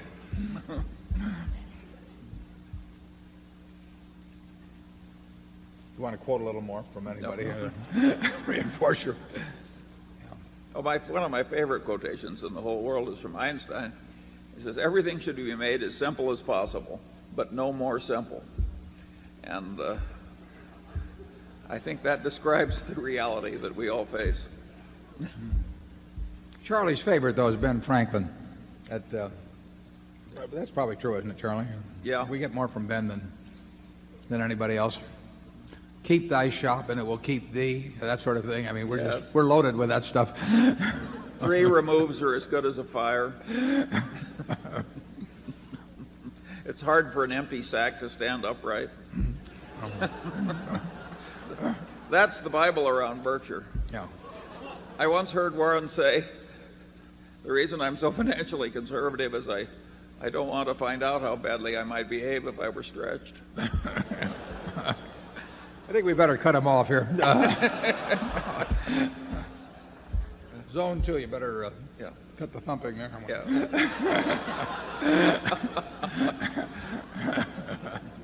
My name is Stanley Watkins, and from Manhattan, Kansas, and I'm a shareholder.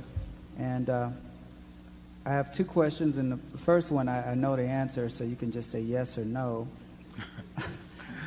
Would you consider investing in indexes such as OEX pure speculation? You're going to say yes. And number 2, would you encourage investors to, if they were trying to get a lot of their investment, to use leaps on investments such as Coca-Cola instead of buying the stock? Use what on? I missed that. Leaps. Leaps. L-E-A-P-S. Oh, I see. We're still on options. Oh, yeah. Well, yeah. Both the questions relate to futures of one sort, calls or whatever they may be, and I think that investors should stick to buying ownership in businesses. It's not that you can't come up with a theoretical argument for buying, say, I mean, if you think Coca-Cola is attractive, you can say, well, I'd rather buy a 5-year option on Coke than buy the stock directly because it introduces leverage without the risk of going broke. But I think that that's a dangerous path to start down because if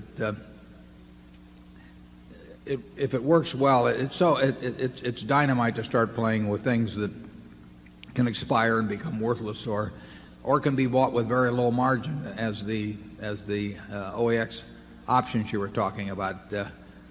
Borrowed money usually or frequently leads to trouble, and it's not necessary. I mean, if you had some compelling reason, if you had to double your money by the end of the year or be shot, then I would head for the futures market because you need to do it. I mean, you have to introduce borrowed money, but you really ought to figure out how you can be happy with the present amount of money you've got, and then figure that everything else is all to the good as you go along. And I don't think people, once they start focusing on short-term price behavior, which is the nature of buying calls or leaps or speculating in index futures, once you start concentrating on that, I think you're very likely to take your eye off the main ball, which is just valuing businesses. I don't recommend it. Charlie? Well, this is a group of affluent investors, and I don't think many of them did it in leaps.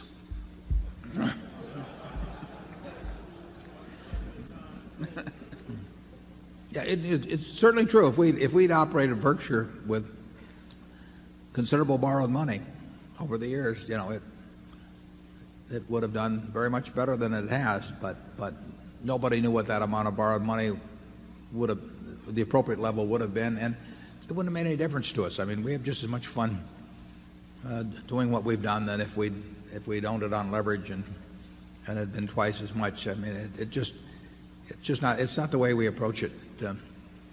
If you have X and you think you're going to be way happier when you've got 2X, it's probably not true.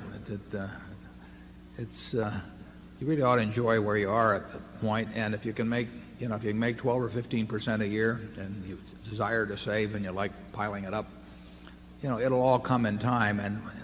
And why risk losing what you need, and have for what you don't need and don't have? It's never made a lot of sense to us.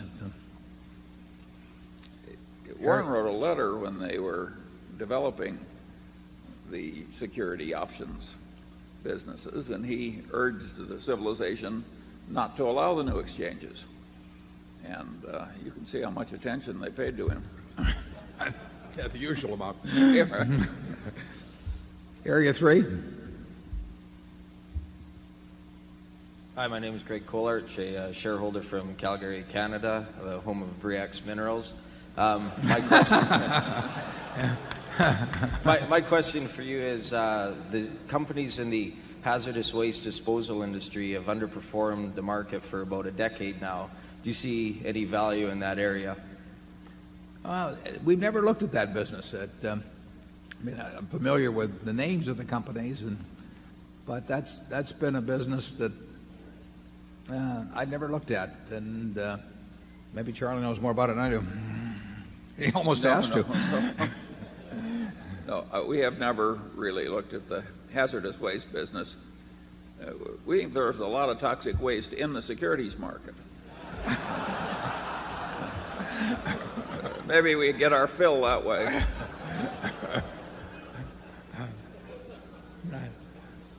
Area 1.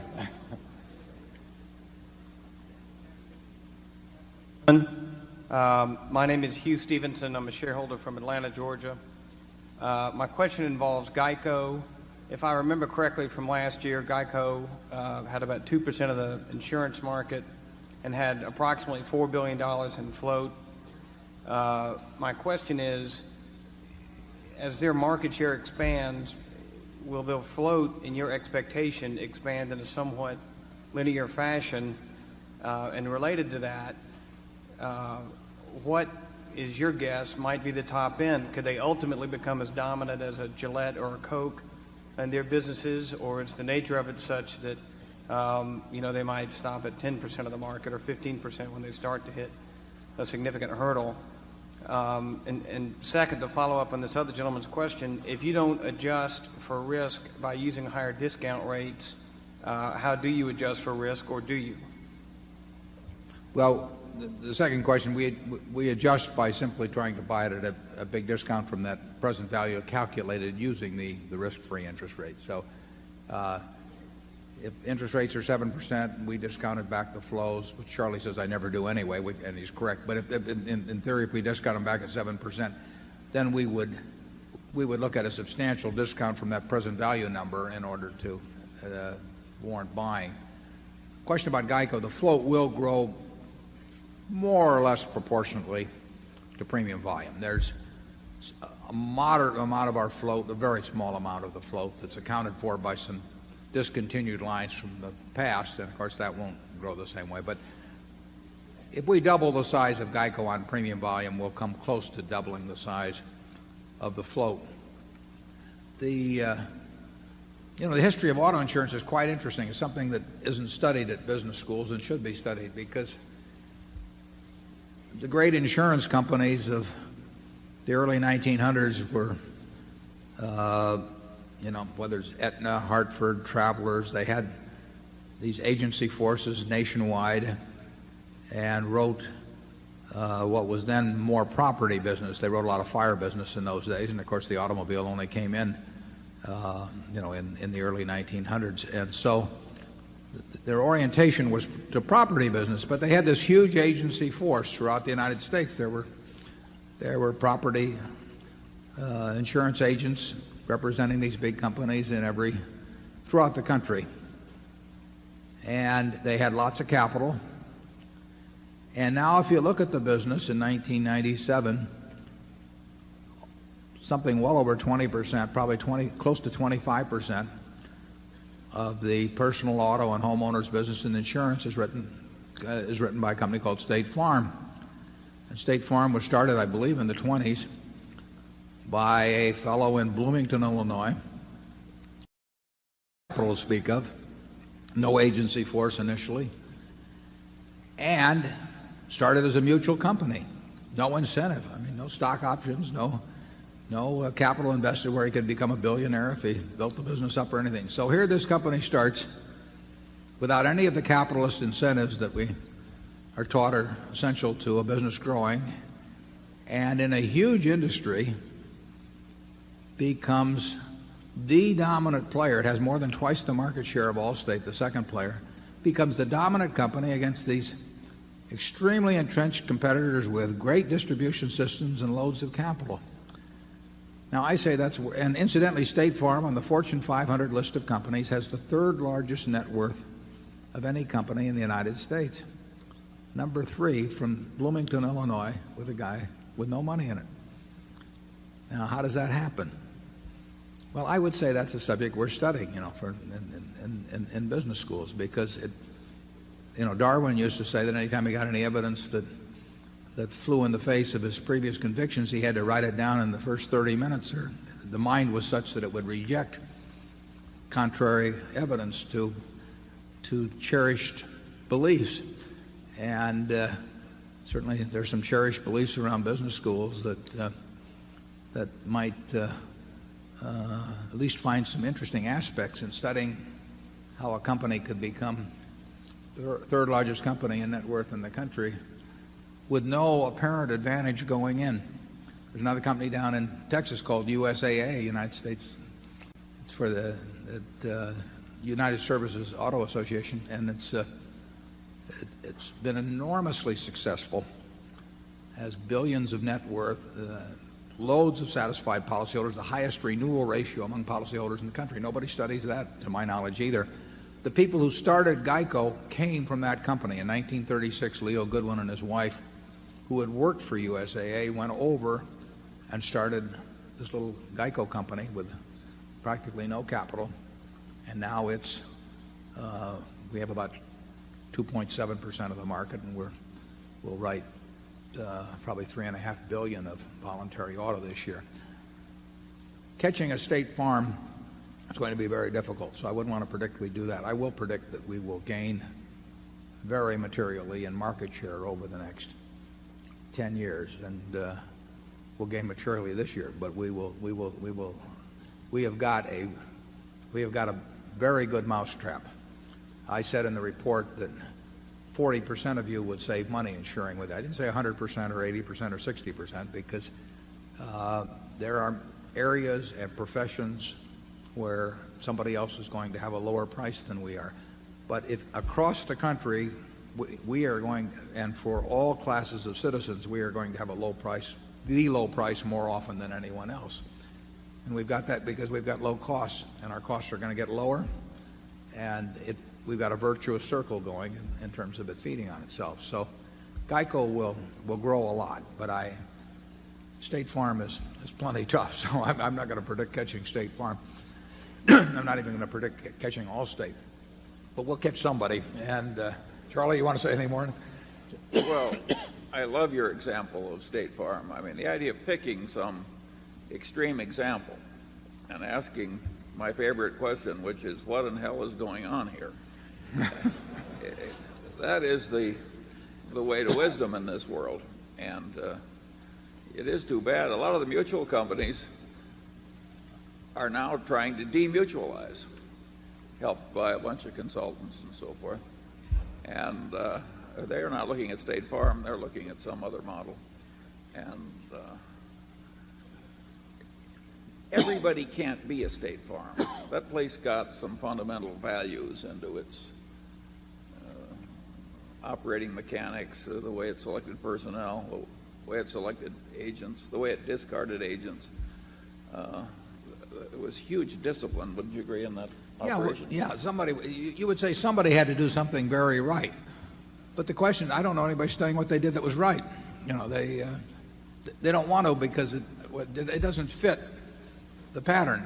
And when something like a State Farm happens in this world, you should try to understand it.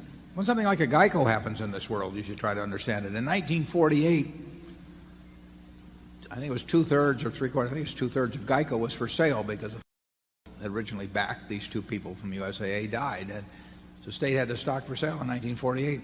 You couldn't sell it. That's how Ben Graham ended up buying it for Graham Newman, because they hawked it all over for 6 months. They went to all the big insurance companies, and the insurance companies who could see this company on a very, very tiny scale offering a product for way less money and making lots of money doing it, they simply couldn't shake themselves loose from the mists of the past to step up and buy it. They could have bought it for $1,200,000, as I remember, and owned the whole company. And instead, they've watched their own distribution system get their heads beaten in, over the years, and all the time, with these ideas from the past. So you have to be very careful to look hard at what's really happening. As Yogi Berra said, you can observe a lot just by looking. And, okay, Zone 1.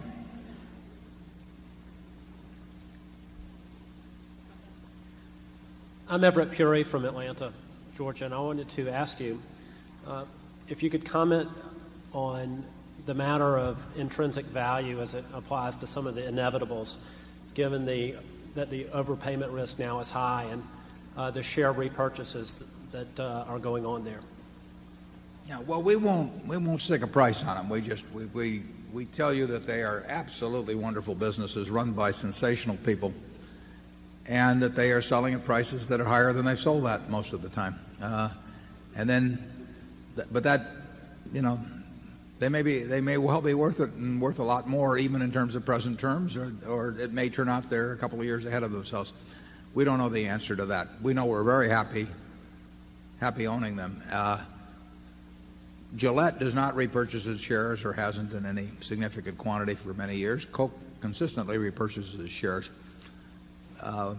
We generally like the policy of companies that have really wonderful businesses repurchasing their shares. There aren't that many super businesses in the world, and the idea of owning more and more of a company like that over a period of time has an appeal to us, and almost an appeal regardless of price. The problem is that most companies that repurchase their shares, are frequently so-so businesses, and they're being done for motivations other than intensifying the interests of the shareholders in a wonderful business. But where you really know you have a wonderful business, and we think most of the ones we own are anywhere from extremely good to wonderful, we think it usually makes a lot of sense. It's hard to do things intelligent with money in this world, and Coke has been very intelligent about using their capital particularly to fortify and improve their bottler network around the world. I mean, they've done a terrific job that way. That was a neglected area for a long time, and that comes first. But there's only so far you can go with that, and to enhance the ownership of the shareholders in a company like Coca-Cola. When we bought our first Coca-Cola in '88, we bought about 6.2% of the company. And at that time, they may have been 600 million servings, not any more than that a day. So we had an interest in 36 or 37 million servings. Now we have 8% of 900 million plus. So we have an interest in 75 million or so servings a day. 75 million people are drinking Berkshire Hathaway's share of Coca-Cola products today in an 8-ounce serving. And the profit's gone up a little per serving. So that gets pretty attractive. And We just soon they keep doing that. The bottling thing's actually kind of interesting. And a fellow from Omaha, or at least lived in Omaha for a long time, Don Keogh, had a lot to do with this. And Roberto had plenty to do with it too, obviously. But Asa Candler, back in the late 1880s, in a series of transactions, I think some of it's a little fuzzy exactly as to the timing of them, but he essentially bought the whole Coca-Cola company for $2,000. And that may be the smartest purchase in the history of the world. And then in 1899, I believe it was, a couple of fellows from Chattanooga came down. And in those days, soft drinks were sold over the counter to people in drugstores primarily. But there was a little bottling going on. There already was somebody bottling in Mississippi, as I remember. But a couple of fellows came down and they said, bottling's got a future, and you're busy on the fountain side of the business, so why don't you let us develop the bottling system? And I guess Mr. Candler didn't think much of bottling, so he gave them a contract in perpetuity for almost all of the United States. For $1, he sold it to them, and gave them the right to buy Coca-Cola syrup at a fixed price forever.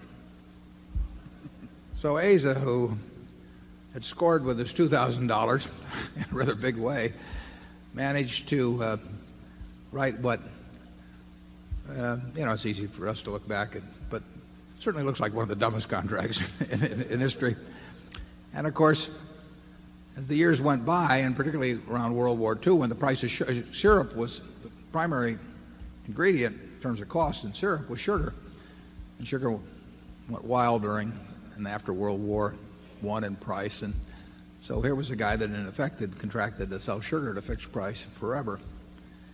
And he'd also given these people perpetual rights and so on. In those days, they sold these sub-rights to bottler contracts, and those were usually the distance that a horse could go in a day and come back. That was sort of the circle that you gave people. And the Coca-Cola Company was faced over the years with the problem of having the bottling system, which soon became the dominant system for distribution of Coke, being subject to a contract where there was no price flexibility and where the contracts ran in perpetuity. And of course, every bottler on his deathbed would call his children and his grandchildren around, and he'd prop himself up and croak out in his last breath, don't let him screw with the bottling contract, and then he'd croak. So the Coca-Cola Company faced this for decades, and they really couldn't do much about that bottling system for a long time. And Roberto and Don Keogh and some other people spent 20 or 25 years getting that rationalized. There were lawsuits back in the 20s and some things. But it was a huge project, but it made an enormous difference over time in the value of the company. And that's what I mean when I talk about intellectual capital, is because you aren't going to get results on that in a day or a week or a month or a year if you set out to get that all rationalized. But they decided that to get the job done, they had to do this. And that took capital, and they used capital to get that job done, but they used capital beyond that to repurchase shares in a big way. And it's been very smart, and I hope they are repurchasing shares probably as we talk, and that's fine with me. Charlie? Well, I do think Coca-Cola Company is one of the most interesting cases in the history of business, and it ought to be way more studied than it is. And there's just lesson after lesson after lesson in the history of the Coca-Cola Company. And but it's too long a story for today.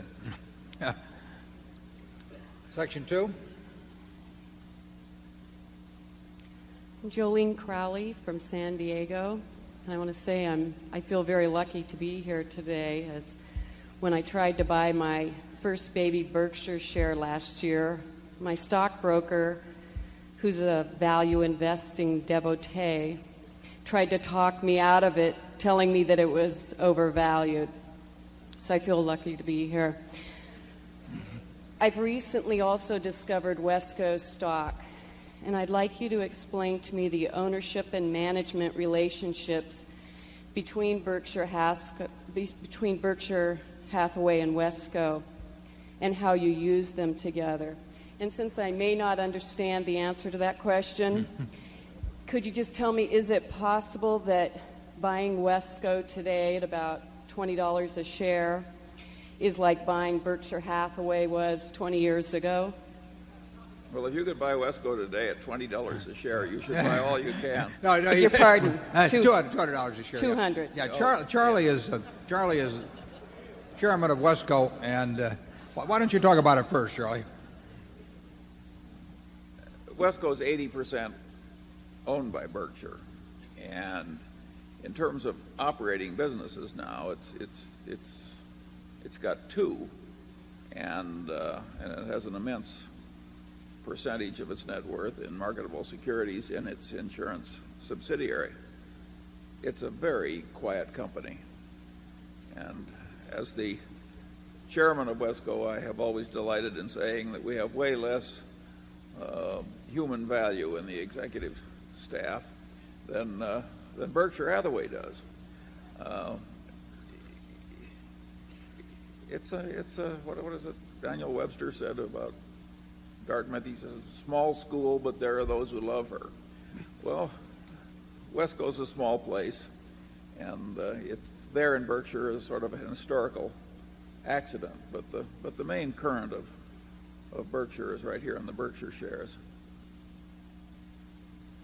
I don't know which one I would rather buy at present prices. I mean, I think it's, you could flip a coin. It does not have dramatically better growth potential just because it happens to sell at $200 a share instead of $38,000 a share than Berkshire. I mean, I think the prospects probably are relatively close between the two.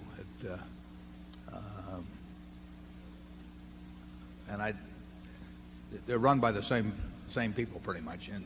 In effect, Charlie may spend a little more time on Wesco than I do, but they've got the same prospects. But one problem that Wesco would have is that if people, and this is not a huge problem, but if people want to do a share exchange deal, they're going to want to do it probably with Berkshire rather than Wesco. Wesco, if we had small acquisitions in fields we knew, Wesco's a logical place to put them unless they happen to be in areas that Berkshire's already in. And for the really large things, Berkshire can do them and Wesco can't. But there's nothing, I don't think there's anything significantly superior or inferior about investment in Wesco compared to Berkshire. Well, the long-run record of Berkshire is better. Yeah, the one thing that it is a mistake to think that just because it's cheaper per share on a dollar price that it's got way more potential or anything, because that just isn't the case. A very large percentage of Wesco's value is represented by its interest in Freddie Mac, and a very large percentage of Berkshire's interest is represented. Berkshire's value is represented by an interest in Coke, for example. So there's different emphasis between the two places. I think Wesco owns some Coke and Berkshire owns some Freddie, but in different proportions. That's an historical accident. We'd love to see them both do well. Obviously, there's another family that's in Wesco that we like a great deal, and we would hope that Wesco would perform as well or better than Berkshire. It's performed fine over the years, but it hasn't performed quite as well as Berkshire. Area 3. Yes, hi. Hi, it's Jeff Hull from Toronto, Canada. Mr. Buffett and Mr. Munger, you're both a positive influence on all of us and our generations to come. There were a few significant individuals that had helped to guide your way in the beginning. Could you please share the current percentage of impact and evolution on your investment philosophy and approach between Graham and Dodds versus Philip Fisher, and comment on each, please? Charlie, you want to, if you got it worked out there, well, Warren, you want that to tenths of a percent or hundredths of a percent? What? You were closer to Ben Graham. Yeah, well, Ben, yeah, things would have happened. Good things would have happened with following either party, irrespective of the other. Graham obviously had way more influence on me than Phil. Because I worked for Ben. I went to school under him, and his what I call the three basic ideas that underlie successful investing, which is to look at stocks as businesses and to have the proper attitude toward the market and to operate with a margin of safety. They all come straight from Graham. I didn't think of any of those. And Phil Fisher opened my eyes more to the idea of trying to find the wonderful business. Charlie did more of that than Phil did, actually, so you'd have to put Charlie. But Phil was espousing that entirely, and I read his books in the late 50s or early 60s. So, and Phil's still alive, as you know, and I owe Phil a lot, but it doesn't compare to what I owe Graham, and that in no way reflects poorly on Phil. Ben was one of a kind. Sean? Ben Graham was a truly formidable mind, and he also had a clarity in writing. And we've talked over and over again about the power of a few simple ideas thoroughly assimilated, and that happened with Graham's ideas, which came to me indirectly through Warren, but also some directly from Graham. The interesting thing for me is to watch Buffett, the former protege. And by the way, Buffett was the best student Graham had in 30 years of teaching at Columbia.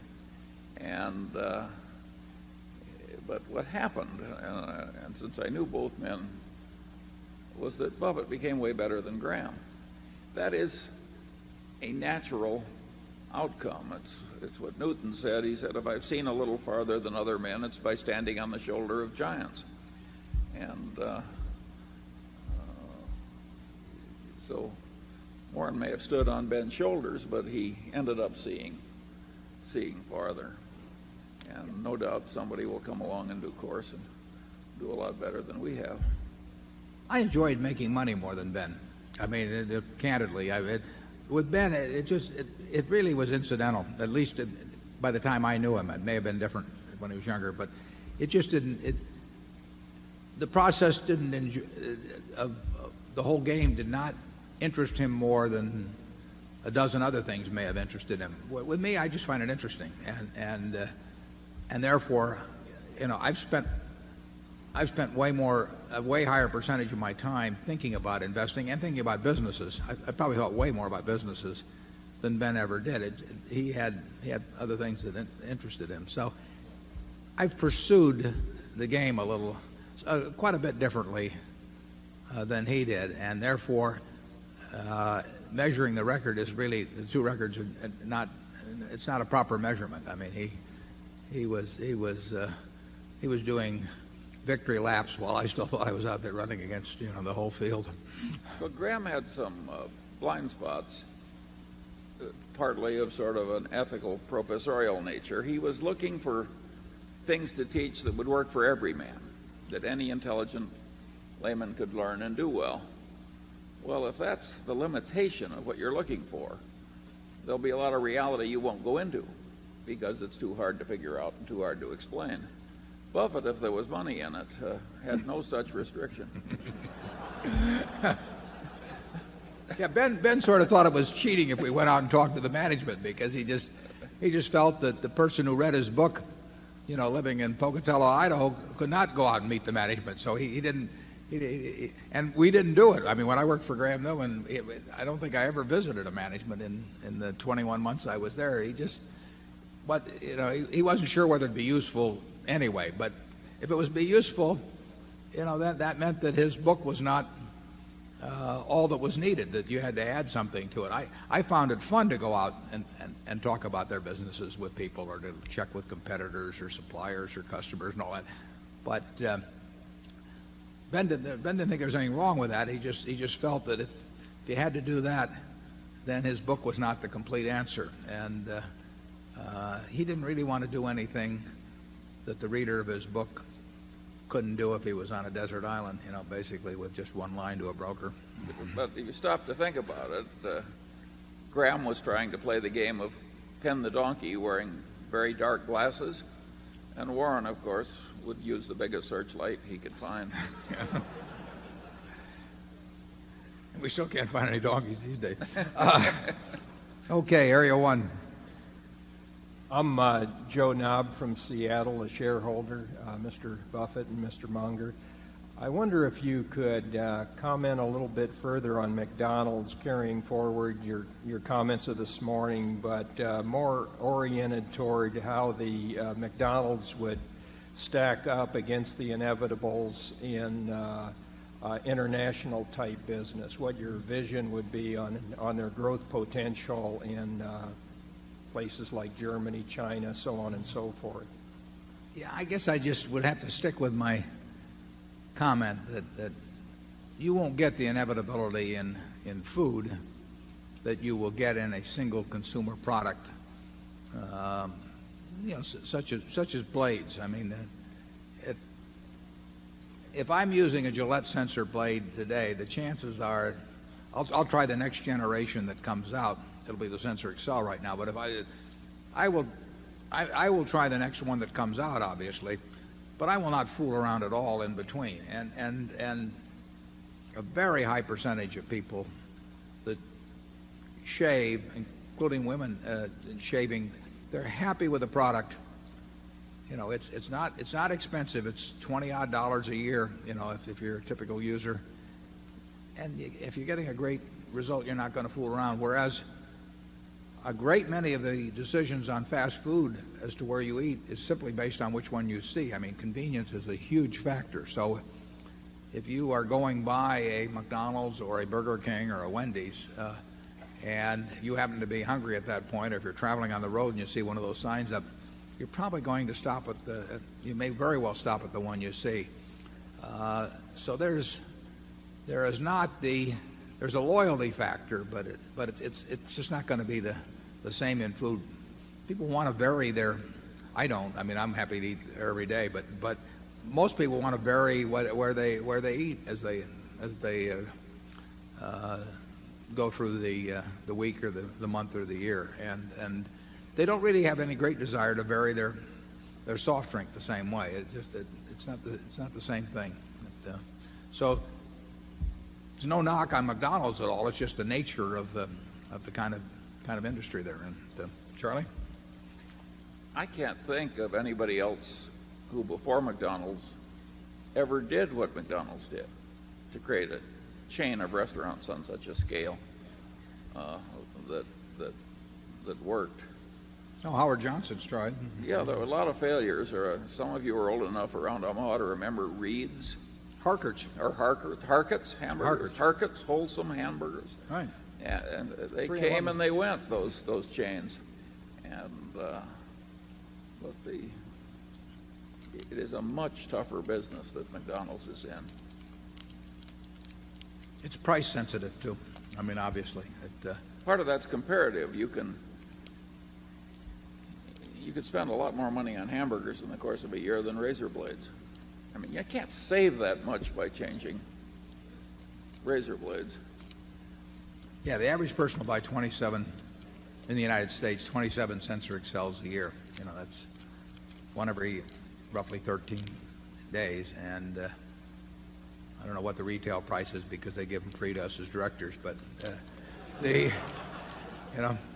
they're $1, it's $27. I mean, and it makes a lot of difference. That's what's happening, of course, around the world is people that are using cheap double-edged blades or whatever it is, they keep moving up the comfort scale and the comfort ladder, and Gillette is a direct beneficiary of that. And the difference between having great shaves and very so-so shaves and lots of nicks and scratches and everything is $10 a year or $12 a year. I mean, that's not going to cause many people to change their habits. And incidentally, the sensor for women has just been a huge success.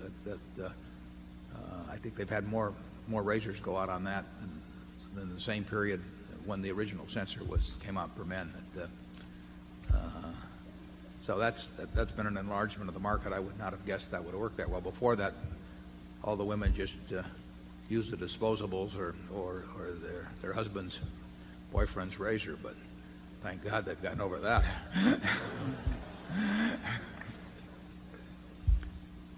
Area 2. Gentlemen, my name is Ted Downey. I live in Mankato, Minnesota. Mr. Munger, your reference to Einstein, I happen to have an article called Strange is Our Situation Here on Earth, which is somewhat related to my question.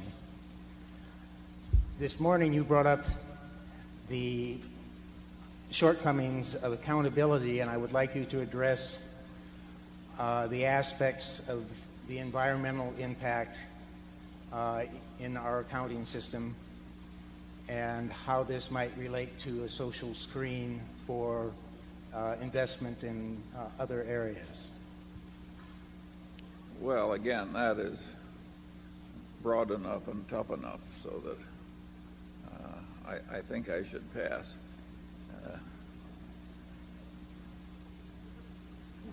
Yeah, I would say the unseen hand, or the invisible hand, does not work perfectly for all aspects of an economy. But in terms of accounting for it, in terms of an individual balance sheet or income account, that would be way beyond me. But there are things that the invisible hand won't do, and therefore that unfettered market-driven economic action will not lead to the best result for society, in my view. I think the market works awfully well in a tremendous number of ways. It produces what people want and increasing quantities, and it's enormously beneficial to have a market-driven society. But a pure market-driven society will do things that will have antisocial consequences. And you certainly need environmental rules. Yeah. The pioneers died like flies because the drinking water was too near the sewage. And one of the glories of the world we live in now is that the sewage systems are so good. And you don't think about it much, but it's dramatically changed our prospects and the general quality of how we live. And there are a lot of other places where you need environmental rules. All that said, some of the environmental stuff has gone way too far, but it's too complicated to try and draw precise lines. Area 3. My name is Gul Asnani. I'm from Allentown, Pennsylvania. I have a question concerning page 4 of the annual report, where you talk about the investments per share, etc. Right. And my question is, how much claim do the operating businesses have on these marketable securities? Yeah, well, that table's a very important table in my view, and we measure our progress to some extent by the figures in both columns of that table, one of which shows the investments per share and the other shows the operating earnings from everything other than investments. And the operating businesses have first claim on anything that relates to their business. I mean, if Seas is going to buy a new plant, which it probably is now, or buy an additional building, I shouldn't say a new plant, that comes first. The business is growing, it'll produce some economies and all that. We do that. We try and do it as intelligently as possible, but that comes first. That doesn't use but a small fraction of the capital. All of those needs don't use but a small fraction of the capital that Berkshire will generate. The investments reside largely in insurance companies because that's where largely the liquid funds are. They have to have capital strength, obviously, because they have huge promises outstanding. But where they reside does not determine who manages them. Lou Simpson manages Geico's portfolio specifically, but in effect, Charlie and I manage everything else. So where they precisely reside really makes no difference. I mean, they're sitting someplace. They're not for the operating management to use in projects that are far afield from what they're doing. But if they need money in any operating business, we'll have a check there that day. The flight safety, for example, will be a fairly capital-intensive business. I mean, if our project with Boeing goes as we hope it goes, there will be substantial money in there because we will have many more simulators around the world, and we'll be paying our proportional cost of it. But they don't need to keep money around to prepare for that day, which they would if they were a standalone operation. Money's fungible. We can deploy it all the time, and whenever anybody needs it, we'll come up with it, but we don't leave it around awaiting the day when some specific operation needs it. Charlie? The odds are very good that the marketable securities will keep going up even as the businesses expand. That's the way the game has worked in the past, and we hope it'll keep going that way. What we are doing is trying to increase the numbers in both columns. We don't have any favoritism for this over that or anything of the sort, but we're looking all the time for things that will help both columns, and we'd be disappointed if 5 or 10 years from now that they both haven't increased significantly. But which column will increase at the greater rate, we don't know. Area 1. Good day. My name is John Zvanovich from Ottawa, Canada, which incidentally has nothing to do with BRIEX whatsoever. My question more goes back to the discussion of intellectual capital, in particular, perhaps your intellectual reserves. In so speaking of security analysis, the first edition in 1934, Ben Graham talked about the development of the New Era theory and its consequences on the security business. In today's terms, we see a lot of the same words and phrases being repeated by analysts on Wall Street. And with the historical returns on common stocks dating back to the 1800s coming in at about 7%, pair that together with the concept of regression to the mean in statistics, do you not think that we're in a very dangerous period? Well, the answer, we never know. I mean, we in terms of what markets will do, I don't think that the Coca-Cola company is in a dangerous position, in a dangerous era, or Gillette is in a dangerous era, or McDonald's or Wells Fargo or whatever, but or See's Candy, or the businesses we own in their entire, Kirby, whatever it may be. Whether valuations are too high gets back to the question that we talked about earlier. If for businesses in aggregate they keep earning very high returns on equity and interest rates stay where they are, we are not in an overvalued period. If it turns out that these returns are not sustainable or interest rates go higher, we will look back and say this was a high point, but for at least for a while. But we have no notion on that, and we really don't think about it. Basically, because we don't know. Our job is to focus on things that we can know and that make a difference. And if something can't make a difference or we can't know it, we write that one off. So we're looking for the. But Warren, you would expect average returns from stock market index type investing to regress somewhat down. Oh, I don't think what they've been the last few years. I don't think you'll get the investment result from owning the S&P over the next 10 years that you've gotten over the past 10 years. I would, if someone wanted to put some real money on that, they would find a taker with me. That's very unlikely to happen. That's not predicting a crash. It's No, just saying that the guaranteed result from the next 10 years is almost certain to be less than that of the last. It wouldn't surprise. I mean, this is in no way predictive. I mean, it wouldn't surprise us in the least if stocks average 4% a year, for the next 10 years. That doesn't mean they will, or we don't know the number, but that would not be a surprising outcome, and it wouldn't bother us particularly either. Charlie, what? No. 2. Hello, my name is Larry Widman from Minot, North Dakota. You have both talked today about the shrinking universe of stocks you could purchase, less margin of safety than ever, and a higher opportunity cost. And you've also talked about looking to potentially purchase your great companies that you already have at reasonable prices. And so I wonder if by talking so positively about some of your stocks, in particular Disney, such as in the 95 annual report when you talked about actually telling everyone that you were buying more shares on the open market, and again at the 97 meeting, at their meeting when you talked about maybe not selling the shares.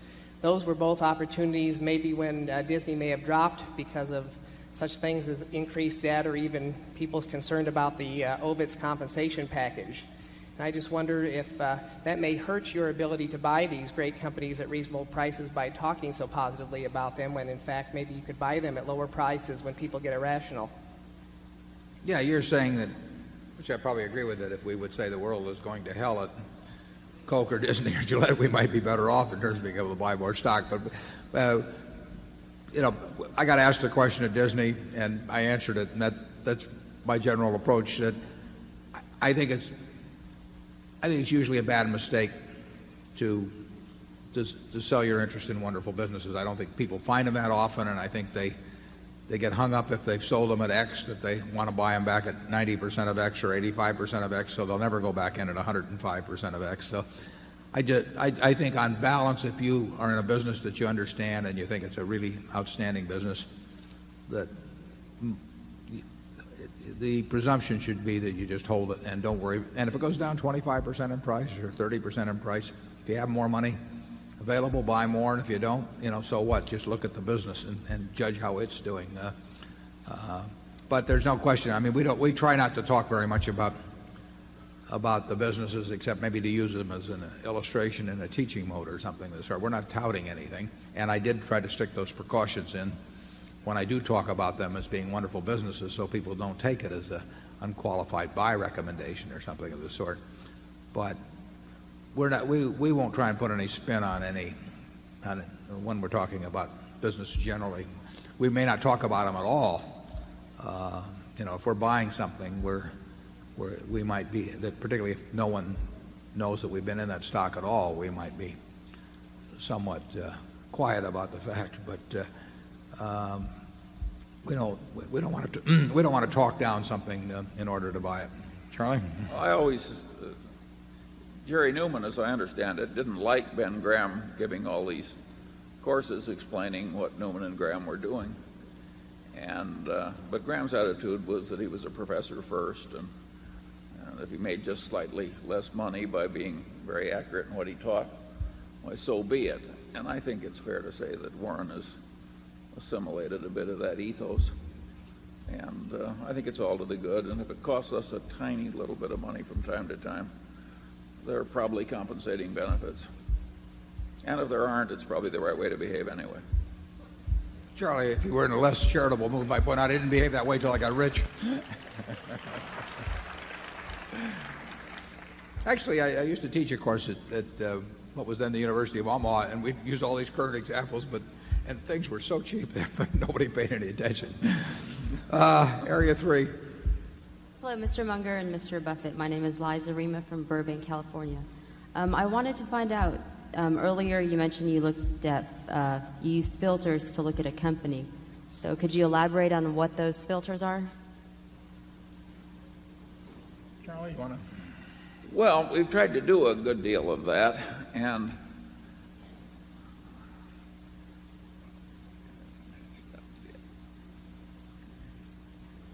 opportunity cost is a huge filter in life. If you've got two suitors who are really eager to have you, and one is way the hell better than the other, you do not have to spend much time with the other. And that's the way we filter stock buying opportunities. Our ideas are so simple, people keep asking us for mysteries when all we have is the most elementary idea. Yeah, the first filter we probably put it through is whether we think and we know instantly, I mean, whether it's a business we're going to understand and whether it's a business that if it passes through that, it's whether a company can have a sustainable edge, and that gets rid of a very significant percentage of the things people. They always want to tell you some story or anything, and I'm sure they regard me and Charlie as very arbitrary in terms of, in the middle of the first sentence saying, well, we appreciate the call, but we're not interested. I mean, they just think if they explain something enough. I get letters on this all the time, but we really can tell in the middle of the first sentence usually whether those two factors exist. And if we can't understand it, obviously it's not going to have, we can't make a decision as to whether it has a sustainable edge. And if we can't understand it, we very often can come to the conclusion that it's not the kind of business where it will have a sustainable edge.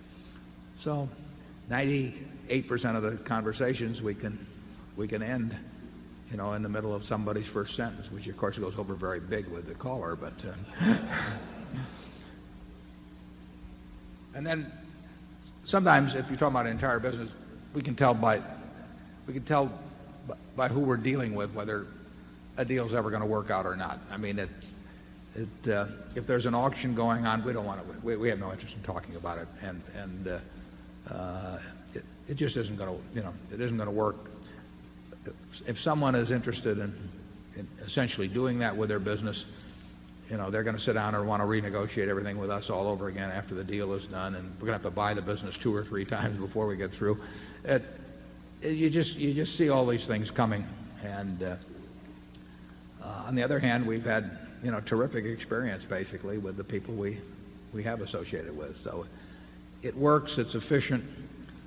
We don't want to listen to stories all day, and we don't read brokerage reports or anything of this sort. It's just there's other things to do with your time. Charlie? Yeah. Another filter that Warren was alluding to is this concept of the quality person. And of course, most people define quality person as somebody very much like themselves. But identical, actually, is the word we are searching for. But there's so many wonderful people out there, and there's so many awful people out there, and there's signs frequently like flags, particularly over the awful people, and generally speaking, those people are to be avoided. It's just the amount of misery you bring into your life by trusting some awful person, and the amount of felicity that you can bring in by making the right business associations. Look around this room, and there's some wonderful people who have created some wonderful businesses, and their customers can trust them, the employees can trust them, the problems can trust them to be fairly faced and reasonably solved. And those are the kind of people you want to, and people will take their promises seriously. I had some experience recently with a company, and they have their brand on a particular product, and somebody invented a better product in the same field, and they're taking their brand off their product. I mean, if it isn't the best, they don't want their brand on it. People who think like that frequently do very well in business, and the flags are flying. Yeah. I mean, it's like they got a sign in their chest that just says jerk, jerk, jerk, and then you think you're going to buy the business and they aren't going to be a jerk, anymore. I mean, it's right.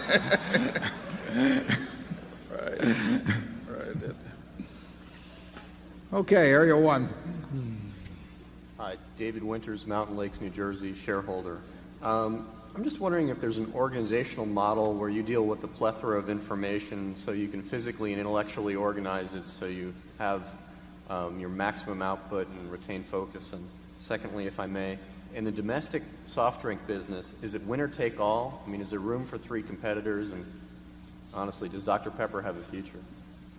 Yeah, I would say Dr. Pepper has a future. I'll answer the second one. But sure, there's room for more than one. I think Coke's market share will go up pretty much year after year, but not, we're talking tenths of a percent in that business, but tenths of a percent are important. The U.S. market is what?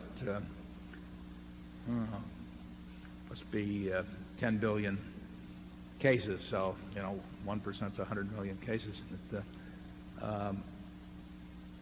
There will be Dr. Pepper appeals to a lot of people. It's interesting how regional tastes can be. I mean, a Dr. Pepper will have a share in Texas that's far higher than it will be in Minnesota or something. But there are people that are going to prefer it. And the interesting thing, though, is that the high percentage of people that prefer cola, for example, although the cola percentages have gone down a little bit, the fastest growing big beverage at Coke is Sprite. Sprite has had huge gains in sales. It does well over 1 billion cases a year, and it sells very well in a whole bunch of countries. So you can make money with a soft drink company that doesn't dominate the business. You'll do a lot better with one that does dominate. But it's not a winner take all. It's not like two newspapers in a town of 100,000 or 200,000. There are certain businesses that are winner take all, clearly, but soft drinks are not one of them. What was the first question? Oh, the part about organizing. I'm just wondering, for those of us on the other side of the table, we get barraged with information, and I'm wondering how do you just read annuals, 10Ks, and talk to people and ignore everything else, and how do you keep track of everything intellectually? Well, we don't keep track of everything, but the beauty of, to some extent, of evaluating businesses, large businesses, is that it is all cumulative. I mean, if you started doing it 40 or so years ago, you really have got a working knowledge of an awful lot of businesses, but there aren't that many to start with that are, and you can get a fix. What are there, 75 maybe or so important industries, and you'll get to understand how they operate, and you don't have to start over again every day, and you don't have to consult a computer for it or anything like that. So it has the advantage of accumulation of useful information over time, and you just add the incremental bit at some point. Why did we decide to buy Coca-Cola in 1988? Well, it may have been just a couple small incremental bits of information, but that came into a mass that had been accumulated over decades, and it's a great business that way. It's why we like businesses that don't change too much, because the past is useful to us. Charlie? I can't add a thing to that. Okay. Over there on two. I'm Barbara Morrow from Wisconsin and New York. If you both live as long as I believe you will, it could happen that there'll be a year when you write 2 big checks for super cat claims when the market is throwing away things at really silly prices. Could you share your thinking about how much debt you would consider taking on to buy great businesses as cheap in that kind of a situation? Well, if we had both a big hurricane in the Northeast or in Florida, and we had a big quake in California in the same year, and we had a financial market, the financial markets tanked, perhaps because of those events, but perhaps for other reasons, we would